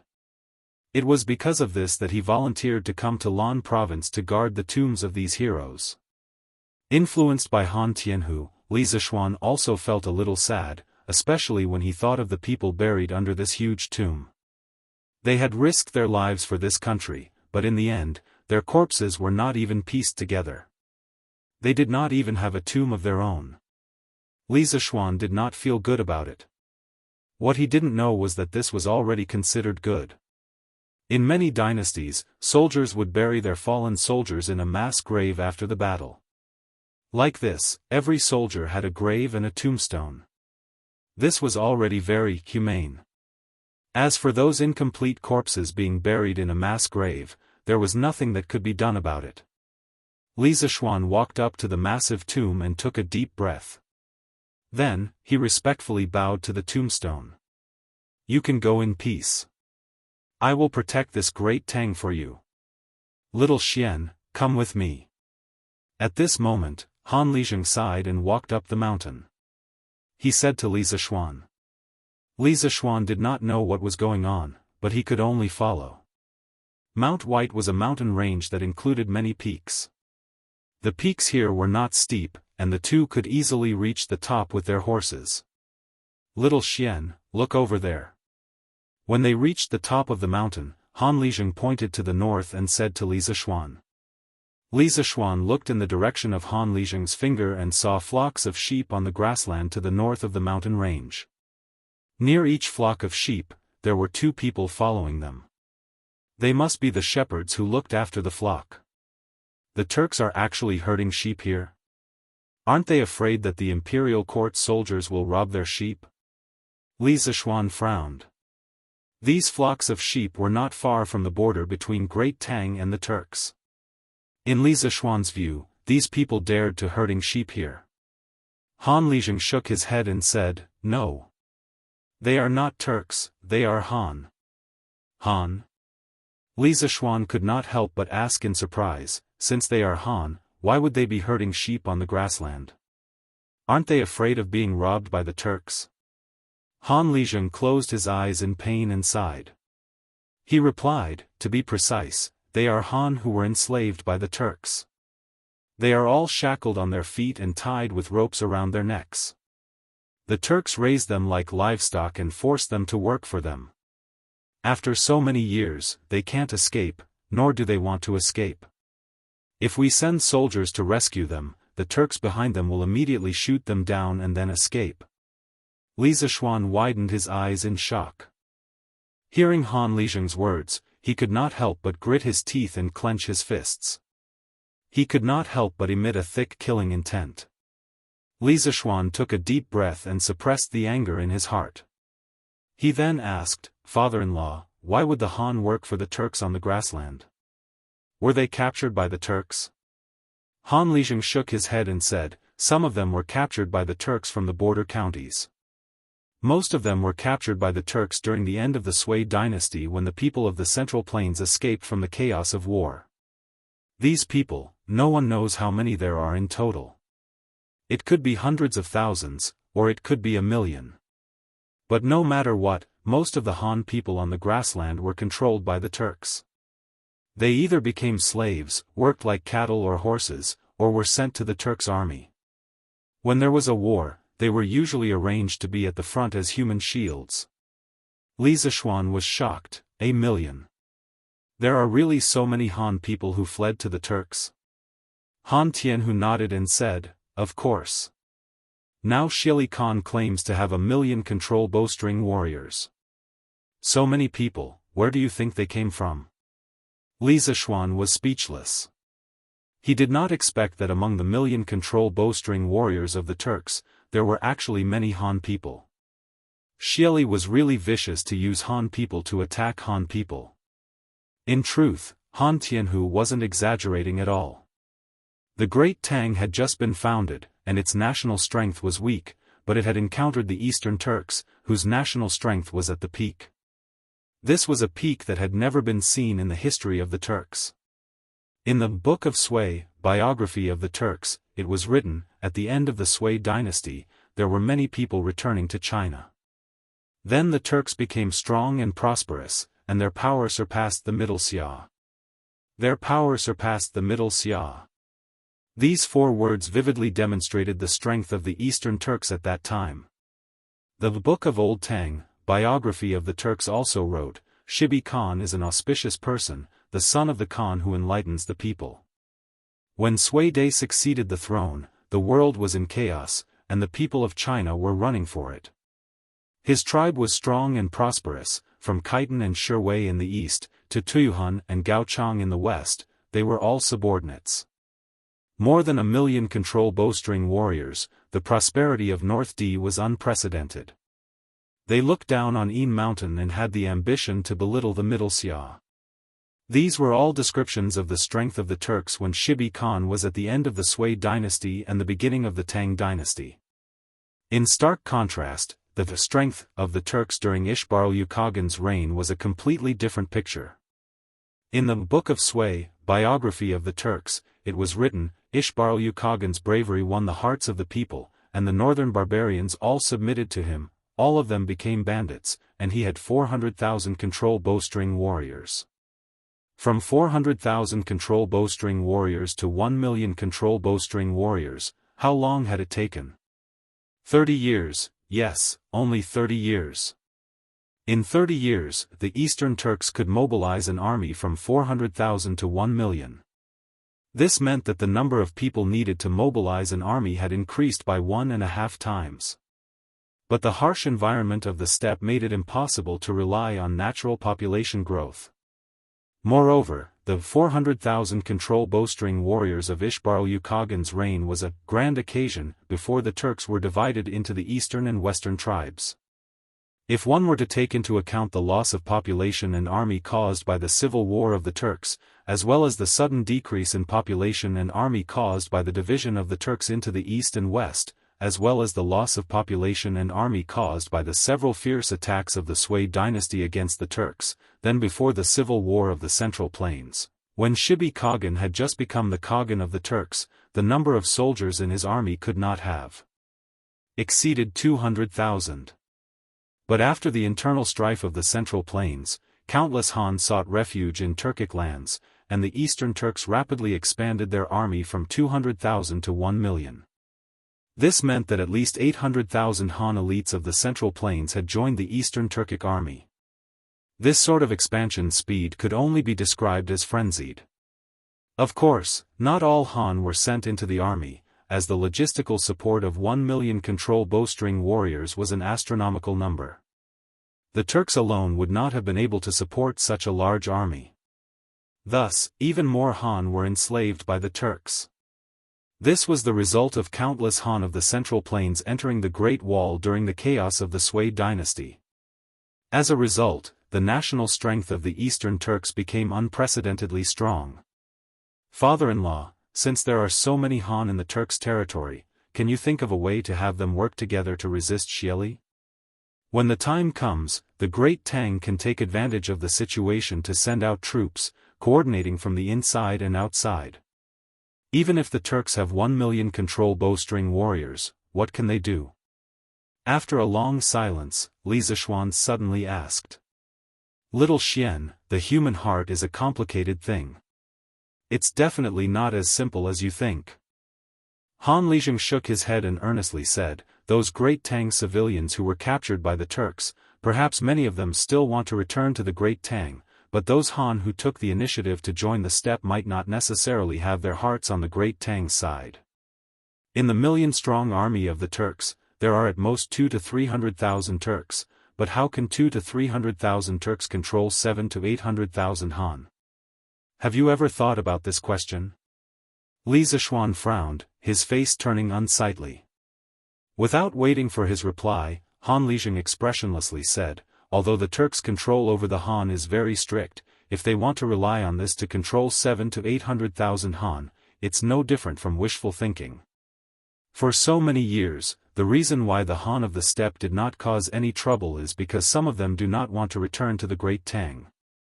They are willing to serve the Turks, and in their bones, they have already forgotten that they are Han.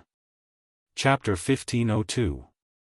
Some of them did not want to return to the Great Tang and were willing to serve the Turks. They had already forgotten that they were Han Chinese.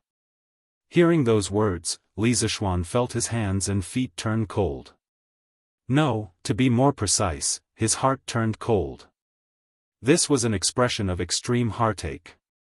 At first, when he heard Han Lijing say that the Turks were using the Han people as the vanguard, he was angry. But when he heard that the Han people were willing to be the dogs of the Turks, his heart was immediately filled with anger. Extreme anger. Why? He really wanted to ask those who betrayed their ancestors why. Did they really forget that they were descendants of the Yellow Emperor? Don't you feel that it's a little inconceivable? But this is the human heart. Seeing Li Zishuan's face turn green and white, Han Lijing sighed softly and said, especially in troubled times, the human heart is even harsher and more realistic. Why did those people choose to serve the Turks during the war at the end of the Sui dynasty? Wasn't it to obtain the protection of the strong? That's right, at that time, the Turks were fully deserving of the title of the strong in the eyes of the people. Even now, many people still think so. During the chaos of the Sui dynasty, the heroes of the Central Plains rose together. 18 rebellious kings fought for supremacy, but which of the rebellious kings did not curry favor with the Turks? There were even Turk soldiers who joined the armies of some kings to fight. So, who dared to say that the Turks were not strong? For the sake of this expert's protection, some of the Han people were willing to become the dogs of the Turks, even selling their lives for them. Little Xian, this is human nature. Those Han Chinese who were kidnapped by the Turks to the Central Plains as slaves are lamentable, but those who were willing to become the lackeys of the Turks and betray their ancestors are even more hateful. Because in order to obtain the favor of their masters, they would also brandish their butcher's knife when necessary and viciously cut down their former compatriots. If you meet such people in the future, you must not show mercy. At this point, Han Lizheng patted Li Zishuan's shoulder with a complicated expression and sighed deeply. Li Zishuan pursed his lips and didn't say anything. At this time, he had already calmed down. As someone who had transmigrated from the modern world, he knew the complexity of the human heart. Throughout history, similar situations could be said to be common. For example, the most typical example was the million-strong Ming army that surrendered to the Manchus at the end of the Ming dynasty. After Li Zicheng conquered Beijing, the Ming army, which was originally serving the Ming dynasty, saw that Li Zicheng was strong, so they flocked to him. However, Li Zicheng was overconfident. Unexpectedly he used 50,000-60,000 troops to deal with Wu Sangui. Wu Sangui's 50,000-60,000 men were not dealt with, on the contrary, they were besieged and defeated by more than 100,000 Qing troops and Wu Sangui's combined forces. Furthermore, because Li Zicheng's torture in various regions was an enormous threat to the corrupt officials, landlords, and tyrants, it triggered their fierce counterattack. In order to suppress these rebellions and prevent new rebellions, he had no choice but to station a large number of troops in various regions. It was to the extent that after the defeat of the First Rock, he was unable to quickly mobilize a large number of troops to counterattack. In the end, he was forced to retreat step by step. At this time, the surrendered Ming army thought that the 8 banners of Manchuria were the strongest of the strong, so they all submitted to the 8 banners of Manchuria and fiercely chopped at Li Zicheng several times. In order to obtain the protection of the 8 banners of Manchuria, their counterattack against Li Zicheng's rebel army was extremely cruel, but also extremely tenacious. That brave and fierce fighting spirit was who knows how many times stronger than the 8 banners of Manchuria. Even Yongzheng later said, when Taizu Gao Emperor first established the Ming dynasty, there were only 13 soldiers. Later, the 9 surnames master defeated the Ming dynasty's 4 roads. When Taizu Zhang Huangdi entered the capital, there were only 100,000 soldiers. With 100,000 soldiers, he subdued 15 provinces. How could a single person be strong enough? At that time, the one who led the soldiers was the Ming dynasty's general, and the one who wore the armor was the Ming dynasty's soldier. What he meant was that when the Manchurian Qing invaded the Ming dynasty, the 8 banners of Manchuria played a negligible role.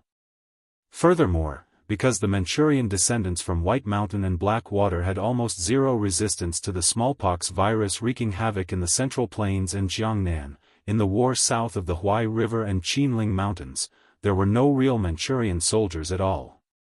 Whether it was the 10 days in Yangzhou or the 3 massacres in Jiading, whether it was sweeping through the remnants of the peasant army or attacking the remnants of the former Ming dynasty, the ones who swung the butcher's knife were all the former Ming dynasty soldiers who had shaved their heads and changed their clothes.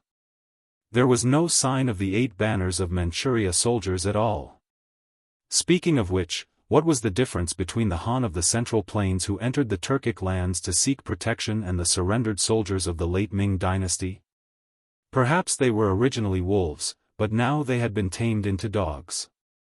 They were exceptionally friendly to their new masters, but exceptionally cruel to their former brethren. Father-in-law didn't bring this son-in-law here today just to show me these things, right?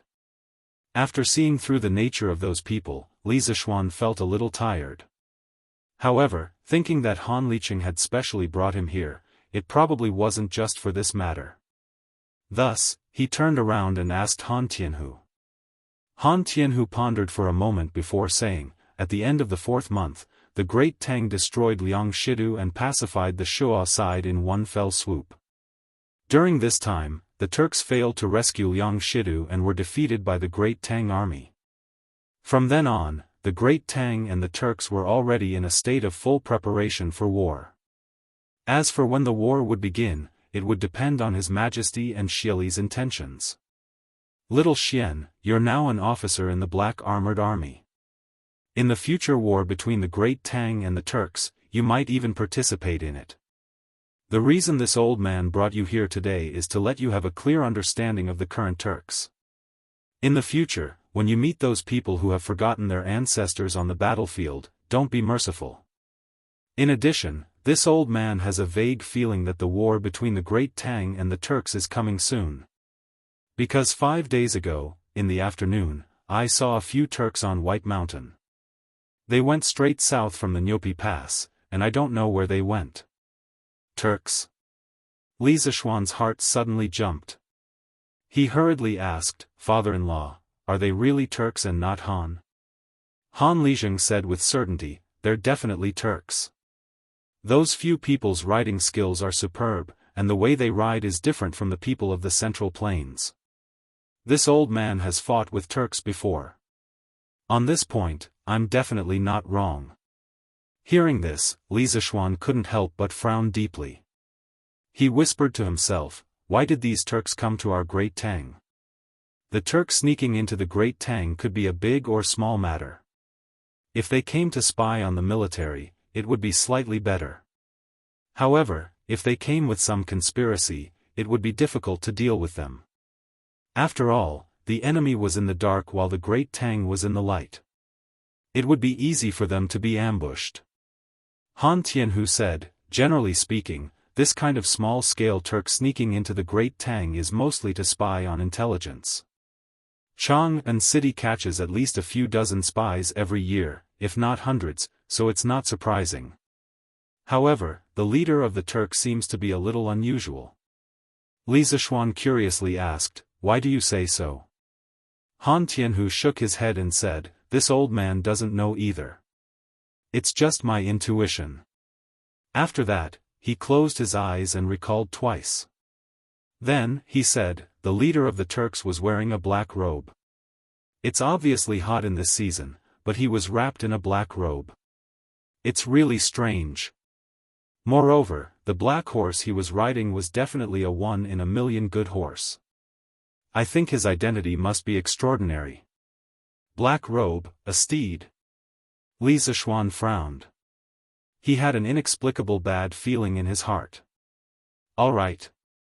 Don't think about it anymore. Counter soldiers with arms, water with an earth weir. It's time for us to go back." Han Lizheng let out a sigh and said, Li Zishuan nodded.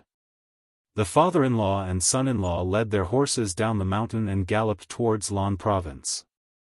Chang'an City. "Ah. Madam Wang, why do you look so good today?" A lady looked at another lady in surprise. "Ah. Do I? Why didn't I feel it?" The lady touched her face and said in disbelief. Although she said this, the smile at the corner of her mouth betrayed her. "Of course. Madam Wang, did you buy some new rouge? Which store is it? I'll go back and ask someone to buy some." "Huh. What new rouge? I guess it's because I went to Xinfeng County to listen to Master Dui's lecture yesterday." "What?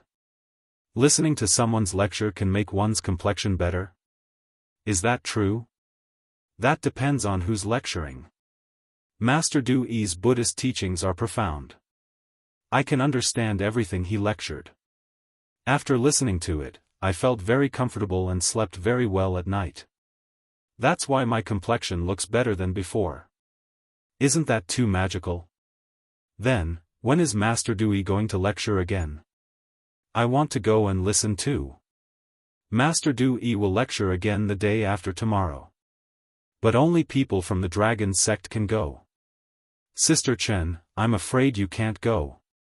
"People from the Dragon sect? Sister Wang, so you've joined the Dragon sect?" "Yes. Not only me, but my husband has also joined the Dragon sect. With the holy water given by the divine monk, my husband's injured leg no longer hurts. I think this Master Du Yi is the reincarnation of a Buddha. When I listened to his lecture yesterday, I faintly saw a five-colored Buddha light around him. If he's not the reincarnation of a Buddha, what else can he be? Ah! This dragon sect is really powerful. I want to join it too. After 2 days of fermenting, the reputation of the dragon sect in Jianghu city and the surrounding counties could be said to be like the sun in the sky. In the marketplace, teahouses, taverns, shops, and even on the streets, there were people everywhere talking about the dragon sect and Wuxia Du Yi's magical magic. Of course, this also reflected how many people had joined the dragon sect in these 2 days. Dragon Head, we already have 8,000 followers near Jianghu city. I think we should be able to reach 10,000 before tomorrow. In a secret room, Wuxia Du Yi respectfully said to the iron-masked man. Yes. Very good. The iron-masked man nodded slightly and then said, give the name list of all the followers to Zhang Liang and ask him to pick out those who have official positions or prominent family backgrounds from the list as soon as possible. Then focus on training these people. Your next task is to make these people completely convinced by you and obey your orders. Yes. Dragon Head, don't worry. I have ways to make those people obedient and obedient. Du Yi cupped his hands and said proudly. Yes. The iron-masked man nodded with satisfaction. Wuxia Du Yi suddenly thought of something and said, oh right. Dragon Head. I've already found out the information you asked me to find out. Jin Wanfu is imprisoned in Cell B8 of the Supreme Court. Did he confess anything? The iron-masked man said in a deep voice. Wuxia Du Yi bowed and said, not at the moment, but it's hard to say in the future. In addition, the few disciples that we sent to spread the rumors never came back after they were captured. I've investigated and found that they are not in the capital office, the Supreme Court, or the Ministry of Justice. It's really strange. The iron-masked man was silent for a moment and muttered to himself, it seems that Li Shimin is beginning to be vigilant. I think our people are either captured by the Imperial Army or the 100 Cavalry. There is no one in the Supreme Court, Ministry of Justice, or the capital office. Wuxia Du Yi said in surprise, Dragon Head, what should we do? Will those followers betray us? The iron-masked man let out a hoarse laugh. Hee, do you think they will dare to? I don't think so. Wuxia Du Yi was stunned for a moment.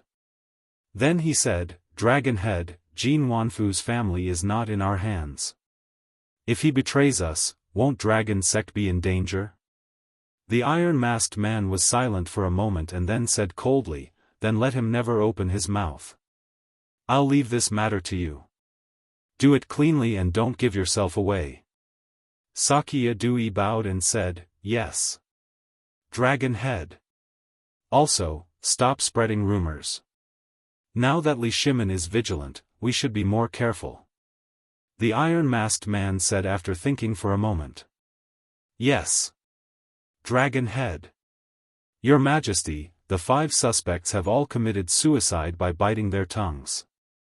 This subordinate has failed in his duty. Please punish me. In the afternoon, Li Junxian came to the Sweet Dew Hall and bowed to Li Er. What? The 5 of them committed suicide by biting their tongues? How preposterous. Li Er slammed the table and said in shock and anger, investigate. Continue investigating. These people would rather die than confess. There must be a conspiracy behind this. Capture a few more suspicious people for interrogation. If you let them commit suicide by biting their tongues again, I'll settle all my debts with you. At this point, Li Er was more and more convinced that those who spread the rumors must have a powerful force behind them. Otherwise, they wouldn't have chosen to die rather than confess. Li Junxian's heart trembled and he quickly clasped his fist and said, this general obeys. After hesitating for a moment, Li Junxian said, Your Majesty, more and more people have joined the dragon sect in the past 2 days. Even some officials have secretly joined. Li Er's face turned ugly. After pondering for a long time, Li Er said, Li Chunfeng said that Du Yi is good at using illusions, but it won't be easy to make the people believe that it's an illusion. I heard that Du Yi has a kind of holy water that can cure all kinds of diseases in the world. Find a way to get some and send it to the Great Tang Alliance Medical Center to Divine Dr. Sun. Chapter 1503. In the Sweet Dew Hall. After hearing Li Er's wonderful idea, Li Junxian felt troubled. It wasn't that he hadn't heard of the Jade Lake holy water of the Heavenly Dragon sect, but only the members of the Heavenly Dragon sect could obtain it. But why would the members of the Heavenly Dragon sect give him the Jade Lake holy water? After all, this was something that could cure all kinds of illnesses. Speaking of which, was he supposed to join the Heavenly Dragon sect as a spy? The prerequisite was that he knew what being a spy meant. Why? Is there any problem? Seeing Li Junxian standing there with his brows furrowed, Li Er couldn't help but ask. There's no problem. This general obeys the decree. Li Junxian came back to his senses and replied subconsciously. If there's a problem, then I'll overcome it, Li Junxian thought to himself. Li Er nodded in satisfaction. Seeing that old Li had no further instructions, Li Junxian bid farewell and left. The hall was silent for a while. Suddenly, Li Er asked, where is Li Zishuan now? At present, although Chang'an City seemed calm, it was actually full of treacherous waves and layers of fog, making it difficult for people to grasp. At this time, Li Er suddenly missed Li Zishuan. He thought that with that kid's intelligence and wisdom, he should be able to solve all the mysteries of the dragon sect, right? Zhao Song stepped forward and bowed. Your Majesty, 4 days ago, His Highness King of Wei received a telegram from the Marquis of Yong'an. The contents of the telegram were for Datong Daily to publish a notice for the Sky Rooster Brigade to stop collecting chickens. At that time, the Marquis of Yong'an had already reached Qizhou. According to the plan, the Sky Rooster Brigade would split into 2 groups in Xianyang. The other group would be led by His Highness King of Shu. After the Marquis of Yong'an exterminated all the locusts in the western provinces, he would head east to meet up with His Highness King of Shu. Qizhou. Li Er nodded.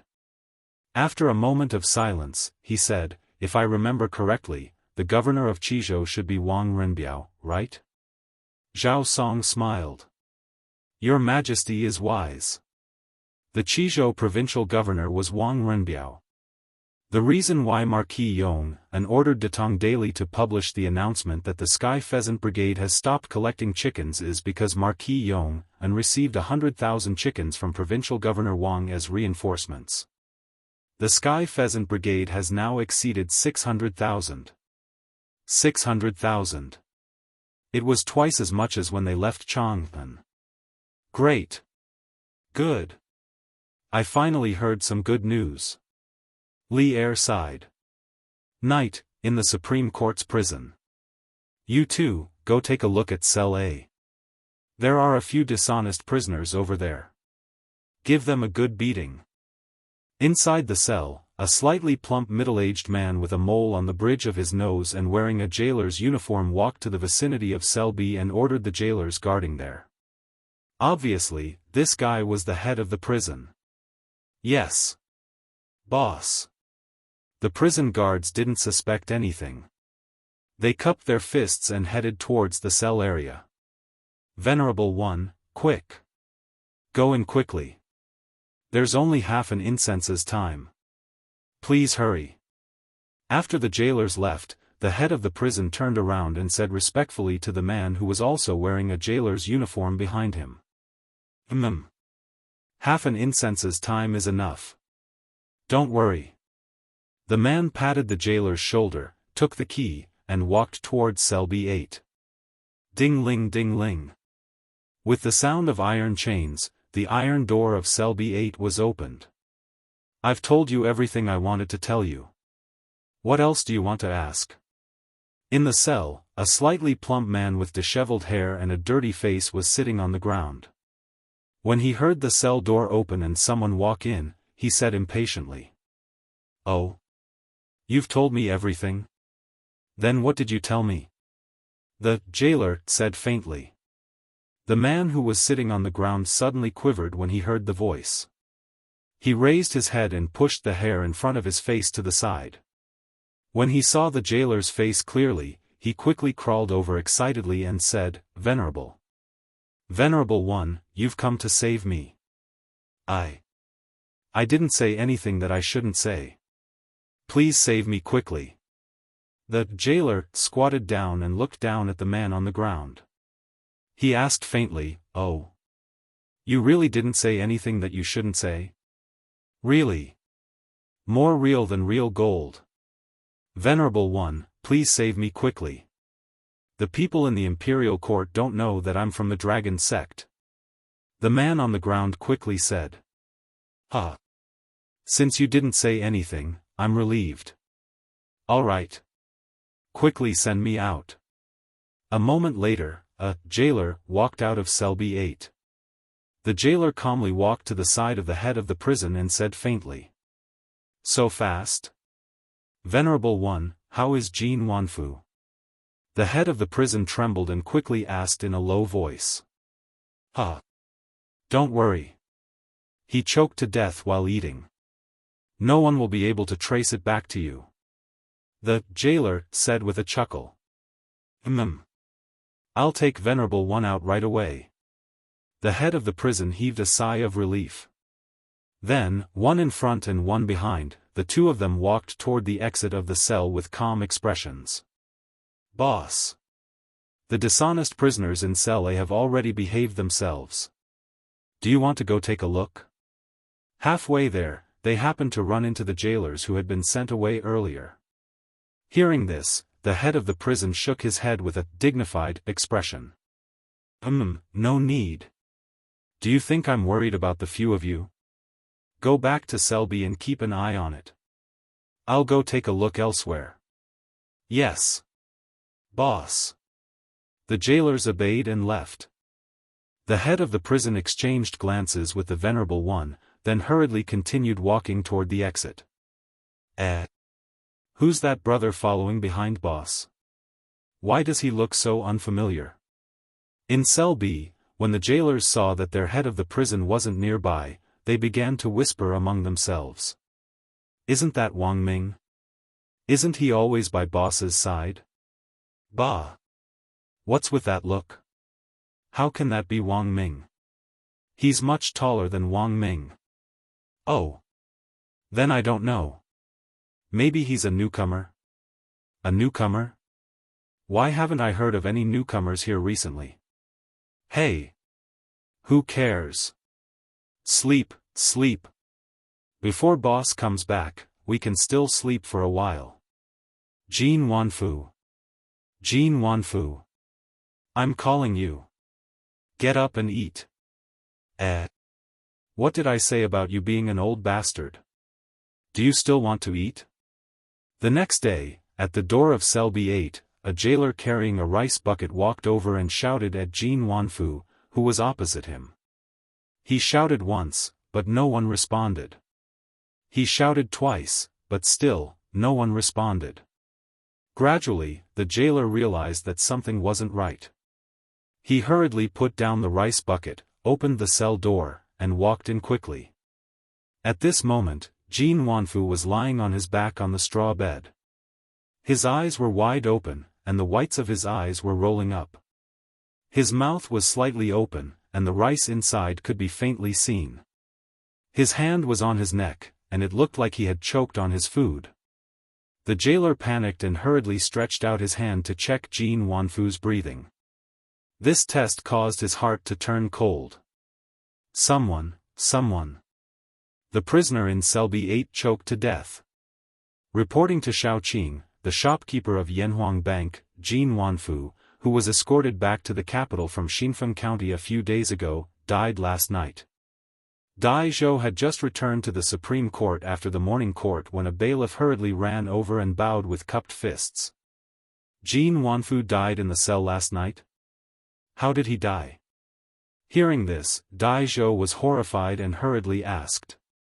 Regarding Jin Wanfu's case, it could have been closed early for accepting bribes and illegal loans, but Dai Zhou had asked the Ministry of Revenue's experts to check accounts. Anti-piracy chapter unlocking after half an hour. Anti-piracy chapter unlocking after half an hour. Anti-piracy chapter unlocking after half an hour. Anti-piracy chapter unlocking after half an hour. Anti-piracy chapter unlocking after half an hour. Anti-piracy chapter unlocking after half an hour. Anti-piracy chapter unlocking after half an hour. Anti-piracy chapter unlocking after half an hour. Anti-piracy chapter unlocking after half an hour. Anti-piracy chapter unlocking after half an hour. Anti-piracy chapter unlocking after half an hour. Anti-piracy chapter unlocking after half an hour. Anti-piracy chapter unlocking after half an hour. Anti-piracy chapter unlocking after half an hour. Anti-piracy chapter unlocking after half an hour. Anti-piracy chapter unlocking after half an hour. Anti-piracy chapter unlocking after half an hour. Anti-piracy chapter unlocking after half an hour. Anti-piracy chapter unlocking after half an hour. Anti-piracy chapter unlocking after half an hour. Anti-piracy chapter unlocking after half an hour. Anti-piracy chapter unlocking after half an hour. Anti-piracy chapter unlocking after half an hour. Anti-piracy chapter unlocking after half an hour. Anti-piracy chapter unlocking after half an hour. Chapter 1504. Zhong Lu, what is the cause of Jin Wanfu's death? In the Supreme Court's mortuary, a middle-aged man was packing up his tools and covering Jin Wanfu's corpse with a white cloth. At this moment, Dai Zhou frowned and quickly asked. That middle-aged man quickly cupped his hands and said, Shao Qin, Jin Wanfu's body didn't have any wounds, not even a needle-sized wound. Furthermore, Jin Wanfu's complexion, lips, tongue, and fingernails were all normal. This Zong also used the silver token to check his mouth. The silver token didn't change color, which proves that he didn't die from poison. There were no external injuries or poison. Furthermore, when he was found, there was a lot of food in his mouth. It seems that he really choked to death. Ancient coroners often used a thin silver token the size of a pinky finger to check if the deceased had died from poison. Usually, they would dip a cloth in water and first wipe the silver token until it was shiny. Then, they would pinch the chin of the deceased and open the corpse's mouth to insert the silver token before closing the mouth again.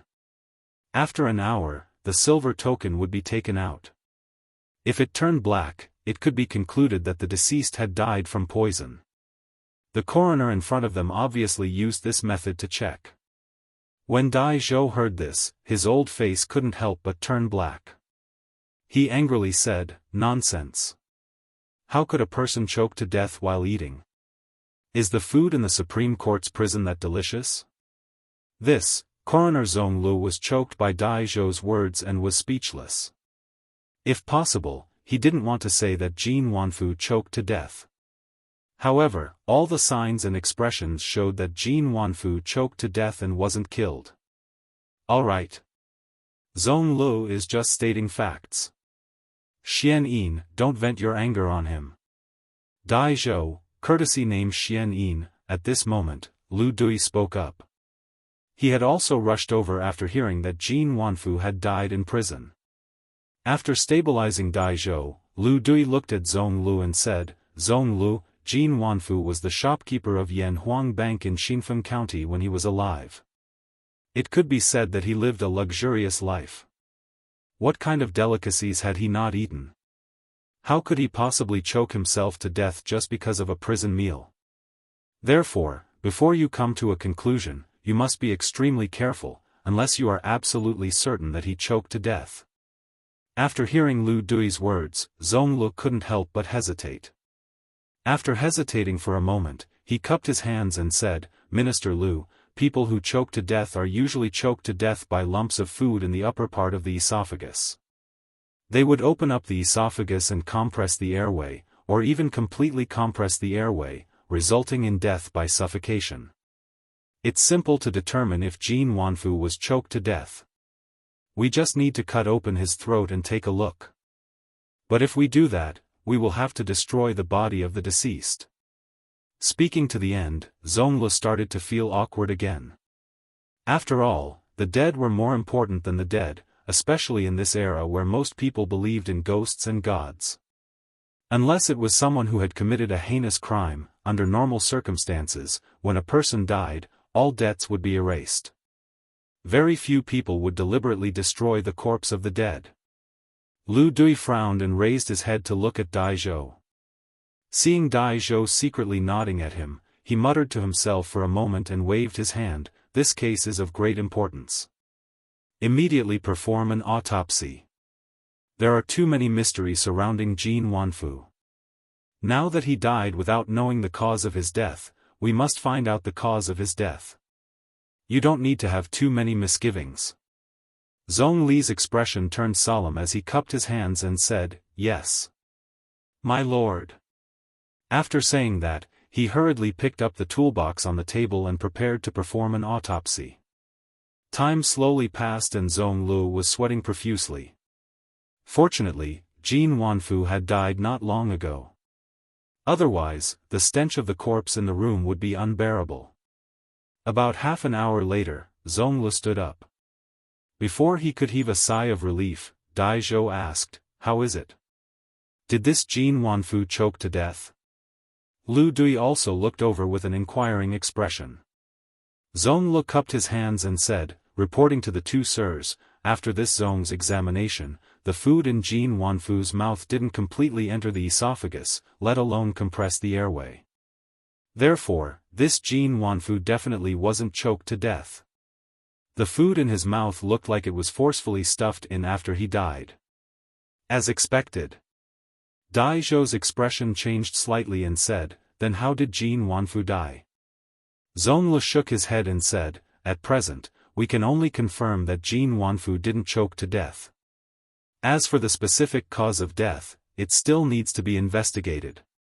Although there was some food in his esophagus, it definitely wouldn't cause death."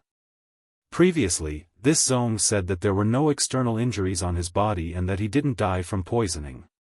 Therefore, this Zhong suspects that he should have died from internal injuries. This subordinate needs to perform a full autopsy on Jin Wanfu's body. "Sirs, please leave." He was worried that the scene would be too bloody and frighten or disgusting Lu Dui and Dai Zhou.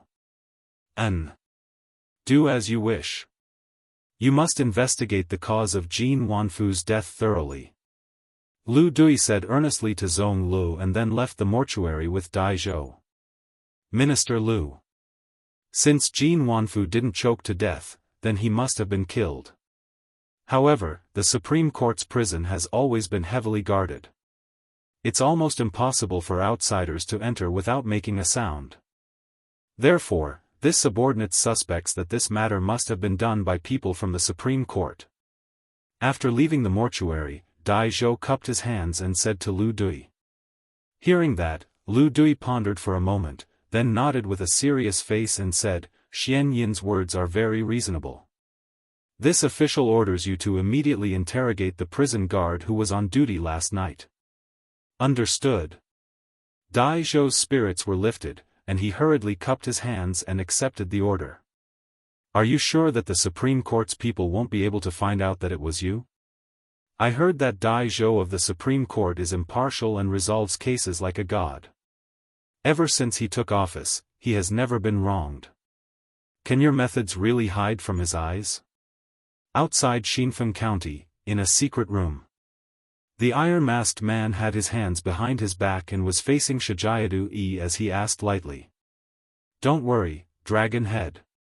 Jin Wanfu has no injuries on his body, and there are 5 poisons in his body. The Supreme Court's people will definitely not be able to find out the cause of Jin Wanfu's death. Unless they completely dissect Jin Wanfu's body, Jin Wanfu can only be choked to death." Shijiadu smiled confidently. "If the Supreme Court's people really dissect Jin Wanfu's body, what should we do?" The iron-masked man was somewhat displeased. Shijiadu's face froze. After hesitating for a moment, he said, "Even if they dissect the body, it will be difficult for them to find any clues because they won't be able to find the murder weapon this poor monk used to kill. The iron-masked man nodded, expressing his satisfaction with Shijiadu's answer. After a moment, he said coldly, this Jin Wanfu could have left to do more for the Heavenly Dragon sect, but because of his greed for women, he exposed himself and almost ruined my plans. And that Zhang Liang, humph. These two idiots deserve to die, Your Majesty. The Supreme Court has news that the shopkeeper of Yanhuang Bank, Jin Wanfu, who was first arrested and brought to justice, suddenly died in prison last night. At this moment, the Supreme Court's coroner is investigating the cause of his death. After the morning court, Li Er read for a while in the Sweet Dew Hall. Seeing that noon was approaching, he was about to go to the West Court of the Imperial Palace to have lunch with Empress Zhongsun. At this moment, Zhao Song rushed in from outside and cupped his hands. Jin Wanfu? Li Er frowned and then asked, a while ago, Dai Zhou reported to me that this Jin Wanfu had an account deficit of 30,000 strings of coins. Now that this person suddenly died in prison, could it be that his accomplice sneaked into the Supreme Court to silence him? Li Er was just guessing subconsciously, but his guess was not far from the truth. Zhao Song cupped his hands and said, Your Majesty, it is said that Jin Wanfu did not have any external injuries, nor was his body poisoned. At first, the Supreme Court's people thought that he choked to death, but after the coroner dissected the body, they found that the food in his mouth was forced in after he died, and he did not choke to death. At this moment, the Supreme Court's coroner is fully dissecting the body to determine the real cause of Jin Wanfu's death. Hearing this, Li Er could not help but rub his eyebrows. Recently, too many things had happened in Chang'an City, which gave him a headache. After a moment of silence, Li Er said solemnly, let the Supreme Court investigate thoroughly. They must find the cause of Jin Wanfu's death and the mastermind behind it. Yes. Xian Yin, how's the interrogation? In the afternoon, Lu Dui came to the prison cell and saw Dai Zhou sitting in front of a few tables with a tired face. Hearing this, Dai Zhou quickly stood up and cupped his hands at Lu Dui. I have interrogated the prison head, Yi Hong, and all the prison guards on duty last night. They said that no one entered cell B8 last night, and no outsider broke into the Supreme Court's prison last night. Lu Dui frowned. Then who killed Jin Wanfu? How did they kill him? Dai Zhou shook his head. No matter how smart he was and how good he was at solving cases, he had no idea where to start when faced with such an unsolved case. Seeing Dai Zhou frowning and thinking hard, Lu Dui knew that he did not know the answer either. He could not help but sigh.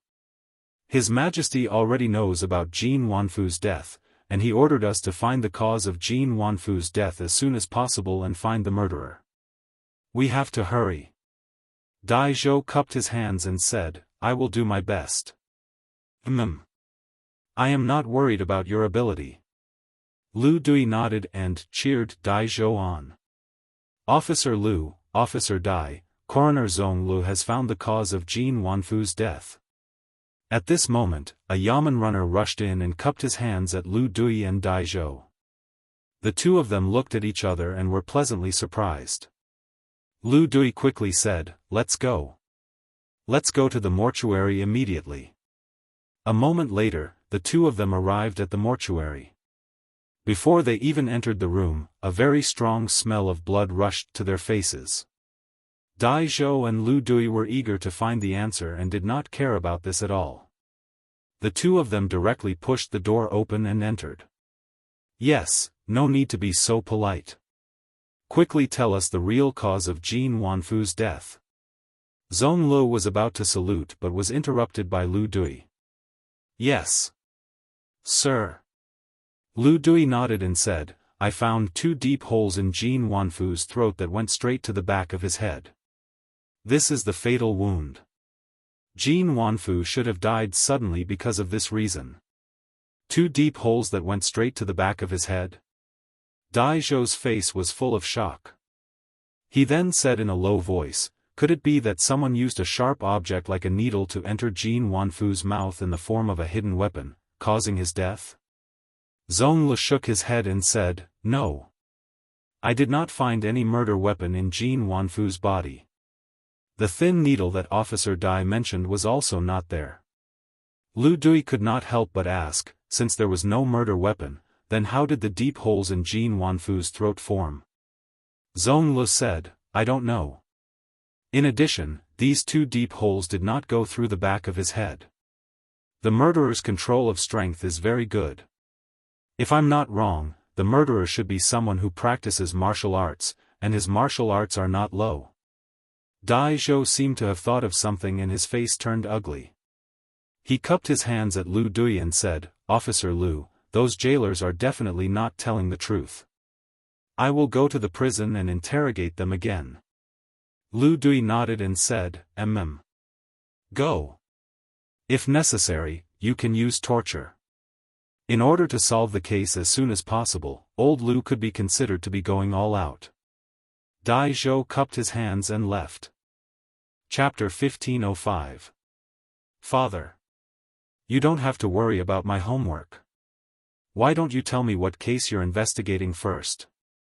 Who knows, maybe I can even help. In the main hall of the Sun residence, Sun Zifen couldn't help but say when he heard Sun Fujia's reprimanding words. Sun Fujia swallowed the food in his mouth and glanced at his son indifferently. Then, he said angrily, You're always ignorant and incompetent. It's fine as long as you don't help. Who dares to expect you to help? Pa. Without waiting for Sun Zifen to refute, Mrs. Sun was unhappy. She knocked on the bowl with her chopsticks and said unhappily, What are you talking about? Our family's Zifen is also a student of Yanhuang College. His grades aren't among the best, but he's still above average. He's not bad compared to the other officials' children. How can he be ignorant and incompetent in your eyes? Sun Fujia was stunned by the question.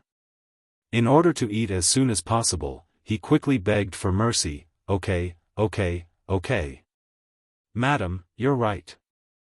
My family's Zifen isn't ignorant and incompetent. He's a pillar of the country. Can this old man eat now? If you want to eat, then eat. Who's holding your hand and not letting you eat? Mrs. Sun rolled her eyes in annoyance and said softly. Sun Fujia suddenly choked. However, he had worked overtime at the yamen for so long. At this moment, his stomach was growling with hunger. He didn't have time to talk back. He could only turn his grievances into appetite. Sun Zifen, who was watching from the side, couldn't help but secretly give his mother a thumbs up. He thought to himself that his mother still loved him. After Sun Fujia ate a few mouthfuls of food, he didn't feel as hungry as before. At this moment, Sun Zifen said, Father. Can you tell me what happened in the Supreme Court? Sun Fujia thought for a moment. Although under normal circumstances, the Supreme Court's cases couldn't be revealed to outsiders, that was only to prevent people related to the case from knowing the news in advance. Sun Zifen was obviously not one of them.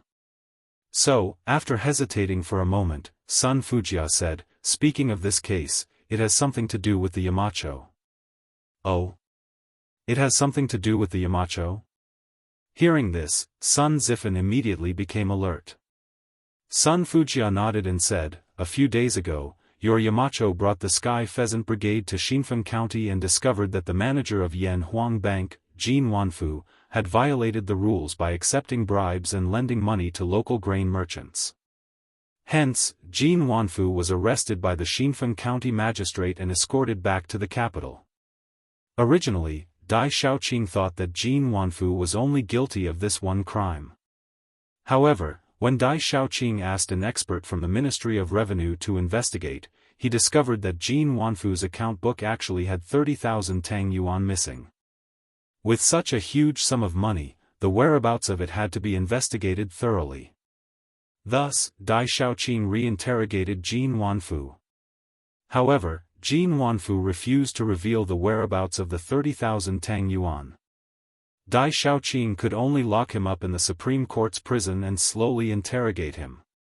But who would have thought that last night, Jin Wanfu would suddenly die in his cell? Sudden death? Father, how did he die? Could it be that his accomplice went to the Supreme Court's prison last night to silence him? Sun Zifan hurriedly asked. Sun Fujia ate another mouthful of food and continued, at first, we all thought that Jin Wanfu had choked to death, but then, Xinfeng County, Tianlong Temple. Speaking of which, this temple was originally not called Tianlong Temple.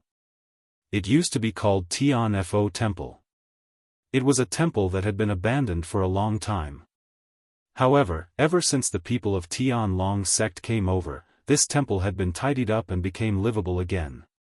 Furthermore, it had changed its appearance and became Tianlong Temple. It was considered a small stronghold of Tianlong sect in Chang'an City. Venerable One, someone has sent a letter saying that it's for you. A man wearing a red shirt and a red headscarf came to the room where Sakia and Dui were. He took out a letter from his bosom and bowed. Dui, who was meditating, opened his eyes and said lightly, "Put it on the table." "Yes. Venerable One." The disciple respectfully placed the letter on the table next to him and then retreated quietly. Dui returned to his meditative state. After reciting a round of Buddhist scriptures, he finally opened his eyes. At this time, he got up and walked to the table. He picked up the letter and opened the envelope. Sakia held the letter in his hand with a calm face and began to read it carefully. However, the calmness on his face instantly disappeared without a trace and was replaced by surprise and panic. The Supreme Court's people found out the cause of Jin Wanfu's death. How is this possible? Sakia's face was filled with disbelief. Humph. This Venerable One had already told you to be careful and not leave any evidence. Now, it was really found out by the Supreme Court's people. You caused this disaster yourself, so clean it up yourself. At this moment, a man wearing an iron mask walked in from outside the house and said coldly without mercy. Who else could this man be other than the dragon head of the dragon sect? Sakia's expression froze, and his face no longer had the confidence and indifference from before. He bowed slightly and said, "Dragon head, this poor monk really didn't expect the Supreme Court's coroner to be so meticulous in his autopsy. He could even find 2 needle-sized wounds in Jin Wanfu's body. Dragon head, please calm down." Calm down? Humph. How do you want this Venerable One to calm down? The Iron Mask man snorted angrily and said, "You are the Venerable One of my dragon sect, and you represent the dragon sect. If this matter is found out by the Imperial Court, the dragon sect will suffer a disaster. Now, this Venerable One's layout has not been completed yet, but you have caused such a big mess." Humph. This Venerable One did not kill you, which is already extremely benevolent to you. Sakia's body trembled, and he cupped his hands and said, "Dragon head, this matter may not have reached the point of no return. First of all, the Supreme Court only found 2 needle-shaped wounds in Jin Wanfu's body, but they don't know who killed Jin Wanfu or what weapon killed him. In addition, this letter was sent to this Venerable One by the Supreme Court's warden Yihong, proving that he has not betrayed the dragon sect. And the only one who knows this Venerable One's identity is him, so." Hearing this, the Iron Mask man turned to Sakia and asked, "So, you want to silence him again?" "Dragon head, this Yihong is extremely loyal to the dragon sect. If this Venerable One asks him out of the city, he will definitely come out. At that time, this Venerable One will kill him. Then, no matter how smart the Supreme Court is, they won't be able to trace it back to us." Sakia hurriedly said. It was hard to imagine that such bloodthirsty and ruthless words came from the mouth of the venerable monk in the hearts of the people. If the dragon sect members were present, their faith would have collapsed immediately. The Iron Mask man stood with his hands behind his back, frowning silently. After a moment, he said, "Although Yihong is loyal to the dragon sect, his sacrifice is worth it for the sake of the dragon sect's success. This matter will be handled according to your plan, but as long as you ask him out, this Venerable One will arrange for the assassins of the Earth Fiend group to do the rest. You don't have to worry about it." Sakia knew that the Iron Mask man did not trust his ability to do things, and he felt a little uncomfortable in his heart. But at this moment, he could not refute. He could only bow slightly and said, "This venerable one obeys the dragon head's order." "Ziffen, you brat, it's the weekend. Why don't you go out to have fun and stay at home? Let's go out and have some fun with our brothers."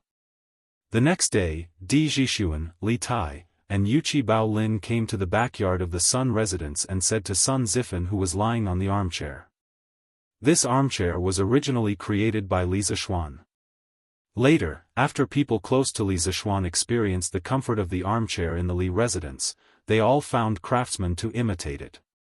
In fact, they also wanted to buy it directly, but there was no place to sell it, so they could only encroach on Li Zixuan's intellectual property. Li Zixuan did not intend to use these things to make money. After learning about the situation, most of them just laughed it off and did not take it to heart. Zhixuan, Qingke, Baolin. Why are you all here? Hearing this, Sun Ziffen hurriedly stood up and looked at the people in front of him and asked. Of course we're here to have fun with you. Li Tai closed the folding fan in his hand very showily and then found an armchair nearby.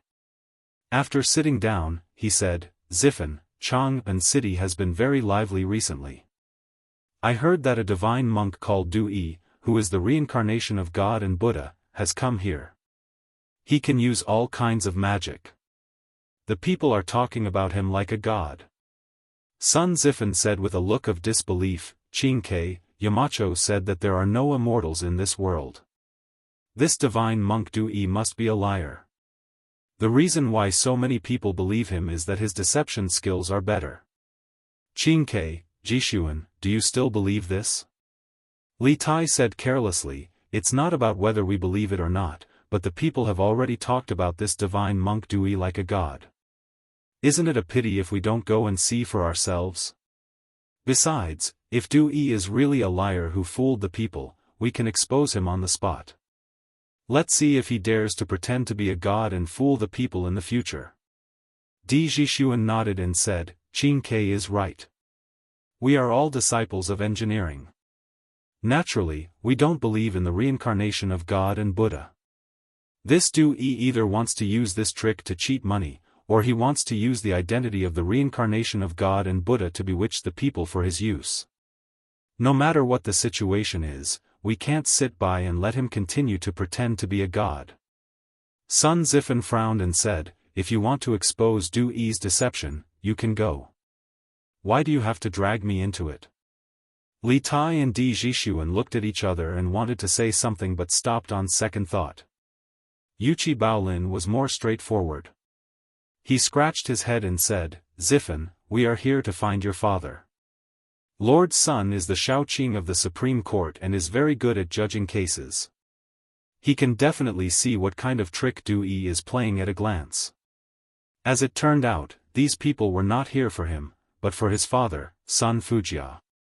At most, he could be considered as a dispensable accessory. When Sun Zifan heard this, he immediately received a critical hit of 10,000 points. Hey! You are bad friends. I, Sun Ziffen, am really careless in making friends. Sun Ziffen pointed at Li Tai and Di Zhixuan. Then, he changed the topic and said, but if you want to find my father, maybe it's not the right time. An important case happened in the Supreme Court yesterday. My father is so busy investigating the case that his feet don't touch the ground. How can he have time to care about that monk Du Yi? An important case happened in the Supreme Court? What important case? Di Zhixuan was stunned and asked subconsciously. Li Tai said in a deep voice, it should be the case of Jin Wanfu's sudden death in prison, right? Sun Ziffen asked curiously, Qingke, how did you know? This was the information he had asked his father with great difficulty yesterday. But where did Li Tai find out about it? Li Tai shook his head and said softly, this morning, I went to the palace to pay my respects to Imperial Mother. Imperial Mother told me.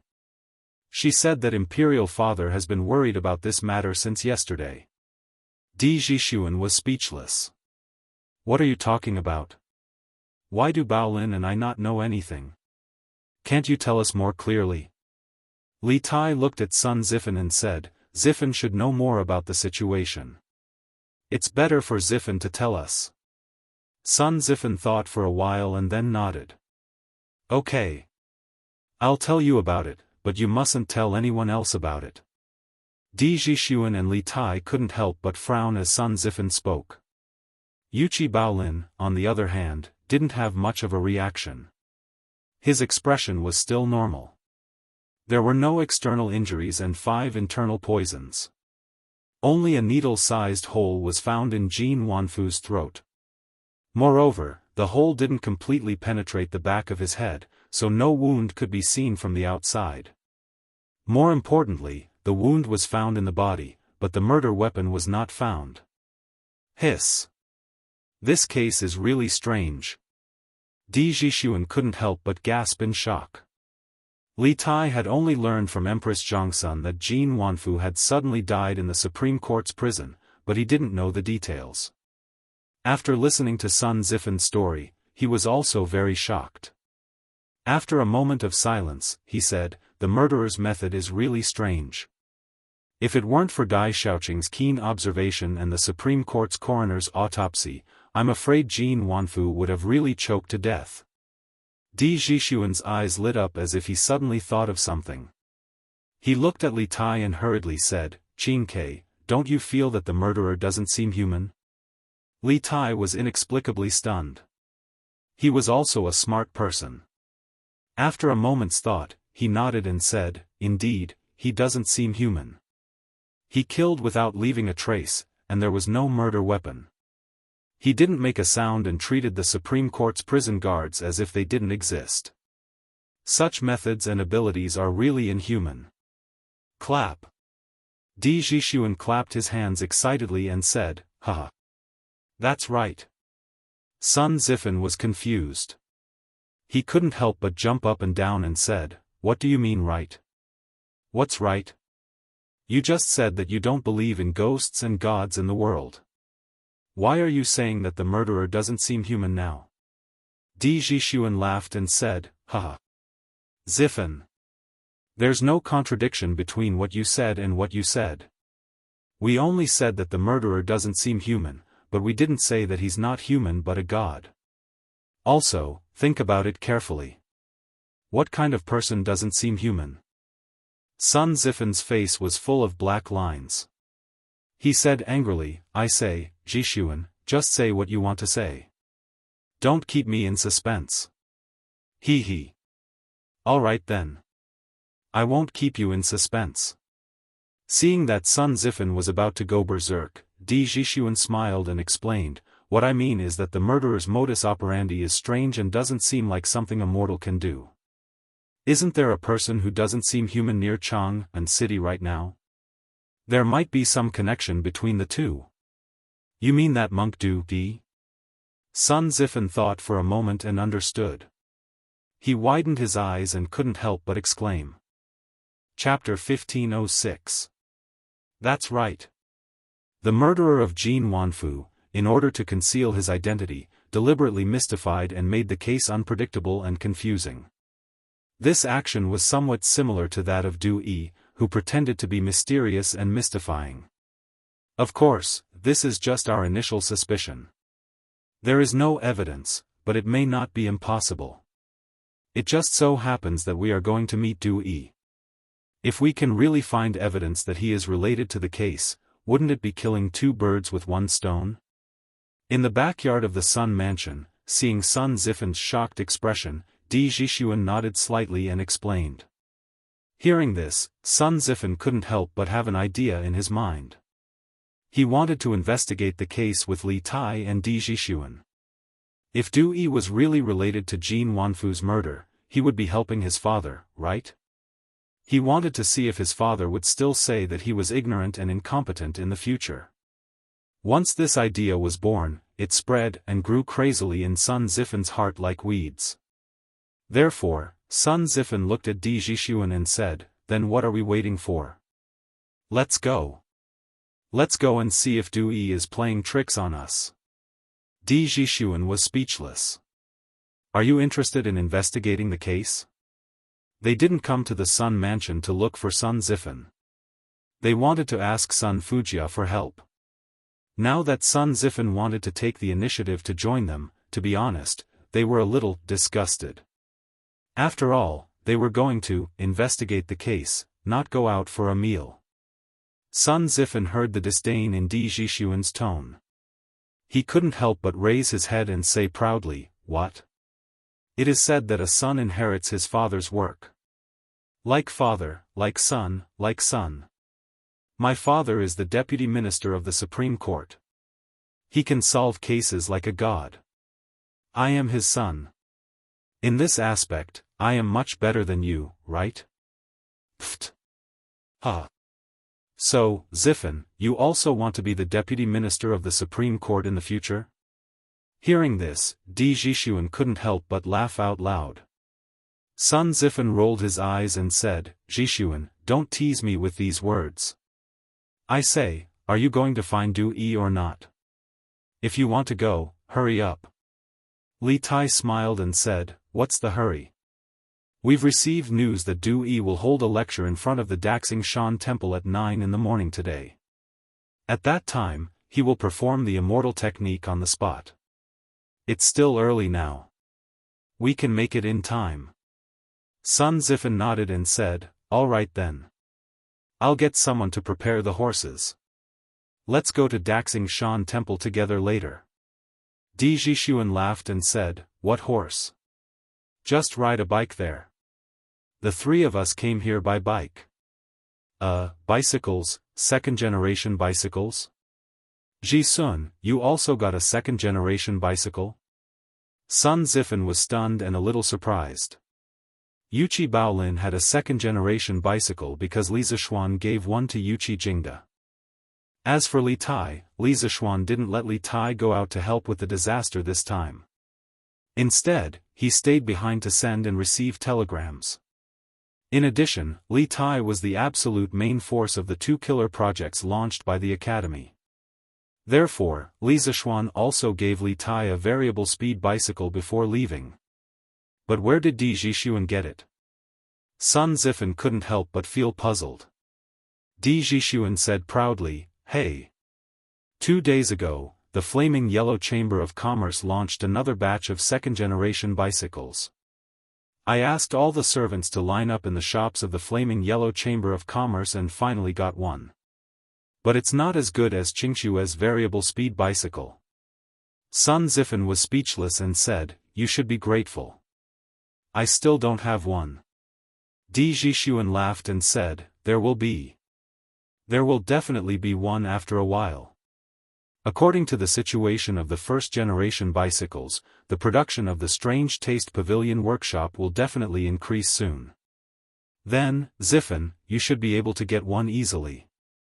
When the first generation of bicycles was first introduced, the demand could not meet the demand.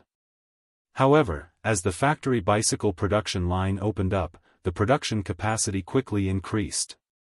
Families who could afford bicycles could basically buy them later on. Now, with the second generation of bicycles, the production capacity would definitely increase greatly in the future. Li Tai waved his hand and said, "Let's not talk about this first. Zifen, quickly pack up. We should go." Sun Zifen was speechless and said, "Pack my ass. Qingke, your variable speed bicycle can carry people.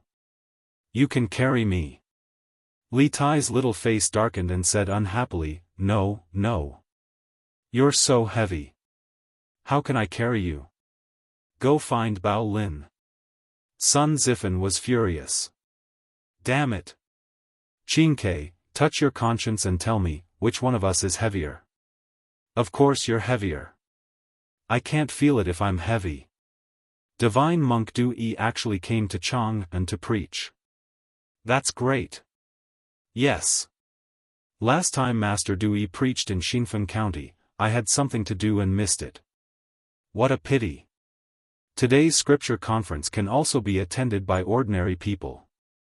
It's not like last time when only the members of the Sky Dragon Society could attend. After this scripture conference, I want to join the Sky Dragon Society." My neighbor Old Wang got a bowl of Jasper Lake holy water from the Sky Dragon Society. After drinking it, I heard that his legs and feet no longer hurt. That's amazing. I also want to join the Sky Dragon Society. But I don't know if Master Du Yi will accept me. Outside of the temple, there was a temporary altar with a big red curtain on top of it. It actually blocked the entrance of the temple. If an ordinary shop encountered someone causing trouble in front of their door, they would have directly torn down the platform because this was simply destroying the business.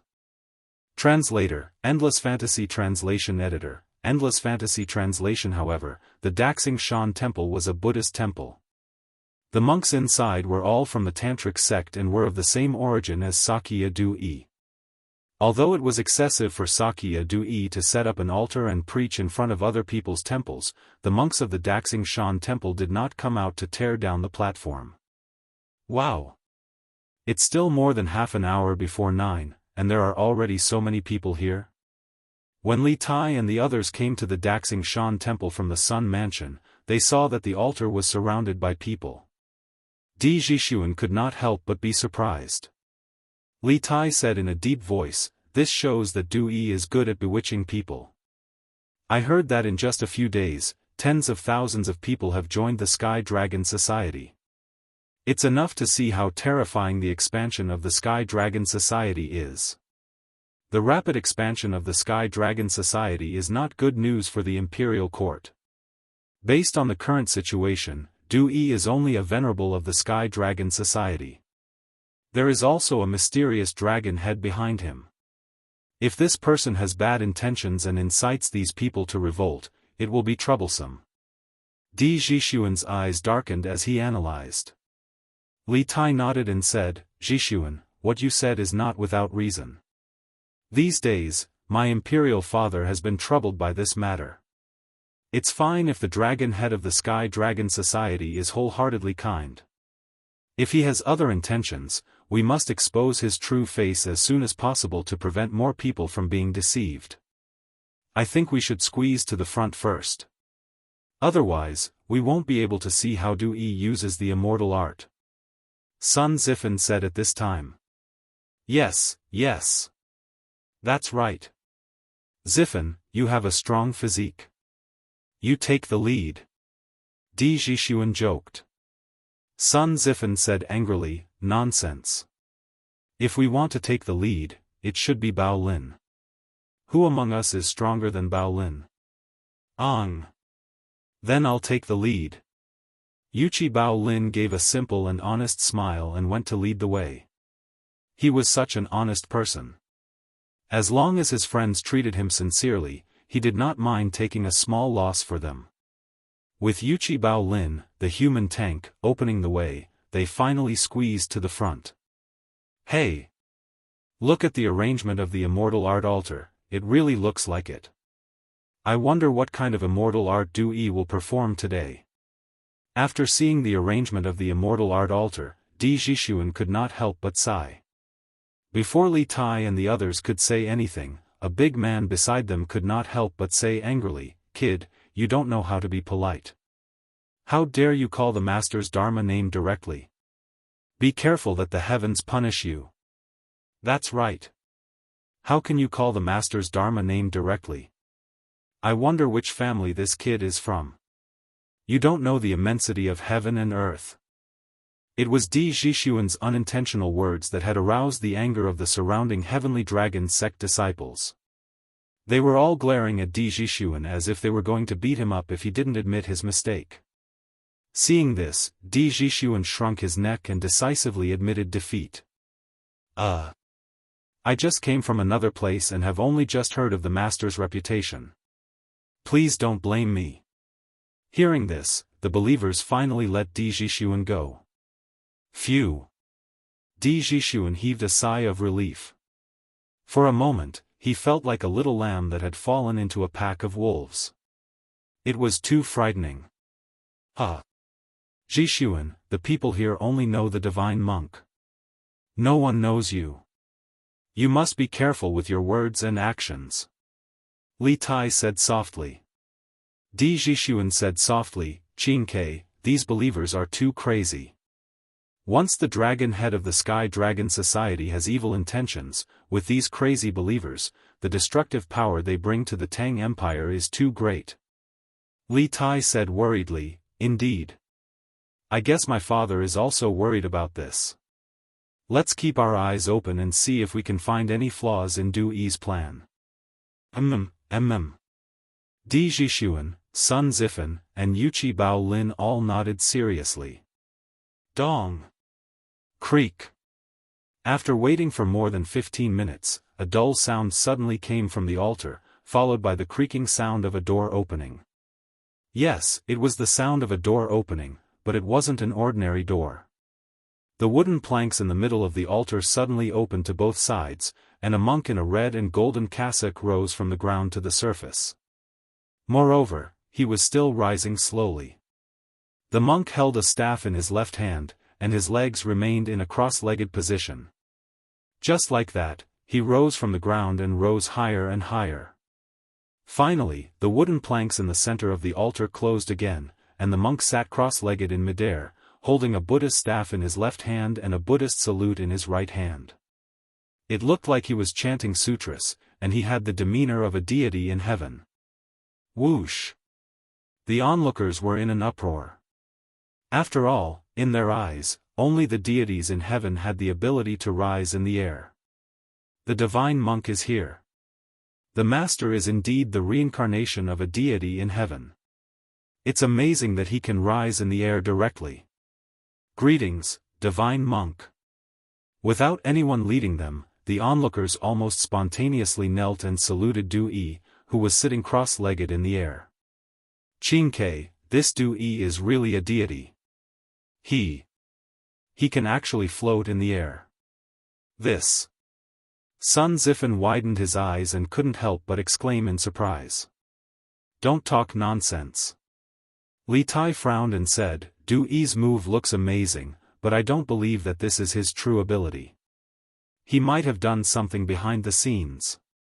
Qingke, are we kneeling or not?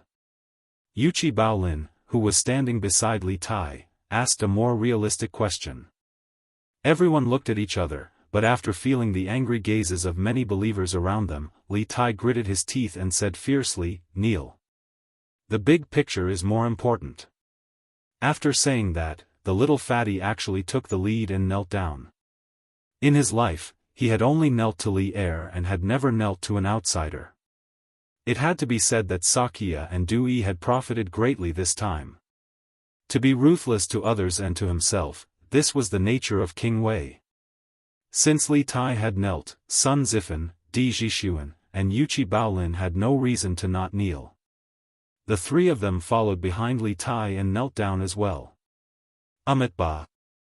Benefactors, please rise. This poor monk is just a monk, and I can't accept your great bow. At this moment, Sakya, who was floating in the air, spoke in a booming voice. Thank you, Master. The surrounding people stood up and said in unison with a respectful expression. F***CK.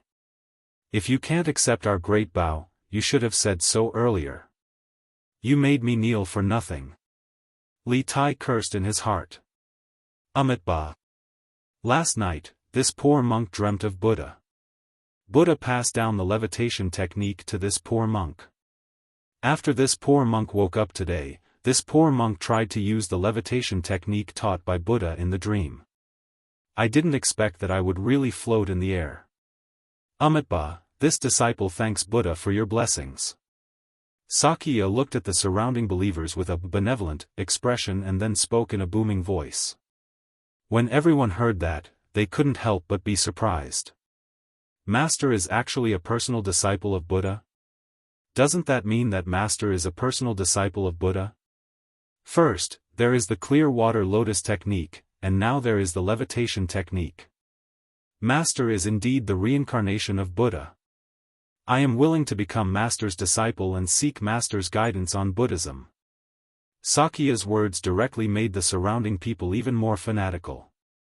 They believed that if Sakya asked these people to kill people now, these people probably wouldn't even hesitate. This was the power of faith. Did Sakya really dream of Buddha? Sun Zifen swallowed his saliva and said with a look of surprise. Li Tai and Di Jixuan were silent. Obviously, they were also shocked by Sakya's move. Although they didn't believe that there were gods and Buddhas in this world, they really couldn't explain why Sakya could sit cross-legged in the air when there was nothing below him. If it wasn't an immortal spell, there was really no other explanation. Humph. I can even play this levitation trick. This monk is really boasting shamelessly. Unexpectedly, just when they were shocked and speechless, a little girl next to them whispered at this time. Chapter 1507. Little girl, you said you know how to levitate? Is that true?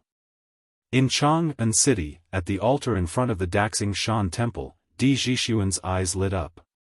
He quickly found the little girl who had spoken arrogantly, squatted down, and asked in a low voice. Of course it's true. I knew how to levitate when I was 7 years old. The little girl was wearing patched clothes made of coarse cloth. She was not shy, but she still looked at Di Jixuan warily. After a moment of hesitation, she said in a clear voice. That's great. Hearing this, Di Jixuan could no longer hide the excitement on his face. Li Tai, Sun Zifen, and Yuchi Baolin also hurriedly squeezed over. Di Jixuan then asked, Little girl, can you tell me how to levitate? This guy was like a strange uncle. If it were modern times, he would probably be arrested by the people and sent to the police station. I won't. Why should I tell you? The little girl rolled her eyes, then pouted, and said arrogantly. Di Jixuan was instantly choked. He thought to himself, why are children nowadays so difficult to talk to? Little girl, if you tell us the secret of levitate, I will buy you a lot of delicious food. Li Tai also bent down and whispered at this time. The little girl's height was less than Li Tai's armpit. In order to ensure that his voice could be heard by the little girl and not by the people around him, he could only bend down. Are you rich? The little girl looked at Li Tai with her big watery eyes and then asked weakly. Li Tai's face froze when he heard this. After a moment, he laughed dryly and said, You can say that. The little girl supported her chin with her hand and thought seriously. Then she raised her head and said, Then I don't want delicious food. I want money.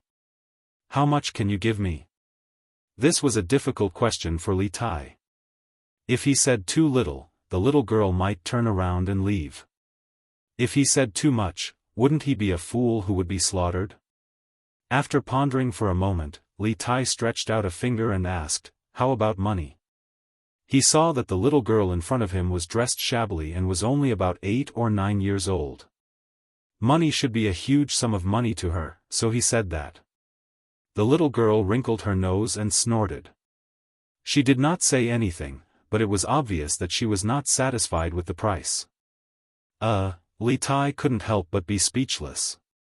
He thought that this little girl's appetite was really big.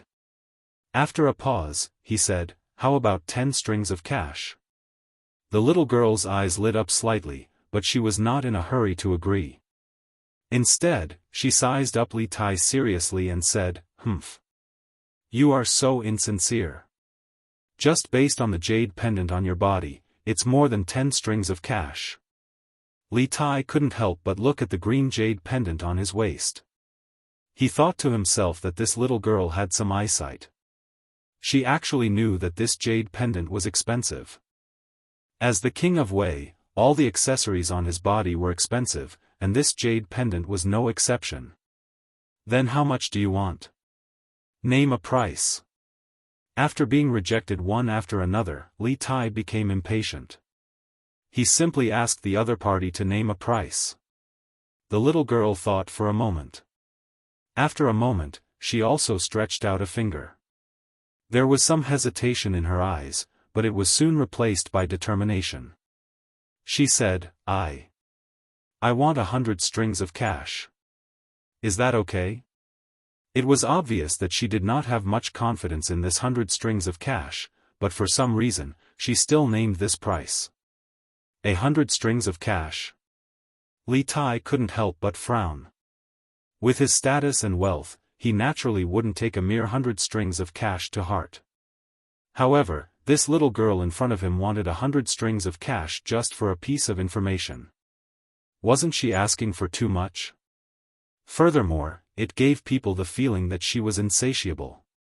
Li Tai couldn't help but have a bad impression of the little girl. Yes. Yes. 100 strings of cash. Can you give it to me? As long as you give me 100 strings of cash, I'll tell you everything. The little girl hurriedly said.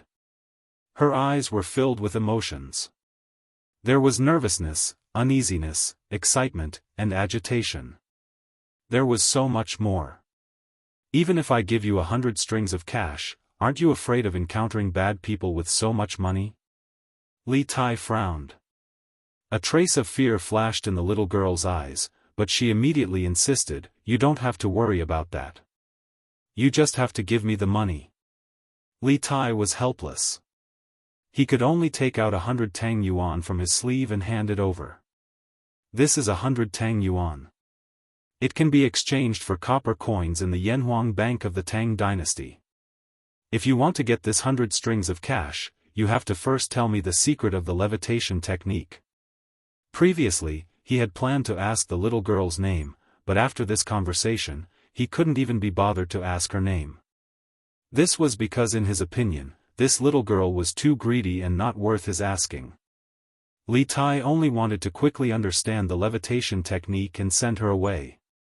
The little girl blinked and shook her head. That won't do. If I tell you the secret of the levitation technique and you don't give me the money, then what should I do? You have to give me the money first. Li Tai was speechless. Then if you don't even know the secret of the levitation technique and run away after getting the money, wouldn't I be the one at a disadvantage? The little girl frowned. There are 4 of you and only 1 of me. If I run, how can I outrun all of you? Big brother, can you use your brain when you speak? Can you use your brain when you speak? Hearing this, Li Tai almost vomited blood on the spot. However, to a certain extent, he had to admit that the little girl's words did make some sense. After a moment of silence, he nodded and said, all right.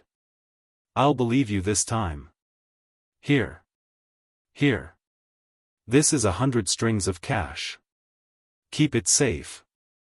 After that, he handed the 100 strings of cash in his hand to the little girl. Swoosh. The little girl quickly snatched the string of cash from Li Tai's hand, and then carefully examined it in front of her eyes. She was probably trying to determine if the string of cash was real or fake. Seeing this, Li Tai found it funny. Can you tell if the string of cash is real or fake? Why don't I help you? The little girl ignored Li Tai and looked at the string of cash for a while. Then, she carefully put the 100 string of cash into her pocket. Seeing Li Tai looking at her with a burning gaze, she put her guard up and said softly, since you're so straightforward, I'll teach you the secret of the levitation technique. All of you come closer. I'll only say it once. If anyone doesn't hear it clearly, then I won't care. Hearing this, Li Tai, Sun Zifan, Di Jixuan and Yuchi Baolin quickly bent down and moved their heads closer. The little girl said softly, actually, that monk Du Yi isn't floating. He's sitting on a piece of metal. Do you see the monk's staff in his hand? The bottom of the monk's staff is fixed to the platform of the altar. The top of the monk's staff is also connected to the chair. However, the iron rods that are connected to the chair are hidden in his sleeves and clothes. The piece of metal that he's sitting on is connected to the monk's staff through these hidden iron rods. Because he's wearing a very loose monk's robe and kasaya, with these things blocking the view, others would think that he's floating in the sky. But this is just a smokescreen that can only deceive young masters like you who are inexperienced in worldly affairs. Hearing this, everyone couldn't help but be enlightened. However, when they heard the little girl's last sentence, it can only fool you inexperienced young masters, the 4 of them were so depressed that they almost vomited blood. They, the young masters of the capital, had actually been collectively ridiculed by an unknown little girl. If this were to spread out, many people would definitely laugh their heads off. I see. I didn't expect this Daoist to be so cunning. Just by using this little trick, he's able to make the people believe that he's the reincarnation of a Buddha. He even almost tricked the four of us. How hateful. Di Zhishuan couldn't help but sigh at this time. Li Tai nodded and said, "Now, it seems that the clear water lotus technique that Daoist used before must be a lie. I just don't know how he did it." Wouldn't it be easier to just ask this little lass, where's that little girl?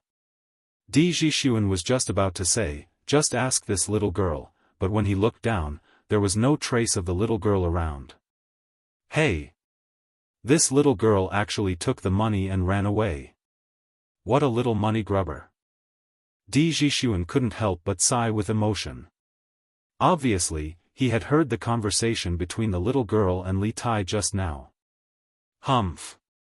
Who are you calling a little money grubber? As soon as Di Zhishuan's voice fell, he suddenly felt a small fist hitting his back, followed by the crisp voice of a little girl. Who else could it be but the little girl from before? Yo! Little girl, you didn't leave? Di Zhishuan turned around and laughed in a low voice. The little girl curled her lips and said, "I wanted to leave, but I couldn't." Who would want to stay with you idiots? Idiots? Di Zhishuan had a strange look on his face when he heard this. The four of them were students of Yanhuang Academy, and Li Tai and he were both ranked in the top 50 of the academy. No matter how he looked at it, they were not idiots at all. Humph. You can't even see through such a simple trick.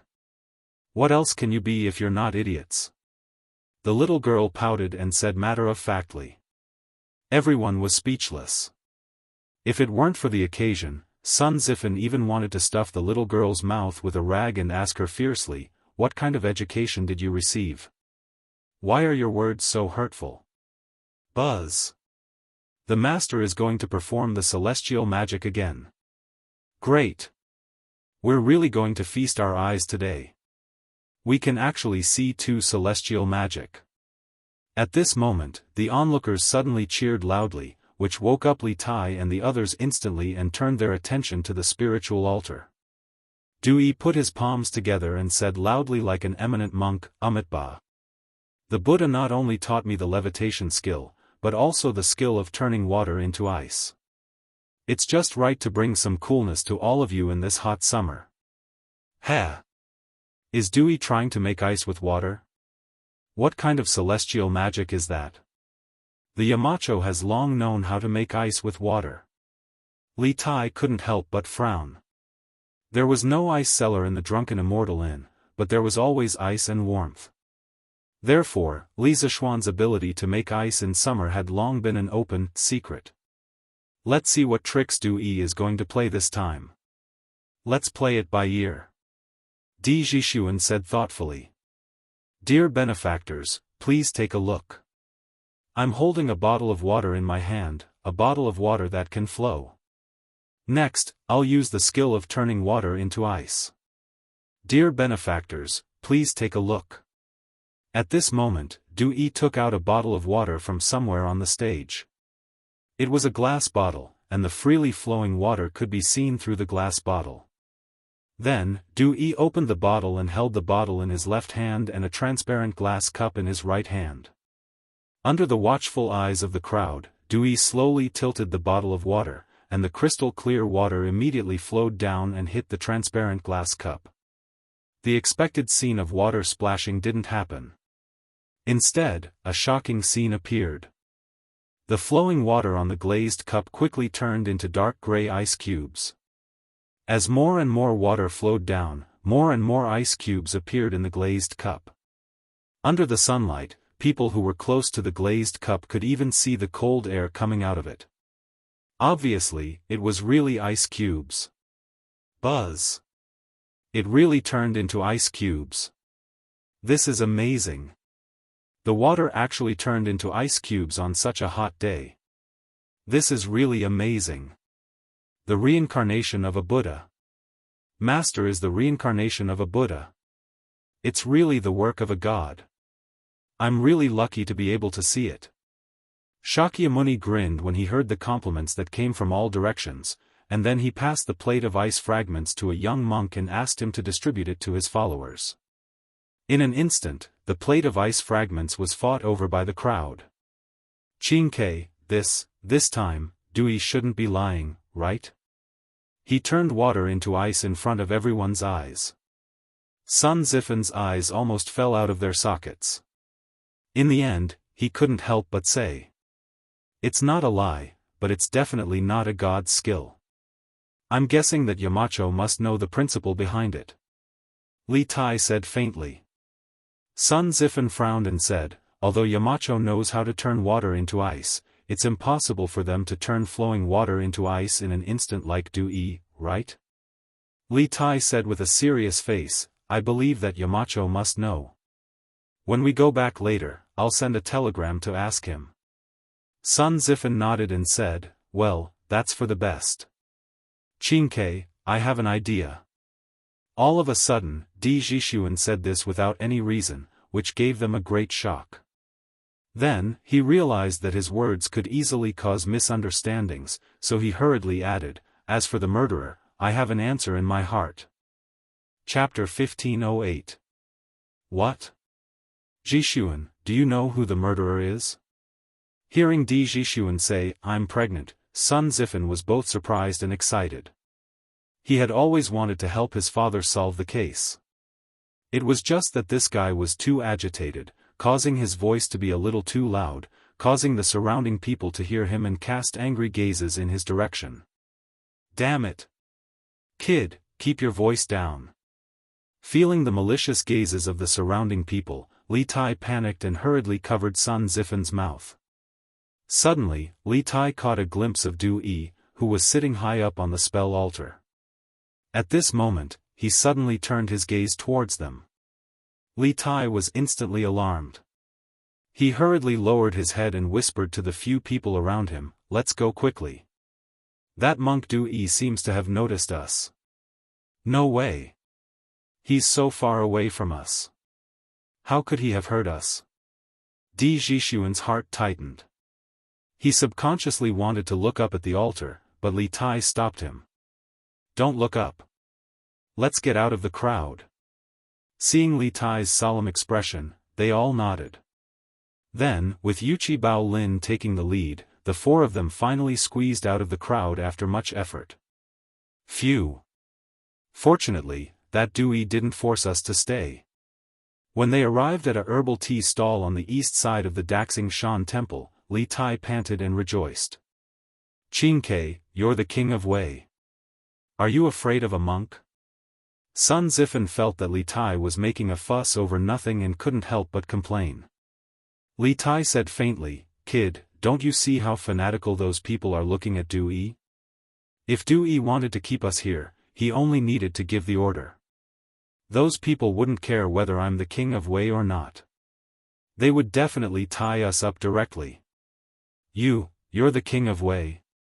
At this moment, the surprised voice of a young girl came from behind them. Li Tai and the others turned to look. Who else could it be but the little girl who had exposed the scam of the calamity-avoiding levitation technique? "Little girl, I've already given you the money. We should be considered even now, right? Why are you here again?" Li Tai frowned and said with an ugly expression. The young lady was not frightened by the ferocious look on Li Tai's face. Instead, she asked seriously, "Are you really Prince Wei?" Li Tai said exasperatedly, "No. They're just talking nonsense." "Oh." The little girl was a little disappointed. Then, she said unhappily, "I knew it. How could you be the king of Wei? Legend has it that the king of Wei is much fatter than you." After saying that, the little girl turned around and left. Li Tai opened his mouth. At this moment, he really did not know whether to cry or laugh. On the one hand, the little girl's words proved that his weight loss during last year's military training was very effective. On the other hand, the little girl's subtext was saying that he was fat in the past. He was still himself in the past. How could he be happy when others said that? Little girl, what's your name? Suddenly, Li Tai shouted at the little girl's back.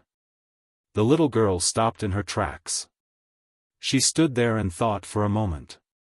Perhaps it was because Li Tai had given her 100 strings of coins. Finally, she replied, "My name is Chen Shuozhen. Remember to call me if there's such a good thing next time." After saying that, she waved the 100 Tang Yuan in her hand and said to Li Tai behind her, "Chen Shuozhen." Li Tai muttered these 3 words under his breath. Di Jixuan could not help but laugh evilly. "Hey! Qingke, you're not interested in this little girl, are you? In ancient times, people got married early. They got engaged at the age of 7 or 8 and got married at the age of 11 or 12. That was why Di Jixuan was joking like this.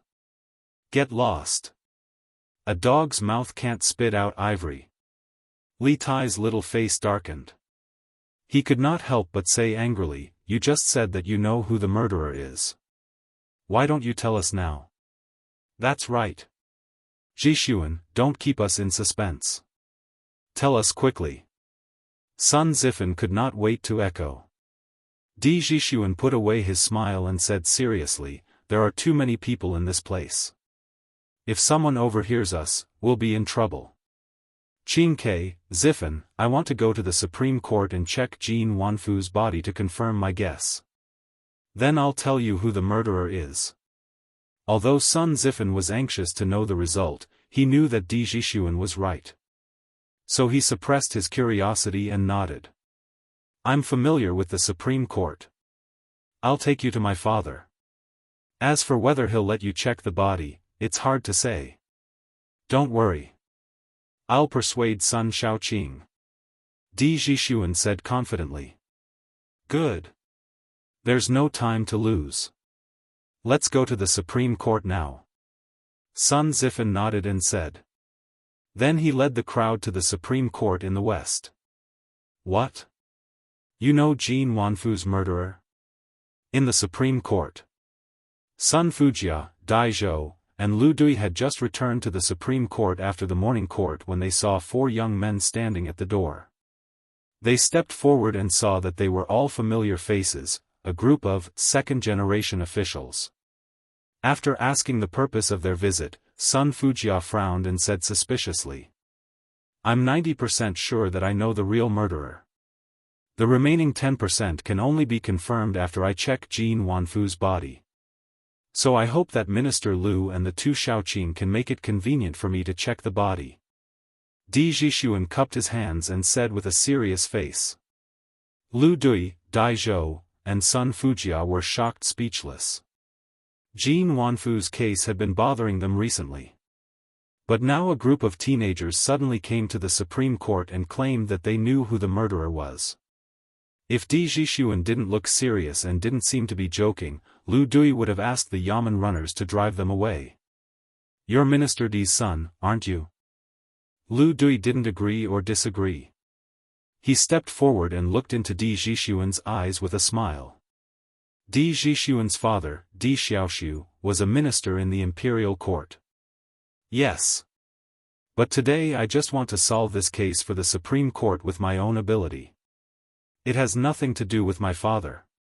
Di Jixuan didn't avoid Lu Dui's eyes and said, "Huh. Good. Upright and courageous, brave and resourceful. Like father, like son. Minister Di gave birth to a good son." After a moment of silence, Lu Dui suddenly laughed. Then he looked at Di Jixuan with appreciation and said, "Guards. Take Prince Wei, young Master Di, and the others to examine Jin Wanfu's body." "Yes." The 2 Yamen runners at the door immediately bowed and received the order. "Thank you, Minister Lu." Di Jixuan cupped his hands and then followed the Yamen runners with Li Tai and the others. Minister Lu, Dai Zhou couldn't help but want to dissuade them. He was proud and arrogant, so he naturally didn't think that the unresolved case that had troubled the Supreme Court for so many days could be solved by a few kids. But before he could voice his doubts, Lu Dui reached out and interrupted, "There's no need to say more. Sometimes, us old fellows should give these young people some chances." Dai Zhou frowned and didn't say anything. After a while, he was still worried and said to Lu Dui, "I'll go and take a look." "I'll also go and take a look." Sun Fujia also cupped her hands and said, "Oh. What's that smell? It's so smelly." When they arrived at the mortuary, the stench hit them in the face. Everyone couldn't help but cover their noses and step back. Jin Wanfu has been dead for 2 days, and the weather is hot now. It's normal to smell like a corpse. If you can't stand the smell, you can wait for me outside. Di Zhishuan took out a handkerchief from his bosom and covered his nose. Then, he calmly said to Li Tai and the other two. Li Tai thought about it and felt that it would be disloyal to him if he left like this. So he insisted, "No. We're here to investigate this case together. What's this little stench to us?" "That's right. You're right. Yes, yes, yes. Zhishuan, stop talking nonsense. Let's go in together." Sun Zifan pinched his nose and shouted. After that, the three of them followed Di Zhishuan into the mortuary without hesitation. However, when they saw Jin Wanfu's fragmented corpse on the corpse bed, they couldn't help but vomit. "Ugh! I can't take it anymore. Zhishuan, I'm going out to get some fresh air." Li Tai covered his mouth and ran out of the door in a sorry state. He was the Prince of Wei. He had lived a life of luxury since he was young. When had he ever seen such a horrible and disgusting scene? It was already a miracle that he didn't wet himself on the spot. Sun Zifan ran even faster than Li Tai. When he reached the mortuary, he couldn't help but vomit. Yuchi Bao Lin was the last of the three to come out. He didn't look any different. "Qingke, Zifan, are you okay?" The honest Bao Lin came forward and asked with concern. "Ugh! How can I be okay? Ugh! It's too disgusting in there. I can't take it anymore. Let me vomit for a while more." Li Tai rolled his eyes and started vomiting again. "Prince of Wei, how can you come to a place like the mortuary? You'd better rest in the side hall." At that moment, Dai Zhou walked over and looked at Li Tai with concern. Although he said that he was concerned, he was actually looking down on them. In his opinion, how could these 4 brats who had never investigated a case solve this case? Li Tai was someone like him. How could he not hear the slight contempt in Dai Zhou's voice? He resisted the urge to vomit and stood up straight. He looked at Dai Zhou and said, "Thank you for your kind intentions, Mr. Dai, but my friends are still inside. I'm not going anywhere. We will definitely solve this unsolved case of the Supreme Court." Dai Zhou's expression changed slightly. Then, he smiled and cupped his hands. "Prince of Wei, you are so bold. Let's see if young Master D can find the real murderer today. Let's wait and see." Li Tai raised his chin and said without backing down. Sun Fujia secretly shook his head. Although he didn't believe that Li Tai, Di Zhishuan, and the others could solve this case, he didn't agree with Dai Zhou's personality from the bottom of his heart. Dai Zhou was too competitive. Sun Fujia believed that Dai Zhou would suffer a great loss sooner or later. They stood outside the mortuary and waited for Di Zhishuan to come out.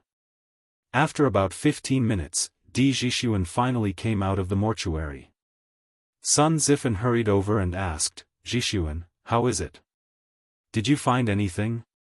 Both Li Tai and Dai Zhou shifted their gazes to Di Zhishuan at this moment. Di Zhishuan nodded and said, "Now I can basically confirm how Jin Wanfu died and who killed him." Hearing this, Dai Zhou and Sun Fujia's expressions changed slightly. Lu Dui walked over and asked, "Oh. Young Master D, can you tell us how Jin Wanfu died?" Di Zhishuan cupped his hands towards Lu Dui and then said, Jin Wanfu's fatal injuries are the 2 needle-sized wounds on his throat. I'm sure the coroner of the Supreme Court has already informed the 3 of you.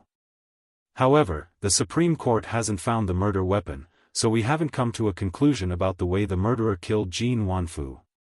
Actually, what I want to say is that the murderer's way of killing Jin Wanfu was very simple. He just used 2 thin needles and injected them with powerful genuine qi. He pierced them through Jin Wanfu's mouth and pierced the back of Jin Wanfu's head, killing him instantly. Dai Zhou couldn't help but refute, since the murderer used thin needles, why didn't we see any needles in the body or at the scene of the crime? Could it be that the murderer took the needles out of the body after killing Jin Wanfu? Lu Dui nodded, obviously agreeing with Dai Zhou's point of view. Di Zhishuan smiled and said, of course not. I just checked the 2 wounds on Jin Wanfu's throat. The flesh on the inner walls of the wounds were all facing inwards, which proves that the murderer didn't take the murder weapon out of the wounds. Therefore, Minister Dai's hypothesis is not valid. Dai Zhou was speechless and said, then why did the murder weapon in the body disappear? Di Zhishuan said in a low voice, because the murderer didn't use thin needles made of ordinary materials, but ice needles.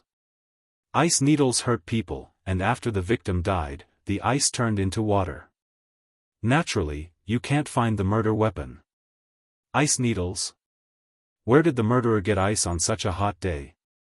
Besides, even if the murderer had an ice cellar in his house, the ice needles would have turned into water by the time he brought them to the Supreme Court.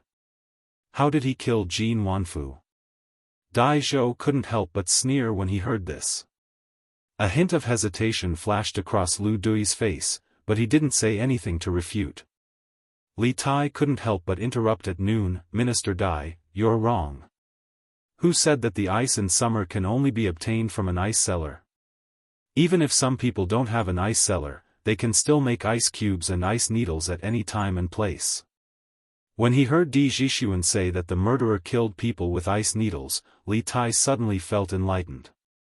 No wonder they couldn't find the murder weapon in the murderer's body or outside of his body. No wonder Di Zhishuan suddenly shouted excitedly, I know who the murderer is. When he saw Dui perform the ice-turning water immortal technique, he suddenly shouted excitedly, I know who the murderer is. With so many coincidences, they were getting closer to the truth of the case step by step. Your Highness, please be careful with your words. I'm not a 3-year-old child. I won't believe that you can make ice on a hot summer day. Dai Zhou thought that Li Tai was teasing him. His face couldn't help but fall as he said unhappily. Li Tai smiled and said, Minister Dai, please wait a moment. After I ask someone to get the telegraph, I'll ask Yamacho to tell us how to make ice on a whim. Chapter 1509. Provincial Governor Zhou, County Magistrate Wang, and father-in-law, you don't have to see me off anymore. Go back. Lan Province. In less than 3 days, the Sky Pheasant Brigade had wiped out all the locusts. After breakfast, Li Zishuan set off with the children again, intending to meet up with Li Ku and Cheng Chumo's team in the east. Zhou Wenfang, Wang Chengxing, and the other officials who had rushed over after hearing the news personally saw them off. They walked all the way to a pavilion 5 kilometers away from Yifang County. At this moment, Li Zishuan turned around and cupped his hands to the crowd. To be honest, he didn't like others to send him off, because it would affect their journey too much. If no one sent them off, he and the children would have at least ridden a horse or a bicycle. They would probably have already left Yifang County by now. If that's the case, please take care of yourself, Marquis. On behalf of the 360,000 people of Lan Province, I thank Marquis for saving our lives. When Marquis comes to Lan Province again in the future, the people of the province will definitely line the streets to welcome him. The provincial governor of Lan Province, Zhou Wenfang, bowed deeply to Li Zishuan. Thank you, Marquis, for saving our lives. We welcome Marquis to Lan Province again. Someone among the people on the roadside shouted, and the rest followed suit. Thank you, Marquis, for saving our lives. We welcome Marquis to Lan Province again. Those who came to see Li Zishuan off today weren't only the officials of the provincial government, but also the people of Lan Province. In the past few days, the children that Li Zishuan had brought with him led the Sky Pheasant Brigade in the fields, sweating profusely as they exterminated the locusts. The people had all seen it and remembered it in their hearts. Now that Li Zishuan and the children were leaving, how could they not come to see them off?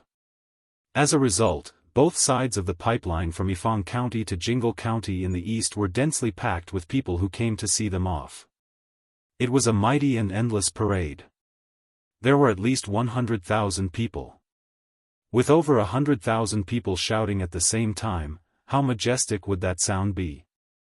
It wasn't an exaggeration to say that the earth was shaking and the sky was shaking. Li Zishuan originally wanted to say a few words of farewell to his father-in-law, but the surroundings were so noisy that it was impossible to say goodbye. He could only wave his hand, not taking away a single piece of cloud. Then he mounted the horse and led the children towards the east. Beep beep beep. After nearly an hour, Li Zishuan finally led the large group out of the Lan province. At this moment, a series of beep beep beep sounds suddenly came from a wooden box carried by a child not far from him. Young master. The telegram is here. When the child heard the sudden beeping sound, he couldn't help but shiver. He quickly jumped off the bicycle and ran towards Li Zishuan with the box on his back. At the very beginning, the telegraph machine was managed by Li Zishuan. However, ever since they split up in Xianyang, Li Zishuan handed the telegraph machine over to the children in his group. He picked 16 strong children and each of them took turns to manage the telegraph machine for half a day. The children only needed to inform him when the telegraph machine rang. Go and tell Uncle Hu that everyone should find a shady place to rest. We will set off in half an hour. Li Zishuan got off the horse and took the telegraph machine from the child's hands. He casually gave an order. Then, he saw that there was a huge rock by the side. He placed the wooden box on the huge rock and took out the telegraph machine and placed it on top of the box. Yes. Young master. The naughty brat answered and then ran off into the distance. Li Zishuan focused on listening to the telegram. As the Academy's telegram technology became more and more mature, a set of standards for telegram communication gradually formed. At the beginning, the code was just a test code. There wasn't much substantive content. It was just to wait for the other party to reply and confirm the other party's identity. Then, the sender on the other side would send the official message. This way, 1, it could prevent the receiver from missing the first message. 2, it could more or less increase the safety of the telegram transmission. Got it, Yanhuang 001. After putting down the telegraph machine, Li Zishuan quickly sent out a message. Yanhuang 001 was his temporary code name. Also, he didn't need to refer to the code book when sending telegrams. This was because he had already memorized the code. After about half a cup of tea's time, the telegraph finally beeped again. Li Zishuan closed his eyes. Those messages of different lengths were quickly converted into Chinese characters after passing through his ears. D-D-D-D, D-D-D-D, Yamacho, Jin Wanfu falsified the accounts, causing 30,000 strings of cash to go missing from Xinfeng County's Yanhuang Bank. During the Supreme Court's interrogation, Jin Wanfu suddenly died in prison 2 nights ago. His body was unharmed, and there was no poison in his body. His death was bizarre. Now, Tai has some clues. He suspects that Jin Wanfu was stabbed in the back of his head with an ice needle. However, he doesn't know where the culprit got the ice needle from, so he can't conclude the case. Tai knows that Yamacho definitely knows the art of making ice in the summer. I hope that Yamacho can teach me. It's urgent. In the message, Li Tai explained Jin Wanfu's case to Li Zishuan in a few words. After summarizing the information in his mind, Li Zishuan was shocked speechless. He never thought that behind Jin Wanfu's case, there was actually a transfer of 30,000 Tang Yuan's assets. He also didn't expect Jin Wanfu to suddenly die in prison. From Li Tai's explanation, it was obvious that Jin Wanfu was killed to silence him. Who was the culprit? Why would they take such a huge risk to kill a Yanhuang bank's shopkeeper? What kind of interests and schemes were behind this? In this short moment, Li Zishuan's mind was filled with many questions and a strong sense of vigilance. His intuition told him that this matter was unusual. However, he had too little information and couldn't verify it further. However, when he saw the word urgent at the end of the message, Li Zishuan almost laughed out loud. This was because he couldn't help but think of some of the urgent, waiting online memes on the internet in his previous life. After recovering from his thoughts, Li Zishuan began to send a telegram. Saltpeter soaked in water absorbs heat and lowers temperature. Water can be turned into ice. After that, Li Zishuan added, have you found the real culprit who killed Jin Wanfu? Regarding the method of making ice with saltpeter, he didn't intend to hide it forever. This thing couldn't be hidden forever. In any case, he had entrusted it to his family last year. His father had bought a few saltpeter mines. When the time came, even if others knew that saltpeter could be used to make ice, he would still have the saltpeter mines in his hands. Chang'an City, Supreme Court. After translating the message sent by Li Zishuan into words, Li Tai was wild with joy. Guards, quickly go to the nearest medicine shop and help this prince buy some saltpeter. Yes, Your Highness. A Yamen runner looked at Lu Dui and saw him nod slightly. He quickly cupped his fist and accepted the order. What does Wei Wang want to do with saltpeter? Dai Zhou frowned and couldn't help but ask. Xiaoqing Dai, please wait a moment. Li Tai didn't have time to answer Dai Zhou's question at this moment because he had to reply to Li Zishuan's telegram. As for the identity of the murderer, Zhishuan and I have already obtained some evidence. This person's identity is special. It's a long story. After the Supreme Court of the Tai Gang has solved the case, I will tell the Yamacho in detail. At that time, I will also have to consult the Yamacho on some matters. Beep beep beep beep beep. Seeing that Li Tai was skillfully operating the telegram machine but didn't answer his question, Dai Zhou didn't get angry. Instead, he became interested in the telegram machine in front of Li Tai. Li Zishuan was currently in the northwest of the empire doing disaster relief. This matter was known to everyone, but it was amazing that he could transmit information, in real time, across such a long distance. Dai Zhou had heard of telegrams before, but as the saying goes, seeing is better than hearing. Only when he saw it with his own eyes could he feel the shock. Di Zhishuan? Is Di Zhishuan helping Li Tai solve the case? On the other end of the telegram, Li Zishuan couldn't help but mutter to himself after receiving the news. Everyone knew about Di Renjia. In his previous life, Li Zishuan had watched countless movies and TV shows called Detective Di Renjia. He never expected that Di Renjia's father, Di Zhishuan, also had a talent for investigating cases. Old Di's family had maxed out the talent for investigating cases. Supreme Court. After sending the telegram, Li Tai was finally free. He stood up and looked at Dai Zhou, saying, Xiaoqing Dai, please don't be impatient. When the Yamen runners return, this prince will show everyone how to make ice in summer. This humble official will wait and see. Dai Zhou retracted his gaze from the telegram machine and cupped his hands. Time slowly passed. After a while, the Yamen runners returned with a small bag of saltpeter and handed it to Li Tai, saying, Your Highness, the saltpeter you wanted. Yes. All of you are dismissed. Without this prince's orders, no one is allowed to enter this courtyard. Li Tai took the saltpeter and said to the Yamen runners in a deep voice. Lu Dui was old and shrewd. He knew that Li Tai didn't want the method of making ice to be leaked. Therefore, he waved his hand and said, Listen to His Highness. All of you are dismissed. Yes, sir. The dozen or so yamen runners in the courtyard hurriedly retreated out of the courtyard. Dai Zhou, Lu Dui, Sun Fujia, Sun Zifan, Di Jixuan, and Yuchi Baolin all looked at Li Tai. They wanted to see how he would make ice in summer. They saw Li Tai get a basin of water and a wooden bowl. The wooden bowl was half filled with water. When the wooden bowl was placed in the basin of water, it floated on the surface of the water. At this time, Li Tai took out the saltpeter and gently threw it into the basin of water.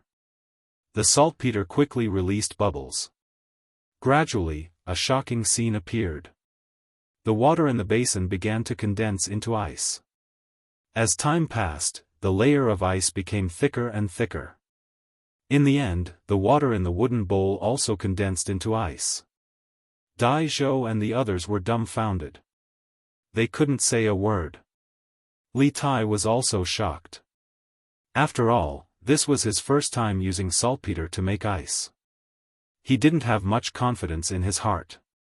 Now that the ice was successfully made, he was relieved. At the same time, his admiration for Li Zishuan increased by several points. He. Dai Shaoqing, how is it? Is this prince making ice in summer? Li Tai took out the water from the wooden bowl and handed it to Dai Zhou with a smile. Gulp. Feeling the cold air above the wooden bowl, Dai Zhou couldn't help but swallow his saliva. He then cupped his hands and said, "Yes. Of course. Your Highness is a genius and can do what others can't. This official admires you." Li Tai smiled with satisfaction and said, "This method of making ice wasn't thought of by me. It was taught to me by Yamacho. To be honest, this method is Yamacho's unique secret. Now that the Yamacho has offered it to us because of the murder case, Minister Lu and the two ministers are all virtuous people. I don't think you will spread the secret method, right?" This was a reminder and a warning. Li Tai was not only a student of Yanhuang College, but also the king of Wei. Lu Dui cupped his hands and said solemnly, "Your Highness, don't worry. The three of us will not mention today's matter to anyone." "Yes." Sun Fujia and Dai Zhou nodded. Li Tai smiled and continued, He. Since you all believe that ice can be made in summer, then this case can be closed." Dai Zhou hurriedly said, "Your Highness, you're wrong. Even if the murderer can make ice with saltpeter and kill Jin Wanfu with ice needles, we still don't know who the murderer is. How can this case be closed?" Di Jixuan took over and said, "This junior might know who the murderer is." "You know?" Dai Zhou frowned and didn't believe it.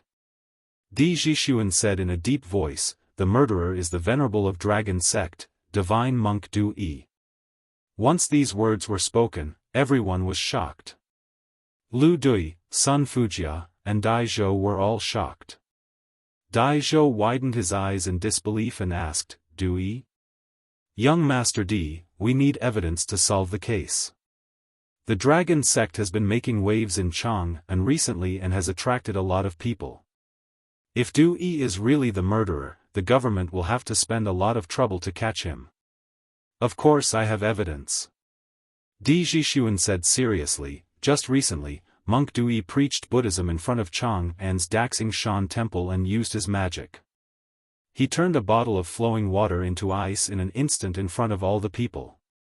This shows that Du Yi is proficient in making ice, and Jin Wanfu was killed by ice needles. Isn't this coincidence enough to prove that Du Yi is the murderer? Turning a bottle of flowing water into ice in an instant? How did he do it?" Sun Fujia was puzzled. Li Tai replied, "We don't know yet. But anyway, the facts prove that it is possible to make ice in summer. Jin Wanfu was killed by ice needles, and Du Yi happened to be very good at making ice. The Supreme Court can use this evidence to arrest Du Yi directly." Lu Dui, Sun Fujia, and Dai Zhou all looked solemn and fell into deep thought. After a while, Lu Dui raised his head and said, "After what you said, this Du Yi is indeed very suspicious. But this alone can't prove that Jin Wanfu was killed by him. If we want to arrest him, we need more evidence." Di Zhixuan smiled and said, "It's easy to get more direct and more sufficient evidence." The Supreme Court's prison was heavily guarded. If the murderer wanted to sneak in alone, it was no different from wishful thinking. Someone must be covering for him. As long as we find out the traitor, we can have enough evidence to arrest Du Yi. Chapter 15:10.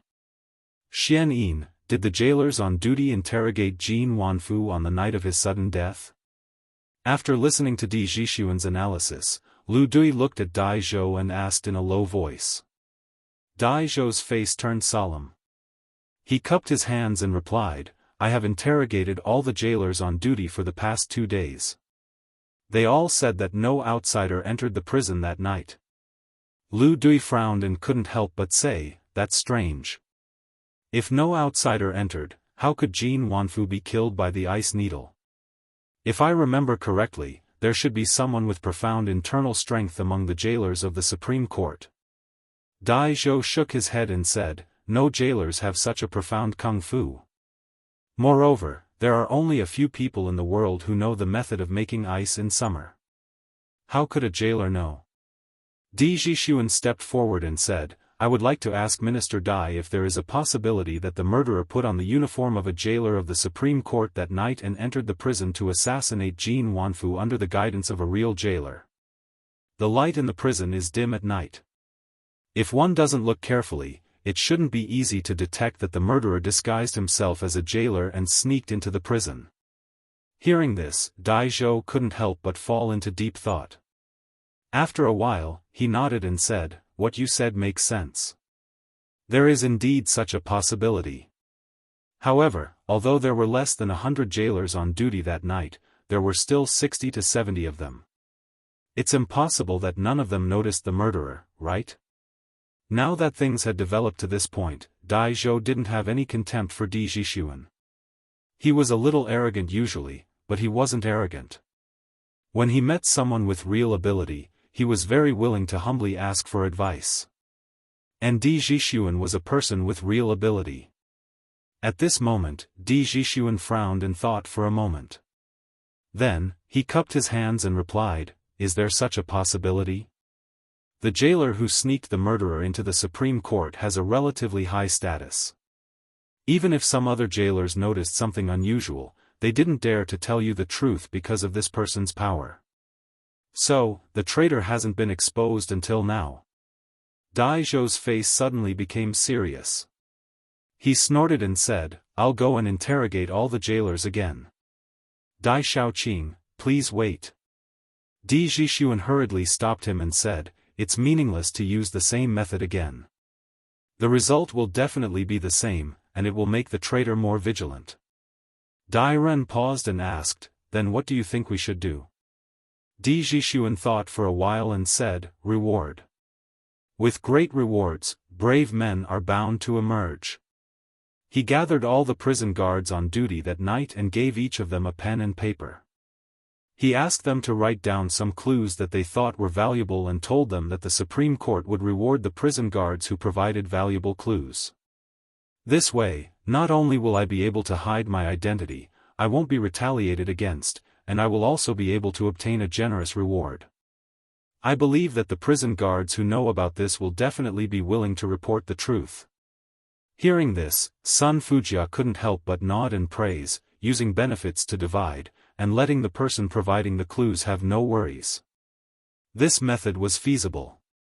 As long as there's a traitor in the Supreme Court, we can use this method to find the traitor. Lu Dui couldn't help but laugh heartily. Good. Good. Xian Yin will act according to this method. We must capture the Supreme Court spy as soon as possible. This subordinate obeys. Dai Ren solemnly cupped his hands and said. Then, he nodded slightly to Di Zhixuan and turned to leave. Lu Dui looked at Di Zhixuan and said, "Haha. Secretary Di really has a good son. Zhixuan, are you interested in being on duty in the Supreme Court in the future?" The old man was eager for talent and was planning to poach Li Zishuan's corner. Li Zishuan, who was far away in the Lan state, couldn't help but sneeze. He put away the telegraph and frowned. Damn it, who's scolding me? Li Zishuan, who thought that he hadn't done anything immoral, was puzzled. In the end, he could only shake his head and say to Hu Hanyun, Uncle Hu, tell the children to set off. We'll try to get to Shirong County before noon. Earlier, Li Tai had said that after they solved the case in the Supreme Court, they would send the details of the situation in Chang'an via telegram. He had to find a place to stay in advance. Yes. Young master. Hu Hanyun nodded, then turned around and shouted to the naughty children who were sitting on the ground, Get up, all of you. Let's go. The effect of today's sermon was good. Our dragon sect has an additional 3,000 followers. The next step of the plan can begin. In a secret room in the Dragon Temple in Xinfeng County, the dragon head of the dragon sect stood with his hands behind his back and said lightly. Standing behind him was Sakya Du-E. The next step of the plan? Dragon head, have the connections in Chang'an been opened? Hearing the iron-masked man talk about the next step of the plan, Du-E's face showed a look of surprise and hurriedly asked. Yes. The iron-masked man nodded and said lightly, the dragon sect has more than 10,000 followers in Chang'an. Among them, there are more than 200 officials. In addition, there are many old friends of mine in Chang'an. Wouldn't it be easy to get through those joints? Our great cause is about to be completed. At the end, the iron-masked man's body couldn't help but tremble. Obviously, he was still very excited. Amitba. Congratulations to the dragon head for your great cause. Sakya Du-E bowed with a face of joy. Ha ha ha. The iron-masked man heard and let out a burst of wild laughter. After laughing for 2 or 3 breaths, he finally calmed down and said in a deep voice, but before that, we still can't expose ourselves. The trouble you caused before must be solved today. How is it? Have you asked Yihong to come out? Yihong was the jailer who helped Du-E sneak into the Supreme Court. At this time, Du-E hurriedly replied, reporting to the dragon head, after the sermon, I met Yihong and asked him to wait for me at the 10-mile slope outside Chang'an City before noon. I will bring him to meet the dragon head and use the Jade Lake holy water to help him to never rise again. He has already agreed. Humph. The world is indeed greedy. 10-mile slope, good. You don't need to worry about this matter. I will arrange for the Earth Fiend group to get rid of him. The iron-masked man said in a deep voice. Yes. Sakya Du-E knew that he was in the wrong and hurriedly bowed. Why is one person missing? Where did Yihong go? In the Supreme Court, when Dai Zhou gathered all the guards who were on duty the night before and found that one person was missing, he couldn't help but frown and ask. The jailers couldn't help but look at each other in dismay. After a while, one of them walked out and cautiously cupped his hands, reporting to Dai Xiaoqing. Boss Yi said that her mother suddenly fell seriously ill and left the Supreme Court an hour ago and went home. His mother suddenly fell seriously ill? Dai Zhou couldn't help but frown. Inexplicably, he thought of Di Zhishuan's hypothesis that the traitor had a very high status among the prison guards, so the others didn't dare to expose him. Dai Zhou shook his head and threw away these thoughts. Then he said in a deep voice, I've already told you what I need to say. Anyone who can provide valuable clues will be heavily rewarded. Now, everyone, start writing. Yes. The jailers answered, lowered their heads and began to write. Old Wu, do you think the person brought by Yihong that night is the murderer? At the back, a jailer couldn't help but whisper to another jailer beside him. How would I know? That person didn't look like Wang Ming, but I didn't see clearly at the time. If we were wrong and offend boss, we won't be able to survive in the Supreme Court. You have to think carefully. AI. That's true. But since we wrote it on a piece of paper, boss Yi shouldn't know that we wrote it, right? Besides, Yihong isn't here today. Should we write it? We'll be rewarded handsomely if we do. Right. Then write. Silence. I told you to write clues, what are you whispering about in private? At that moment, Dai Zhou, who was standing in front of everyone like an invigilator, couldn't help berating them. The jailers who had been whispering immediately quieted down and started to write at a high speed. Half an hour later, all the jailers had thrown their written notes into the wooden box that Dai Zhou had prepared earlier. After one note was thrown in, another left. A moment later, Dai Zhou was the only one left in the room in the Supreme Court. Dai Zhou picked up the wooden box and went out. When he arrived at the back office of the Supreme Court, Lu Dui and Sun Fujia were already waiting for him. Of course, Li Tai, Di Zhixuan and the others were also present. These four people had brought about a turnaround in Jin Wanfu's case, so Lu Dui didn't object to them staying behind to witness the progress of the case. It's all here, hurry up and look through it. Dai Zhou said to the people around him as he turned the wooden box upside down on the table, and several dozen pieces of paper instantly poured out. Thus, the group of people gathered around the table and started to look for valuable clues in the vast pile of paper. I don't see anything unusual. As far as they could see, the paper was filled with similar words. However, they were not discouraged and continued to search through the paper one by one. I've got it. Suddenly, Di Zhixuan shouted again, I've got it. This made Sun Zifan want to burst into laughter. Di Zhixuan stood up with a note in his hand and said, everyone, please take a look.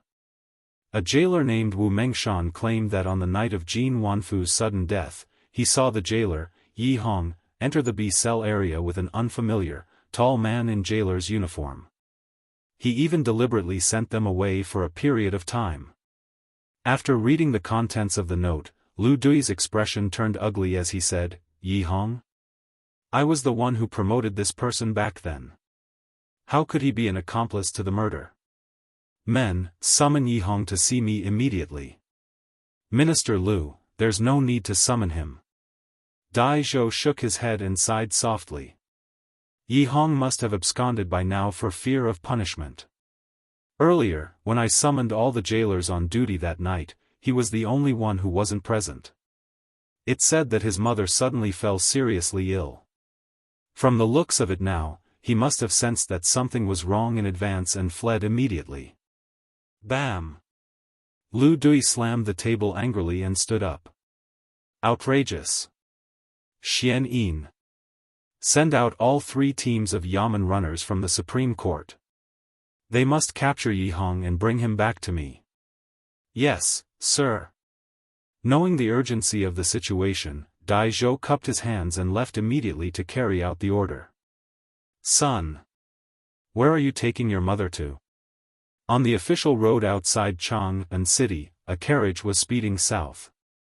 In the carriage, an elderly woman shouted to a middle-aged man who was driving a horse outside the carriage. Mother! Didn't I say earlier? I'm taking you to a new place. There's Jade Lake holy water to drink every day. Your body will get better and better, and your son will also live to a ripe old age and never die. The middle-aged man turned his head and smiled at the old woman in the carriage as he steered the carriage. Son! Then what about your job in Chang'an City? Mother remembers that Minister Lu treated you well. How can you face Minister Lu if you go? The old woman in the carriage said again. Hearing this, the middle-aged man fell silent. After a moment, the hesitation in his eyes turned into determination. He said in a deep voice, Mother, after we drink enough Jade Lake holy water, it won't be too late for me to repay Minister Lu. Hiya. The speed of the carriage was very fast, and it had the momentum of leaving the dust in the dust. In addition, at noon, there were not many people on the official road. Therefore, after about half an hour, the carriage arrived at the Tenli slope north of Mount Zhongnan. Hush! Mother! Let's wait here for a while. Master Du Yi will soon come to take us to the sacred ground of Dragon Sect to meet the dragon head. After driving the carriage to a shady place, the middle-aged man jumped off the carriage and said to the old woman in the carriage. Mother feels that this matter is a bit inappropriate. How can there be an immortal in this world? Mother just wants to see my son have a promising future and not go down the wrong path. Mother doesn't care whether you live to a ripe old age or not." The old woman walked down the carriage with Yi Hong's help and couldn't help but say, "Mother, you can't not trust others, but you can't not trust Master Du Yi. He is the reincarnation of the Buddha in heaven. He can purify water lotuses and turn water into ice. He is very capable. If we follow him, we are following the Buddha. We will definitely live to a ripe old age." Yi Hong frowned and said impatiently, "Whoosh whoosh whoosh." At this moment, 6 black-clothed masked men wielding blades suddenly came down from the side of the hill. Due to their speed being too fast, by the time Yi Hong heard the whooshing sounds, the 6 black-clothed men had already surrounded the small carriage. "You? Who are you?" Seeing these masked men in black holding swords, Yi Hong panicked and subconsciously took 2 steps back and said, "Humph. We are the people who will kill you." The leader of the masked men in black snorted coldly and was about to go forward and chop Yi Hong. Hearing this, Yi Hong was so scared that his legs turned to jelly. He quickly said, Don't kill me. I have money, I can give you money. I can also give you Jade Lake holy water. Drinking it can cure hundreds of diseases, and you may even live to a ripe old age." This guy thought that he was a bandit who robbed him. "You can keep those things to drink in hell." The masked man sneered and didn't talk nonsense. He directly held his long sword and pounced on Yi Hong and his mother.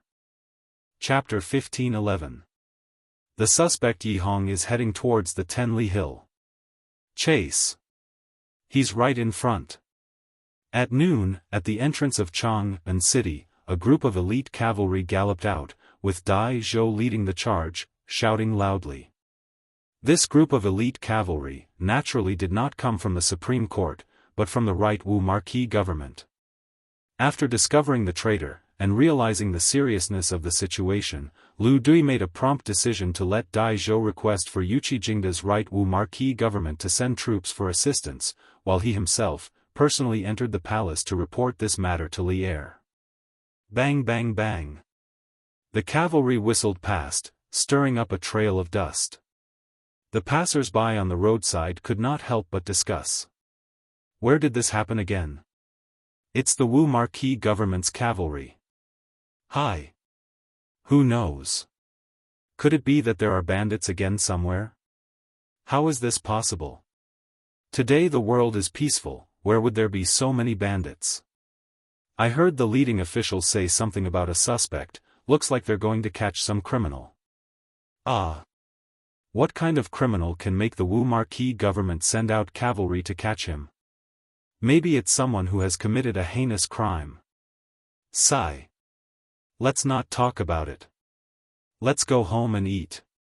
Your Majesty, this is what happened. Dai Shaoqing, Wei Wang and a few other students, are now following the right Wu Marquis government's cavalry to investigate the whereabouts of the criminal Yi Hong. Wei Wang insisted on following. I did not stop him, may your Majesty punish him. In the Suite Du Hall, Li Er, who was about to go for lunch, was asked to stay by Lu Dui. Lu Dui told Li Er about the investigation results of Jin Wanfu's sudden death case. Old Li's brows instantly furrowed. In your opinion, what are the chances of the culprit being Sakya Du Yi? Li Er frowned and asked. Regarding Li Tai's safety, Li Er was not worried. This trip was just to catch a small old man from the Supreme Court, not to raid the nest of the Heavenly Dragon sect. There were so many Wu Marquis accompanying him, Li Tai would not be in trouble, so Li Er did not blame Lu Dui. In comparison, Li Er was more concerned about the mastermind and the Heavenly Dragon sect. The fact that the culprit behind the scenes might be related to the Heavenly Dragon sect was a pleasant surprise for Li Er. He had long wanted to deal with the Heavenly Dragon sect, but he didn't have a proper way to do so. Now that the case of Jin Wanfu's sudden death involved the Venerable Shijayadu Yi of the Heavenly Dragon sect, how could Li Er not be pleasantly surprised? Hearing Li Er's question, Lu Dui looked solemn and bowed. Your Majesty, this old subject believes that His Highness King Wei and Di Zhishuan's speculation is highly credible. According to the report of the Supreme Court's bailiffs, Yi Hong had recently become a believer of the Heavenly Dragon sect. Whenever the Heavenly Dragon sect's divine monk Du Yi gave a lecture, Yi Hong would definitely be there. There is no enmity between Jin Wanfu and Yi Hong. This time, Yi Hong brought people to assassinate Jin Wanfu. It doesn't make sense. The only possibility is that Du Yi wants to kill Jin Wanfu, and Yi Hong has no choice but to be his accomplice. Li Er pondered for a moment, before he nodded and said, "Why would Du Yi take such a huge risk to kill Jin Wanfu? Is it because of his personal grudge, or for the benefit of the entire Heavenly Dragon sect? And if I remember correctly, Jin Wanfu is also involved in a 30,000 tang private bank case. Is there a connection between these two cases?" Lu Dui's brows instantly furrowed. He cupped his hands and said, "Your Majesty suspects that the 30,000 tang yuan that Jin Wanfu got from the private bank ended up in the Heavenly Dragon sect?" "That's right. The Heavenly Dragon sect first gave out porridge and cured diseases in various places to win over the people, so how could it not be supported by a huge amount of money? I even suspect that there are many Jin Wanfu secretly sending money to the Heavenly Dragon sect." Li Er nodded and said in a deep voice. Lu Dui was silent for a moment, before he solemnly cupped his hands and said, "After Yi Hong is brought to justice, this old subject will definitely investigate this matter to the bottom." Li Er waved his hand and said, "Capture Yi Hong first. If you want to capture him alive, I will mobilize a team of Imperial Guards for you. Minister Lu, you will personally keep an eye on him to ensure that nothing goes wrong." Lu Dui cupped his hands and accepted the order. This old subject obeys. After that, he turned and left the main hall. The main hall suddenly fell into silence. I didn't expect Li Zishuan's student to be so proficient in investigating cases. Interesting. Li Er leaned on the dragon couch and was silent for a long time before he chuckled and sighed. Zhao Song couldn't help but interject at this time. Di Zhishuan secretly ran away from home to participate in the Yanhuang College's entrance exam, which provoked Secretary Di to personally climb Yunshan and find Marquis Yong, and to ask for him. Hearing this, Li Er couldn't help but recall that when he went to Yanhuang College to observe the entrance exam last year, he happened to bump into Di Xiaoxiu, who blocked the door. He couldn't help but laugh. Di Zhishuan is so outstanding now. I guess Secretary Di is secretly happy at home. He really took advantage of the situation and still acted innocent. Don't kill me. I'm a guest invited by Master Du Yi. Are you from the Heavenly Dragon sect? You can't kill me." On the 10-mile slope, seeing 6 masked men with swords rushing towards him, he hurriedly shouted in horror. The masked men opposite him didn't want to talk nonsense and directly slashed at Yi Hong with their swords. "Don't harm my Hong, My Hong is an officer of the Supreme Court. If you harm my Hong, don't even think about running away." The old woman who came here with Yi Hong stood out at this time and opened her arms to stop the assassins, and said in a trembling voice. "Humph. Old thing, you're courting death." The masked men in black didn't know what it meant to respect the old and cherish the young. They only knew that if someone blocked them, they would kill them. Therefore, the masked men opposite the old woman mercilessly pierced the old woman's body with their swords. Puchi. The long swords were pulled out and blood gushed out. The old woman fell straight to the ground with her eyes wide open. She died with grievances. Mother. Yi Hong, who saw this scene, suddenly let out a heart-wrenching cry. He was a filial person. Otherwise, he wouldn't have taken his mother out of the city this time to escape from Chang'an. Seeing the old woman fall, Yi Hong rushed up to her and held her in his arms. He cried bitterly, "Mother, wake up. Wake up. Your son was wrong. Your son shouldn't have brought you here." At this moment, Yi Hong was suddenly remorseful. His heart was full of regret. He seemed to understand the situation in front of him. This was a killing trap set up by Du Yi to silence him. He regretted his greed, and regretted his ignorance. Humph. You should tell these words to the King of Hell. The leader of the assassins raised the long swords in his hands and was about to chop Yi Hong's neck. Yi Hong closed his eyes and didn't dodge because he knew that he couldn't avoid it. He might as well follow his mother to the netherworld to reunite with her. Feeling a gust of wind near the back of his head, Yi Hong knew that he was going to die. He lamented, "Mother. Your son is coming to accompany you. Stop." At this moment, a loud roar came from not far away. Then, everyone heard the rumbling sound of horse hooves. "Everyone, put down your weapons and surrender." When Dai Zhou saw Yi Hong kneeling on the ground, as well as the masked man in black holding a sword behind him, he was instantly enraged and roared loudly. At this point, Yi Hong was the most crucial and effective breakthrough point in the entire case. If this lead was broken, then the whole case would return to square one. Dai Zhou would never allow it. Humph. Kill Yi Hong and run. Seeing the mighty imperial court army, the leader of the assassins didn't show any fear. Instead, the speed of his sword swinging down became even faster. "How dare you, brat!" Seeing this, Dai Zhou's eyes widened.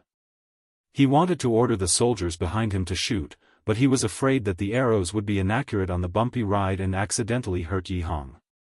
For a moment, he actually didn't know how to give orders. They want to silence him. "Bao Lin, quickly stop them." Di Zhishuan roared and said. Yuchi Baolin didn't have as many scruples as Dai Zhou. When he heard that, he directly snatched a horse lance from a right marquis soldier beside him and threw it fiercely at the assassin raising the sword. Whoosh! One had to know that Yuchi Baolin's other abilities might not be outstanding, but in terms of strength, there were very few people of his age who were stronger than him. This throw of his with all his might caused the lance to make a whistling sound in the air. One could only imagine how fast it was. At this speed, the horse lance would have already pierced through the assassin's body by the time he chopped off Yi Hong's head. If the assassin wanted to avoid this attack, he would have to give up on killing Yi Hong. Beautiful. Li Tai couldn't help but praise when he saw Yuchi Baolin throw the horse lance. However, what he expected didn't happen. A hint of ruthlessness flashed across the assassin's eyes. He still didn't dodge. Instead, he held his sword with both hands and slashed at Yi Hong's neck as fast as he could. Thud. Thud. The sound of the long sword piercing flesh and the horse lance piercing the body rang out one after the other. Right after that, Yi Hong's head fell to the ground and rolled forward for some distance. As for the assassin in black, he was sent flying by the powerful momentum of the horse lance. Then, he landed heavily on the ground and didn't move at all. Evidently, he had been killed in one blow. It was probably a life for a life. Dai Zhou gasped when he saw how ruthless and decisive the assassin was, willing to kill Yi Hong even at the cost of his own life. He was both shocked and furious. He shouted loudly, "Capture all of them. Don't let any of them escape." Now that Yi Hong was dead, Dai Zhou could only place his hopes on these assassins in front of him. Capture them alive and interrogate them. Perhaps he might be able to find out what he wanted to know. Understood. The cavalry behind Dai Zhou shouted loudly. Then, the cavalry automatically split into two groups and quickly rushed forward, intending to surround the remaining assassins and capture them all in one go. Naturally, those with 2 legs couldn't outrun those with 4 legs. Even if the assassins wanted to escape, they were surrounded by the cavalry before they could even take a few steps. Capture all of them. Keep them alive. Dai Zhou had already rushed over on his horse. He waved his hand and ordered. Understood. The soldiers obeyed and began to wave their lances to reduce the encirclement. The 5 assassins stood back to back. Seeing that the encirclement was getting smaller and smaller, the 5 of them looked at each other with a trace of determination in their eyes. Then, the 5 of them raised their long swords at the same time and slashed at their own necks. Quick! Don't let them kill themselves. When the assassins raised their long swords, Di Zhixuan had already realized that something was wrong. He quickly shouted. Yuqi Baolin used the same trick again. He took a horse lance from the soldier beside him and threw it at the long sword in an assassin's hand. However, he could stop one person, but he couldn't stop 5 people at the same time. Therefore, although Yuqi Baolin's horse lance knocked away the long sword in an assassin's hand, the other 4 assassins had already cut their own throats. Their decisiveness in committing suicide sent chills down one's spine. Quick! Capture him. Don't let him kill himself. Seeing that only one of the 6 assassins was left, Dai Zhou was both anxious and angry. He hurriedly ordered the soldiers to pin the remaining assassin to the ground. Unexpectedly, the tied-up assassin gave Dai Zhou a devilish smile. Then, the assassin closed his eyes, and a trace of blood flowed out from the corner of his mouth. He was dead. Dai Shaoqing, this person has a poison sac in his mouth. Once you bite it open, he will die instantly. A martial marquis stepped forward to check the breath of the assassin and then looked at the mouth of the assassin seriously. Finally, he stepped forward and cupped his hands at Dai Zhou. Humph! This is outrageous. It was not easy to find a clue, but because they were too late, the key person was killed. Moreover, the assassins had decisively killed themselves. As a result, the clues of the case were cut off. How could Dai Zhou not be angry and furious? Bring all the corpses back to the Supreme Court. Check if there is anything on them that can prove their identities.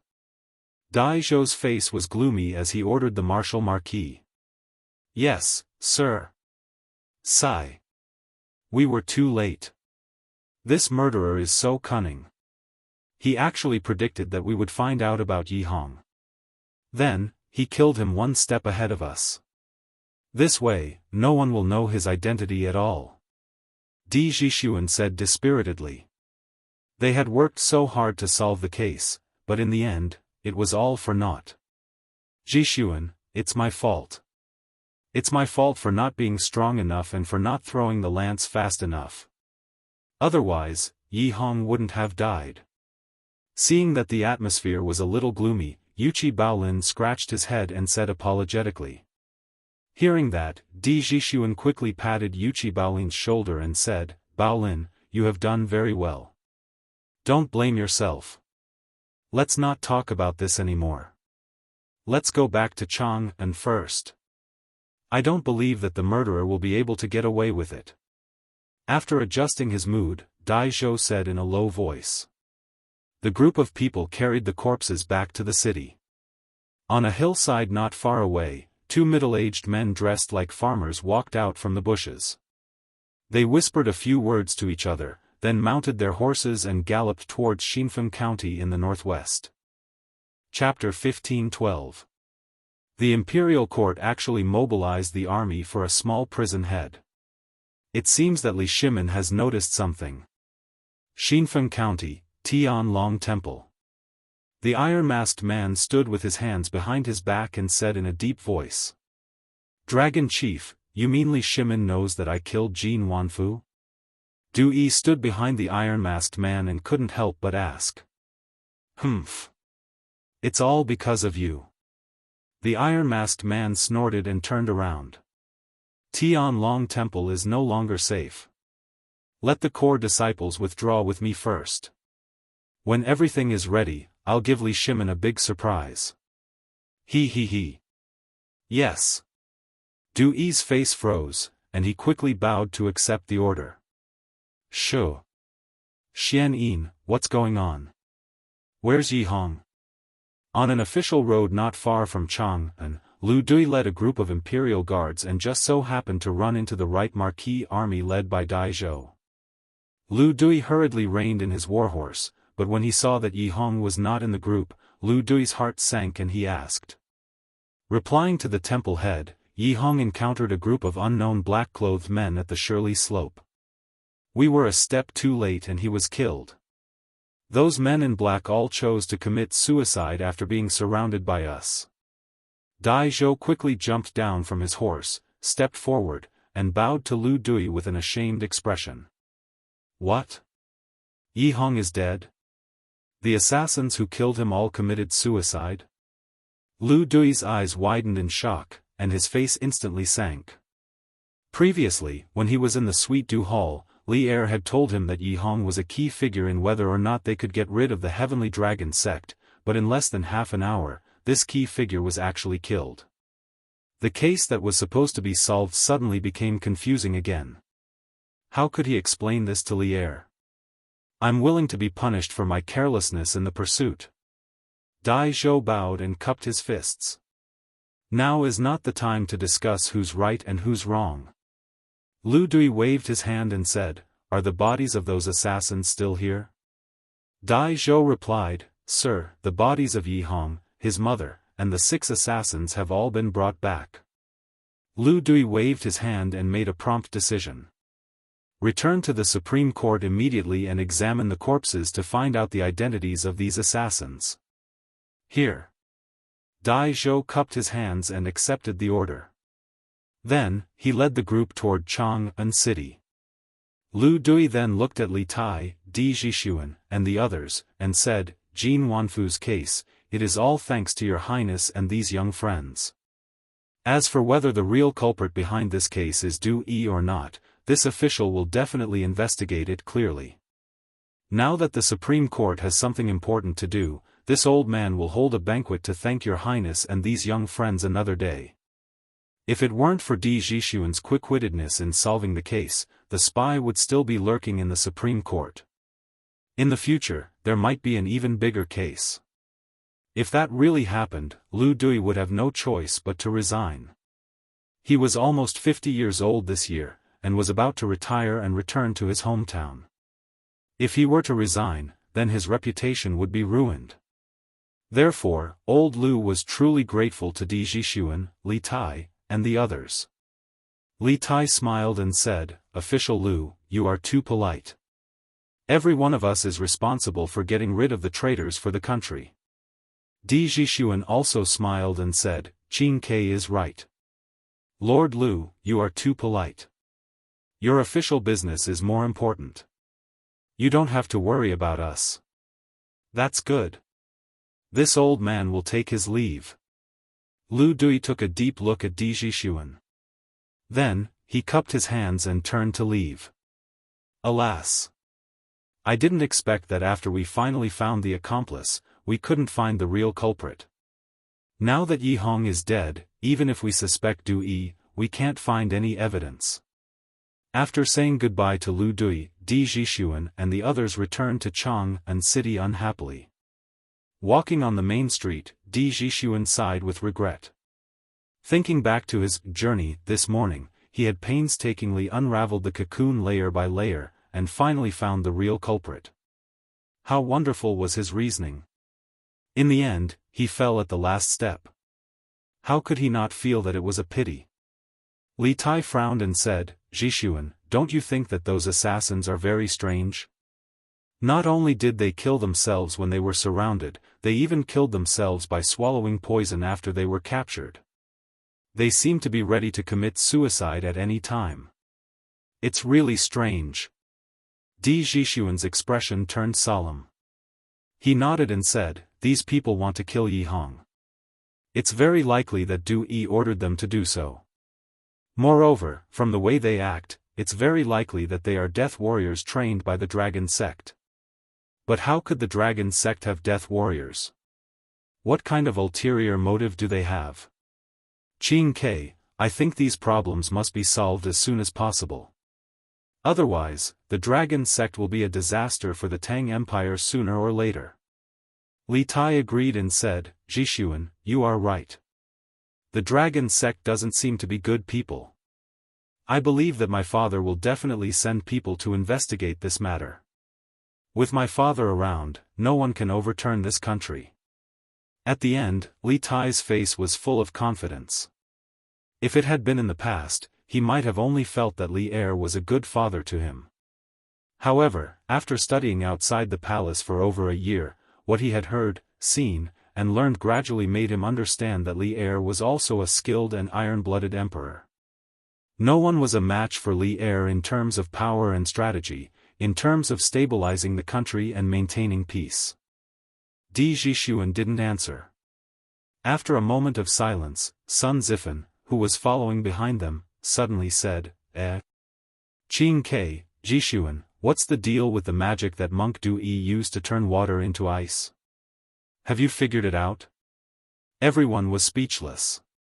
It turned out that the reason this guy didn't speak for a long time was not because he was thinking about the case, but because he was thinking about those tricks. After a long silence, Li Tai shook his head and said, I don't know. Sun Zifen stared and said, then aren't you curious?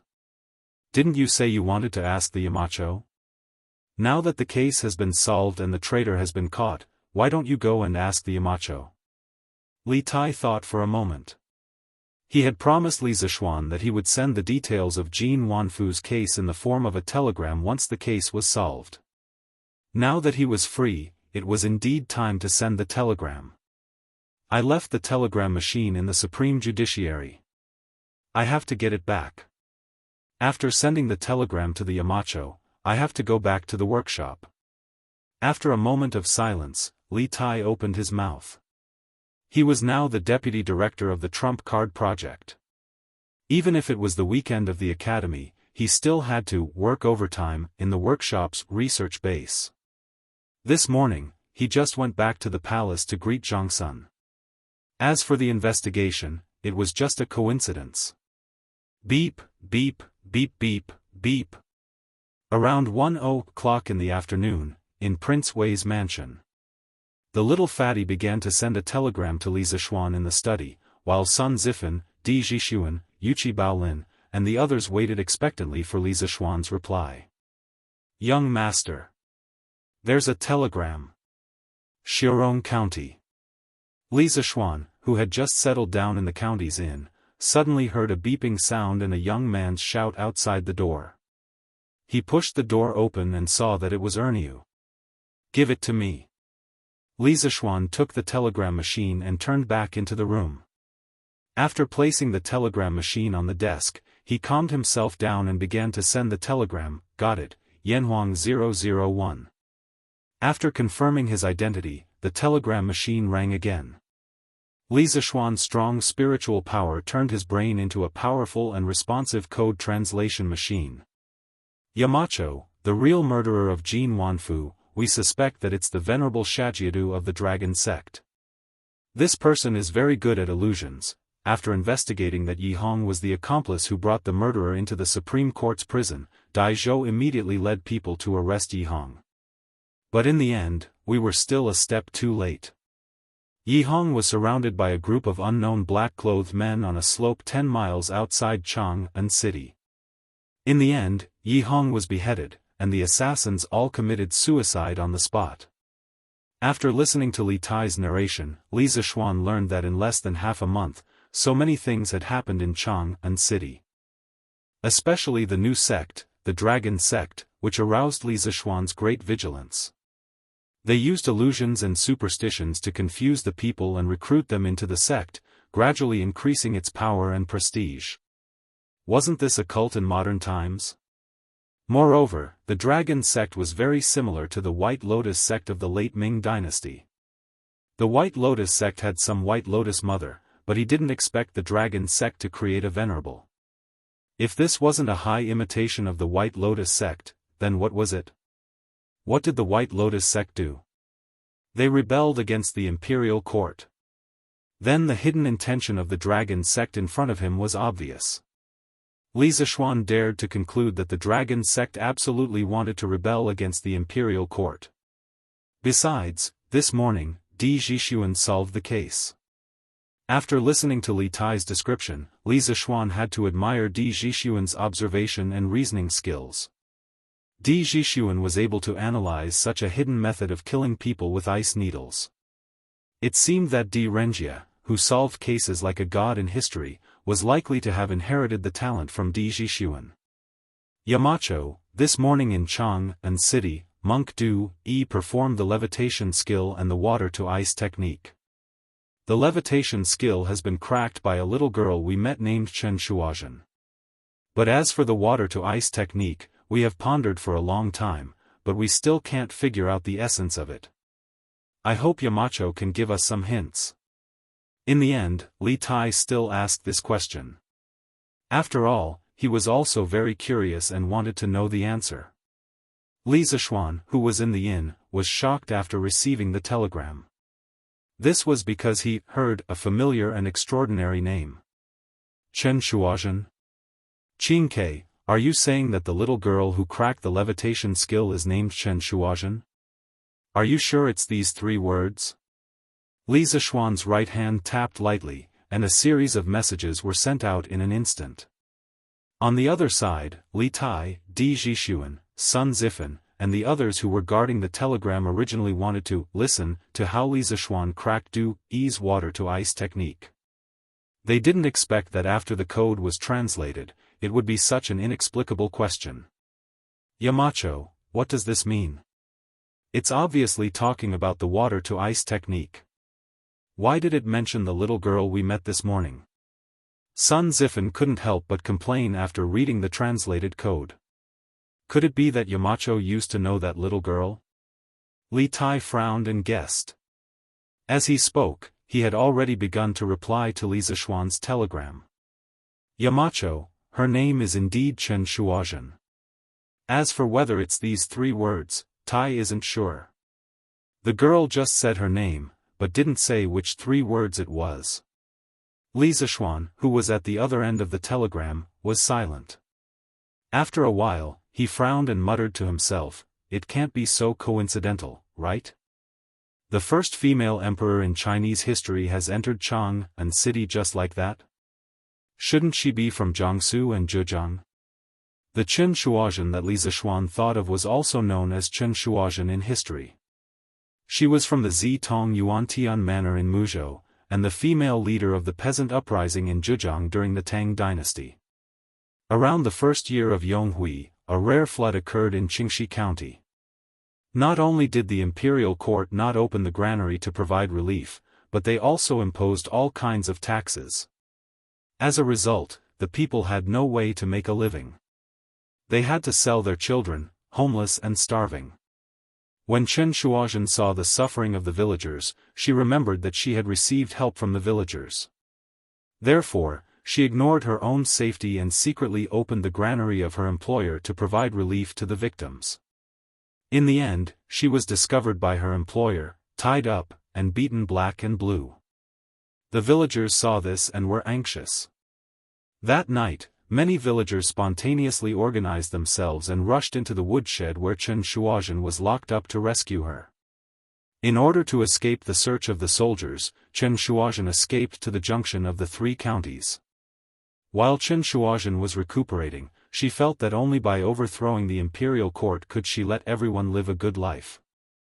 Chen Shuozhen decided to use Taoism and secret religions to develop believers as a force for future uprisings. Later on, when the number of believers was about to increase, Chen Shuozhen officially announced an uprising at the beginning of the 10th month of the 4th year of Yonghui to fight against the government. She imitated the official system of the Tang dynasty and established a political regime. She appointed Zhang Xuyin as her servant and was in charge of various affairs. She was called the Emperor of Wuxia. In the history of China, countless women participated in peasant uprisings. However, there were very few women who were leaders. Chen Shuozhen was the only woman who was a leader and also called the Emperor. She was called the Emperor even earlier than Wu Zetian. Therefore, many historians called her the first female emperor in the history of China. Li Zishuan did not understand why such a demonic woman would appear in Chang'an so early. Could it be that because of his appearance, the lives of the people in the Zhejiang region became better? Was that why Chen Shuozhen was able to travel to Chang'an? Beep, beep, beep, Yamacho, what is the meaning of the art of turning water into ice? At this moment, the telegraph rang again. It was Li Tai on the other end of the telegraph. After waiting for a long time, Li Zishuan did not reply, so he sent another telegram to urge him again. Li Zishuan came back to his senses and replied, "The water in the Du Jie bottle is probably distilled pure water. Because there are no impurities attached to it, it lacks the coagulants needed to freeze. Pure water will remain in a liquid state at a low temperature below the freezing point of water. However, once it comes into contact with the outside world, it will quickly freeze into ice particles. Qing Ke, you can do an experiment to verify this point."